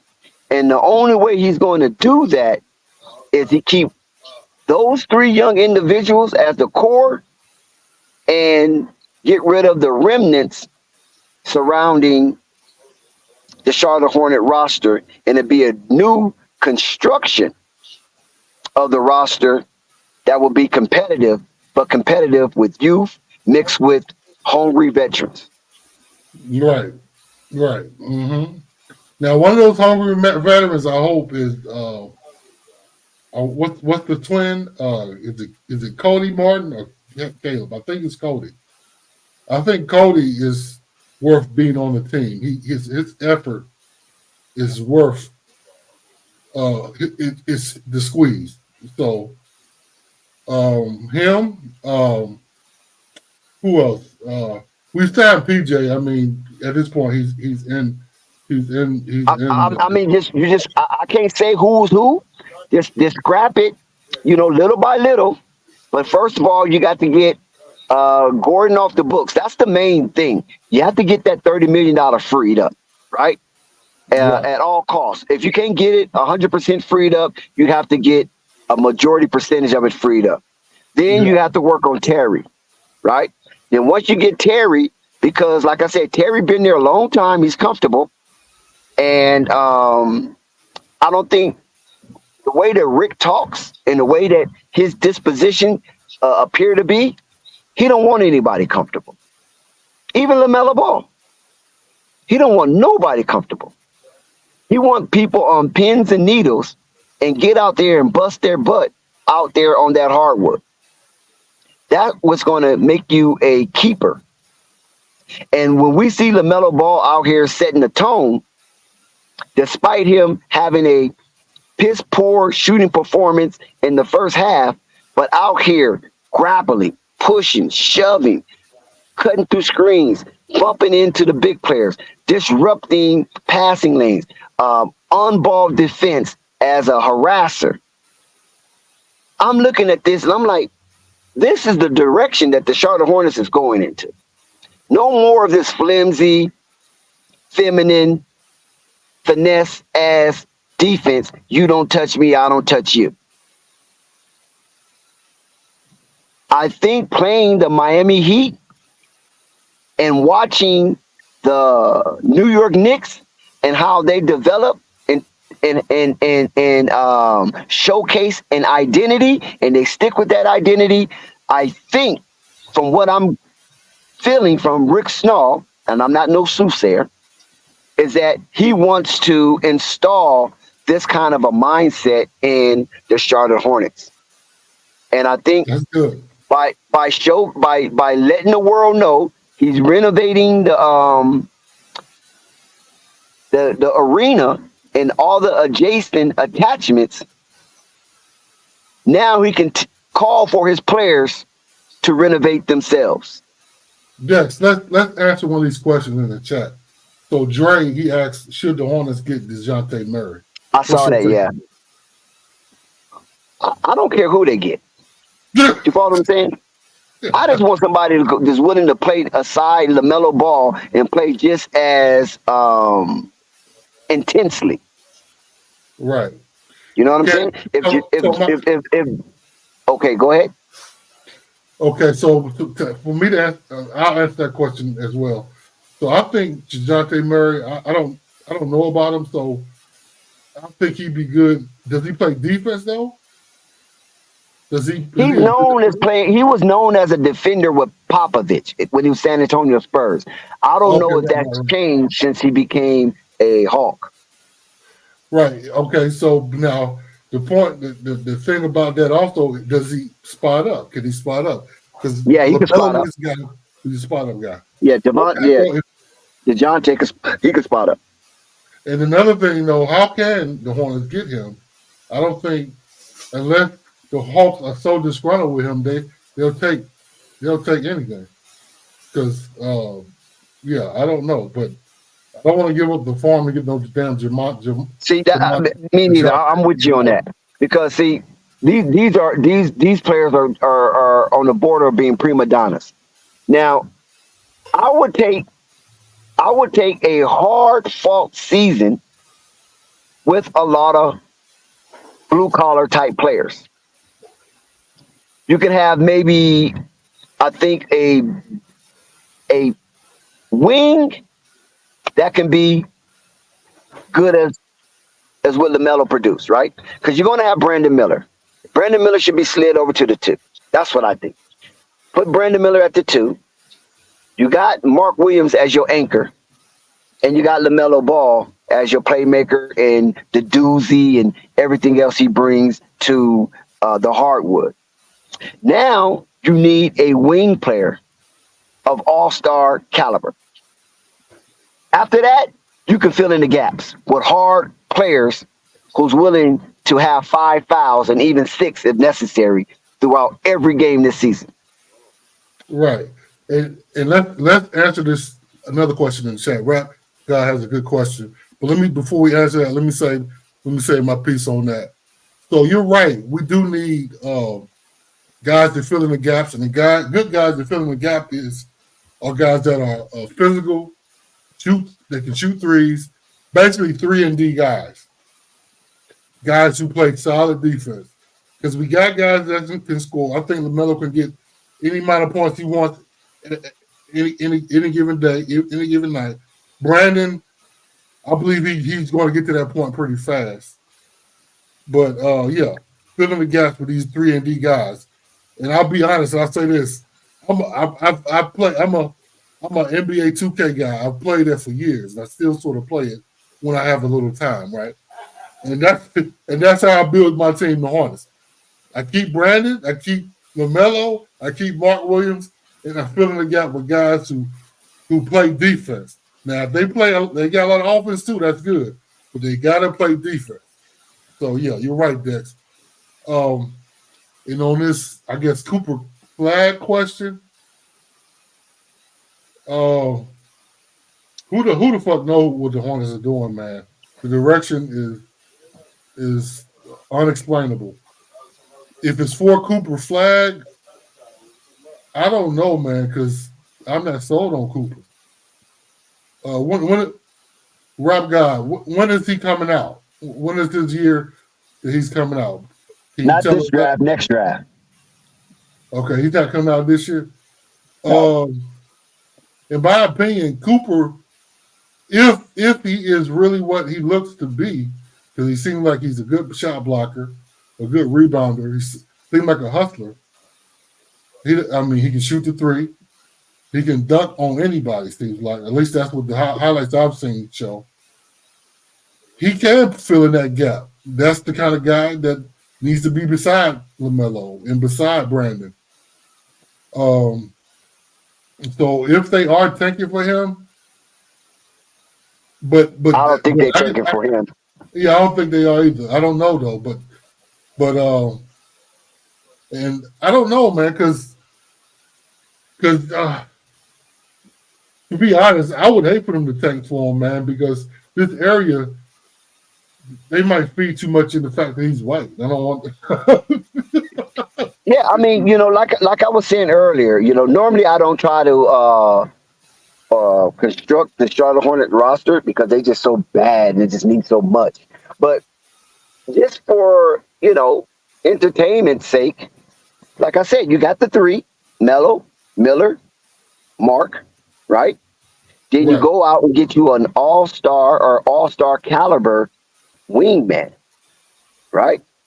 So that's 4 right there. And the other person that's coming in, you can have him as a gritty, blue-collar type player. Because everybody don't need to score. Everybody don't need to be to have the shining lights shine on them, maybe from time to time. But they have to be more guided and situated. So that way the Charlotte Hornets can play better situational basketball. Because right now the Charlotte Hornets doesn't play good situational basketball. If they're not hitting, then they're going to be losing. Yeah, they don't know how to grind out a win. Yeah, they give up. They sure do. But now, when you say all-star wing, are you really trying to say a veteran wing that can produce scoring-wise, but is really a good defender? Is that what you're trying to say? Yeah, I'm saying someone that's been in the league, that's know how to win, and is willing to take that mentality down to Charlotte because the ownership the organization has turned a new leaf, and now they want to be committed to win and bring in a championship kind of culture.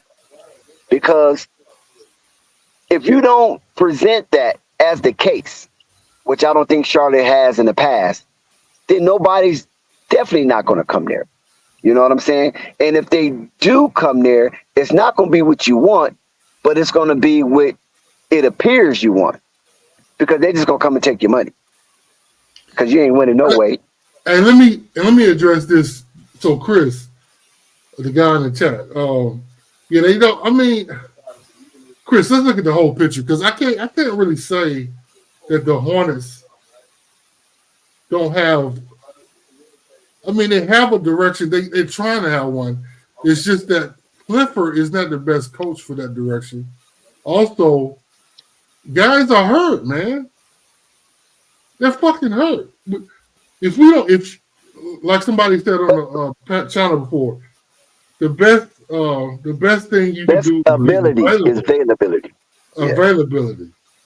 So I mean, at this point, we look really bad, but let's be honest, guys have been hurt.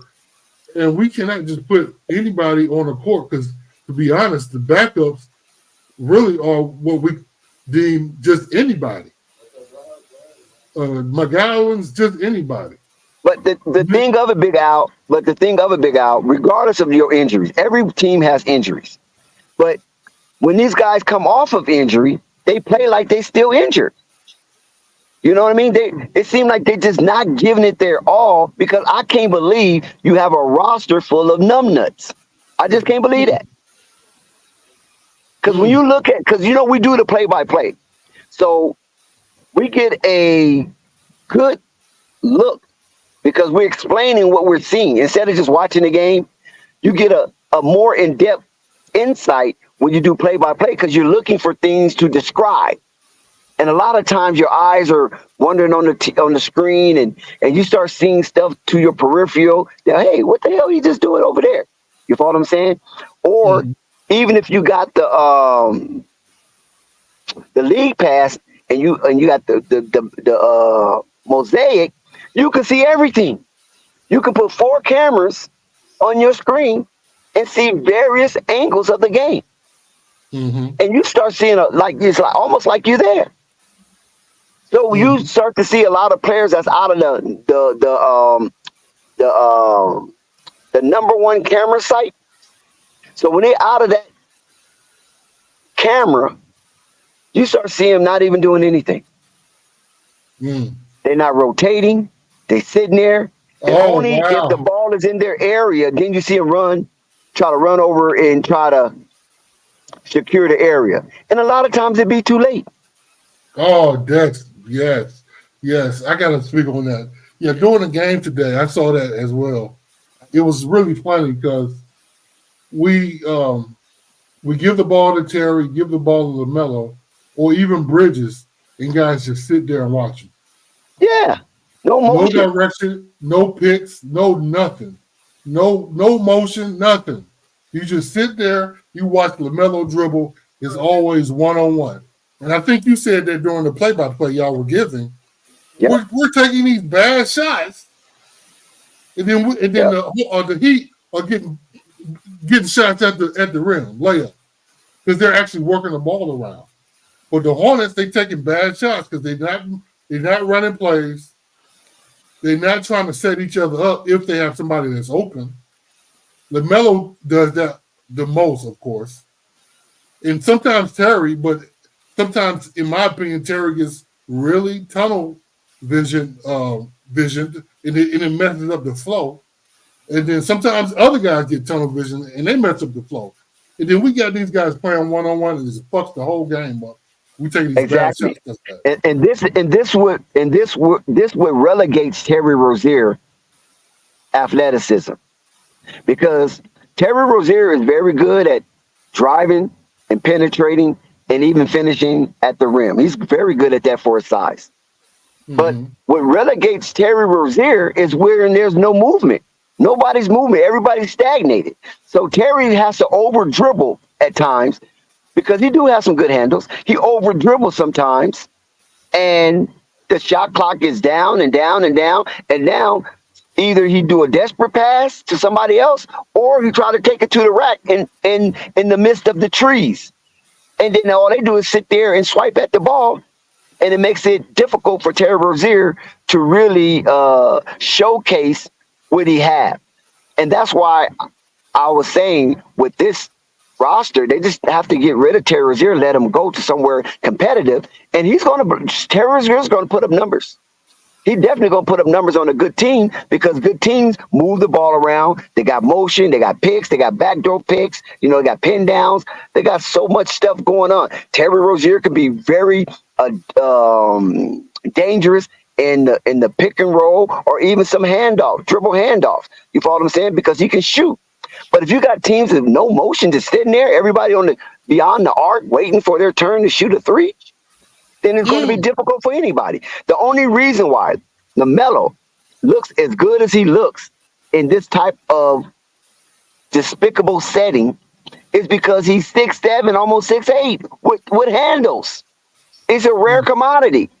You understand what I'm saying? So he can look over everybody. He can dribble through traffic without losing the ball like a Miles Bridges or a PJ Washington does, and get to the rack or make a nice pass to somebody. Hopefully they make it. And Terry cannot do that. Ish Smith cannot do that. They watching Lamelo do it, and they was like, okay, it could be done. But when they get out there to try to do it, it ain't the same because they're not 6'8" with that elusiveness and having the ball as a yo-yo. And this is what is not, really recognized when it comes to LaMelo Ball, how sensational he is with this depleted talent core of the Charlotte Hornets. Dre, no, he might not be a starter on a playoff team. He's the kind of guy that comes off the bench, in my opinion. Terry Rozier, I'm talking about. He's the kind of guy that comes off a bench and gets his point. But now, I mean, he can ball. It's just that his defensive issue will probably, on a good team, prevent him from starting. So, but that's Dre. That's what Dre said in the chat. Terry Rozier has to be an emotion offense. When the Hornets was running motion offense, Terry Rozier was at his best. He was having 40-point games, hitting game-winning shots because of the motion. But with this, in his height, it is a disadvantage for Terry Rozier, even though he can dribble. He can shake you. He can dance in the garden. But how often he has to do that throughout the course of the game, that is tiresome.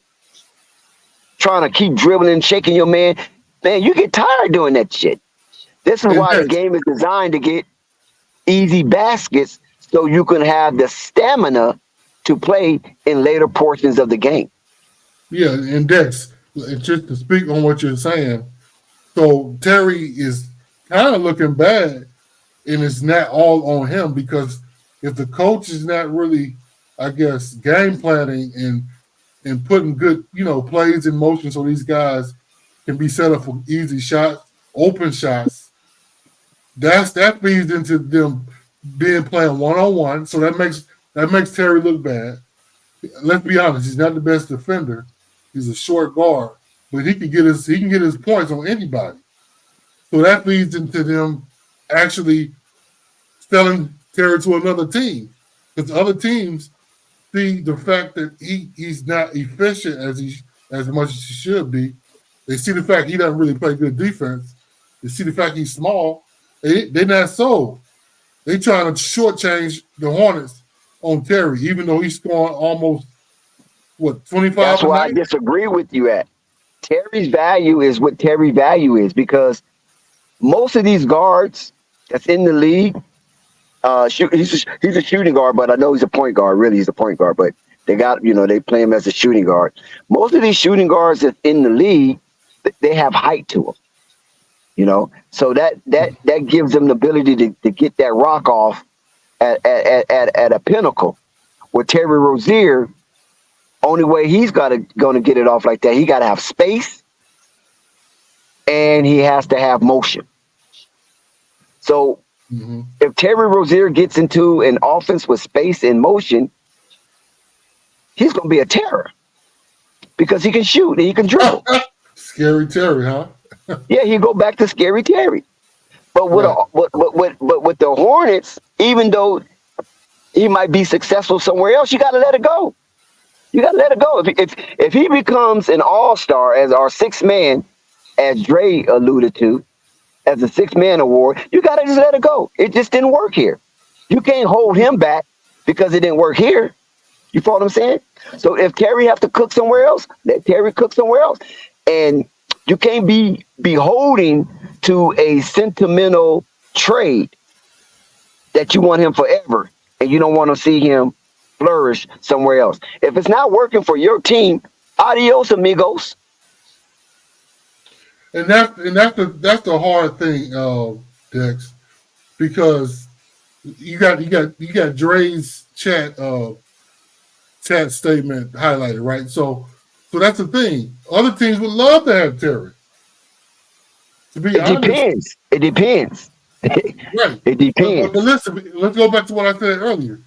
Terry It's worth something, man. Let's be honest. He's good. Yeah, he's worth something, but he But might not be as worth as you think he's worth. the problem is because of this trash ass organization, they're making Terry look bad. Because at this point, No, that's not true. Listen, No. listen, hold on. It's 50-50, Al. It's 50-50.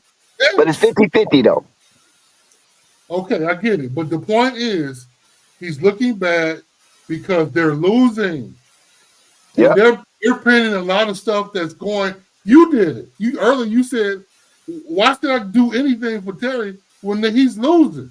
But Terry can get his buckets on anybody, bro. Yep. Anybody. I agree. Terry can get buckets. But what I'm saying is 50-50. Organization is not trending in the right direction. And Terry Rozier being a somewhat of a hothead. You know Terry's a hothead, right? A hothead? Which I hadn't seen that. But yeah, he gets angry kind of easy if things don't go his way. Okay, yeah. Okay. We call it a hothead. You know, you can call it a pestilence, but pestilence just seems so bad. I ain't gonna go that deep. But hey, highlight Rap God Reloaded's question. I want to answer some, if you don't mind. So, 2 questions. So, who's responsible for the bad pick? I don't know, man. I'm not gonna say Kupchak because Kupchak, in my opinion, has done pretty good draft picking wise since he's come here. All that shit changed when he got here. Now, when it comes to free agent moves and trades, and I don't know if it's because he's old, but he's done bad in that arena. But the draft picks, he seemed like he know what the fuck he's doing. The other GMs we had didn't, or they just, I guess, always were directed by MJ. So I don't know who it is. I think, in my opinion, Rap God, it's Jordan. I hate to say it. His assessment of talent is terrible because he was really good. Because the old adage is a lot of people say this. These players that are real good, they judge players wrong because they think the players that they're judging should be like them or are like them. And they have a bad assessment of talent because of that. Yep. Michael Jordan is the best player to ever live. So he probably doesn't have a good assessment of talent.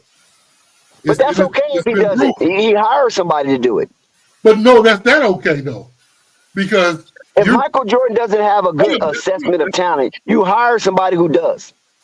But you don't want to spend extra money. You know that. No, Dex. Him having the ability to hire is one thing.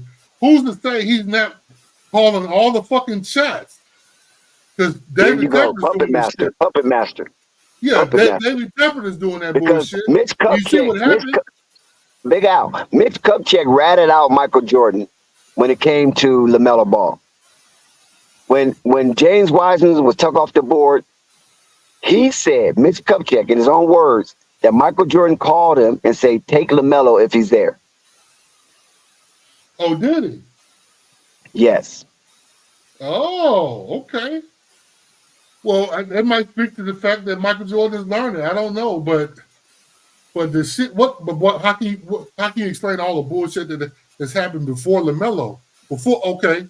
Let's go. We're not gonna go through everything. I don't know what's before Lamelo because I wasn't watching those Charlotte Hornets. Okay, don't drag me down that rabbit hole.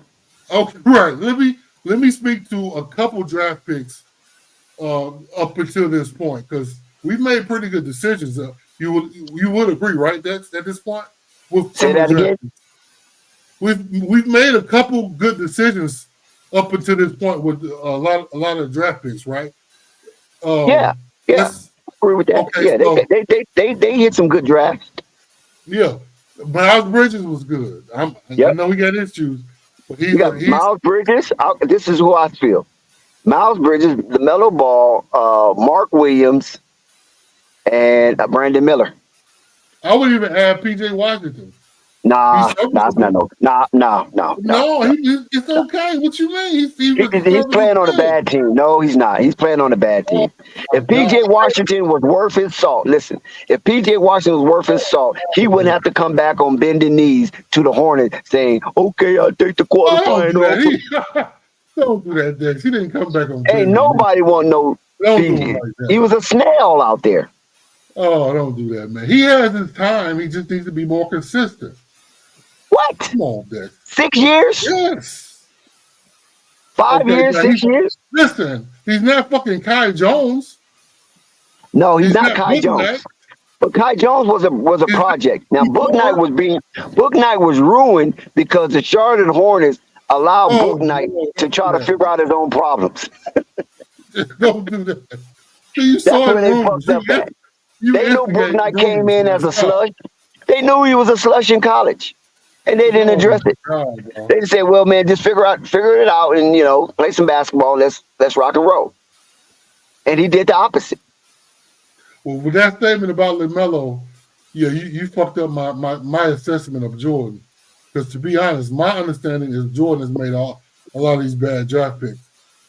But He I don't probably know. did, but he did tell Mitch Kupchak on Neither the could be phone lying. on draft night, if LaMelo's there, take him, get him. Okay, let me ask this last one, Rap God, and we'll just keep going with the draft talk. But yeah, so hell yeah, he should be starting lift weights. Him and Brandon Miller, they need to do something. They need to gain a little bit of weight and I think he needs to really focus on his lower extremity, Rap God, because he cannot keep getting injured. This is not good. He can, and I believe there's things he can do weight wise, lifting wise, to help and improve his dexterity under his knees. He shouldn't be getting hurt all the time, man. I mean, I understand you can't, and I don't understand why he wouldn't wear ankle braces, or hell, get custom ankle braces. So I don't know, but yeah, he needs to lift weights, bro. He was open to wear ankle braces. He just wasn't wearing the ones they was issuing him. Well, he didn't. Why couldn't he get his? This is my question, Dex. Why couldn't he get his own? He has his own shoe. Why can't he get his own set of ankle braces that are customized Maybe for they have to him? be approved from the league or something, Because so if he buys his Wow. own and get hurt, then the league probably ain't gonna cover that insurance. Oh, So he's telling him, wow. "You get it for me." So That's a that way good point. you are you know what I'm saying, Responsible. Right. responsible. And but that's not the word I'm looking for. I'm looking for reliable. Okay. Damn it, If Dex. That's a anything, good moving point. forward in my contract. That is a great point, Dex. Because they're his employer, so they can yeah. Oh my God, that's depressing because I don't want him to get hurt anymore, and I would think he would know his own body and what he needs, and so if they are making a decision on what he needs, that's unfortunate. Yeah, but back to the draft, man. Yeah, the decision making for this team has been terrible, and I hope this new regime knows what the fuck they're doing. Dex, I'm gonna probably call it tonight, my man. Okay. I mean, we chopped it out. We released some trauma. We purged. We got it. We Yes, got it out of our system, and now yes, we can be some good people for the rest of this Sunday evening. Because early on, I don't think we was gonna be good people, especially with no, all that took place today throughout the right, sports landscape. Somebody right, was going to get the wrath, and it might have right, been unjustified. right.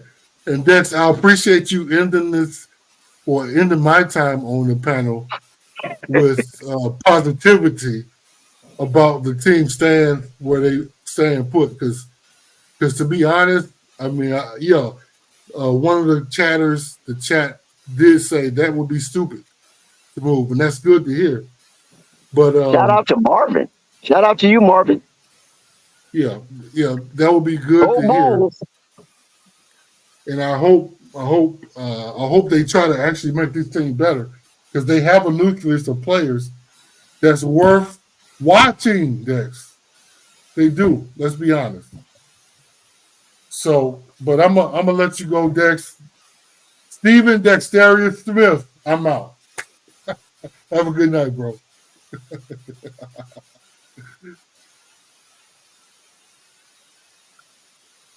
Salute to you, Big Al. We appreciate your participation in Flight Sports TV. You guys, please hit that like button. I mean, come on, don't keep the stream, right? Hit that like button. Hit the subscribe button if you have yet to subscribe. I hope that whatever you have heard from us during our sojourn on this stream, that you find it within yourself to hit the notification bell so you can keep up all things Flight Sports TV and receive an exuberant experience. We got Marvin in the chat. What's really going on, Marvin? Perspective from the other side. Salute to you, brother. Glad to see that you have made yourself visible, because Marvin has definitely been a staple for Flight Sports TV. Controversial at times, but definitely a staple. And you better not talk bad about them Bulls. How about them Bulls, Marvin? They're gonna make it. They looking a little better. You know, Lonzo says he's coming back. So we'll see how that go. But we had a lot of trauma to unleash, and it was fascinating to see how the decorum was, despite our anger and our anxiety on the Charlotte Hornets and the Dallas Cowboys, stunk up the joint tonight. Now, I'm not going nowhere Sports Center. I'm not going nowhere FS1 Sports for maybe 3 or 4 days. I gotta let this avalanche of Cowboy hate pass and allow the Philadelphia Phillies and the San Francisco 49ers to play out their game, so some of this will level out and it won't be so much anti-Cowboy rhetoric floating out in these YouTube digital spaces. So it was crazy. Thank you, Rap God. Salute to you, my bro.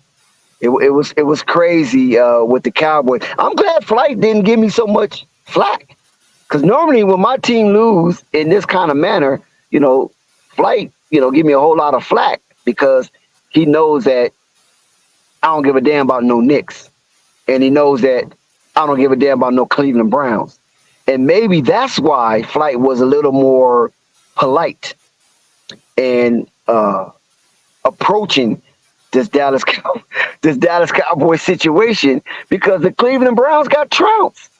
They got trounced by a first season head coach and a rookie from California, from Southern California, that is. CJ Stroud. Yes, he lives maybe 40 miles from me.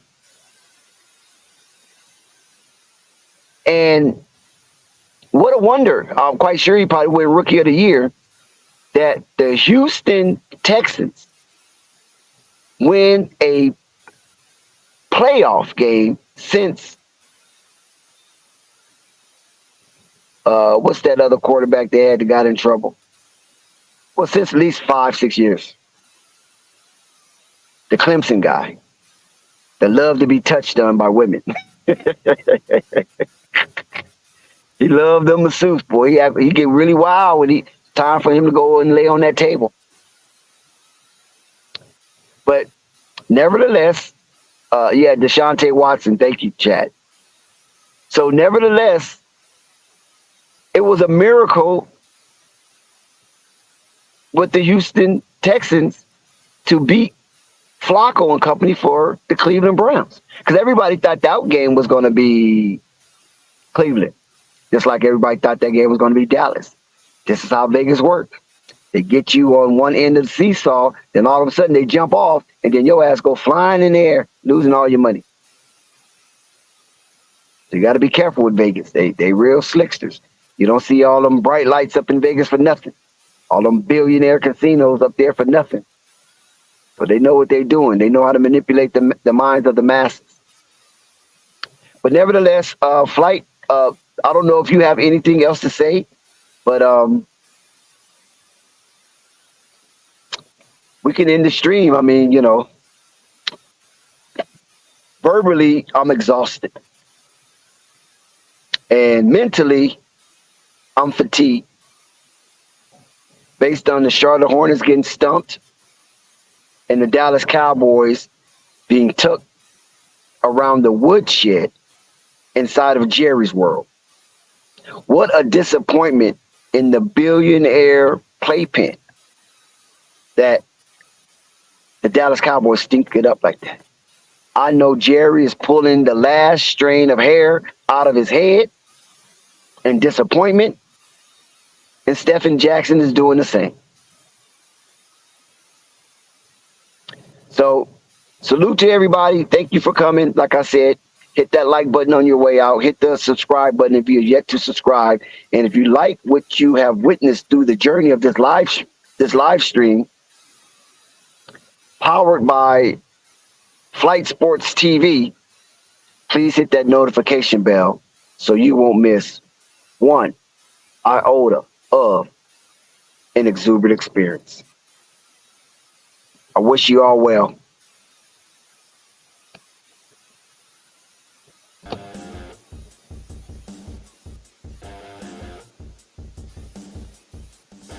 Y'all ready for some rock and roll?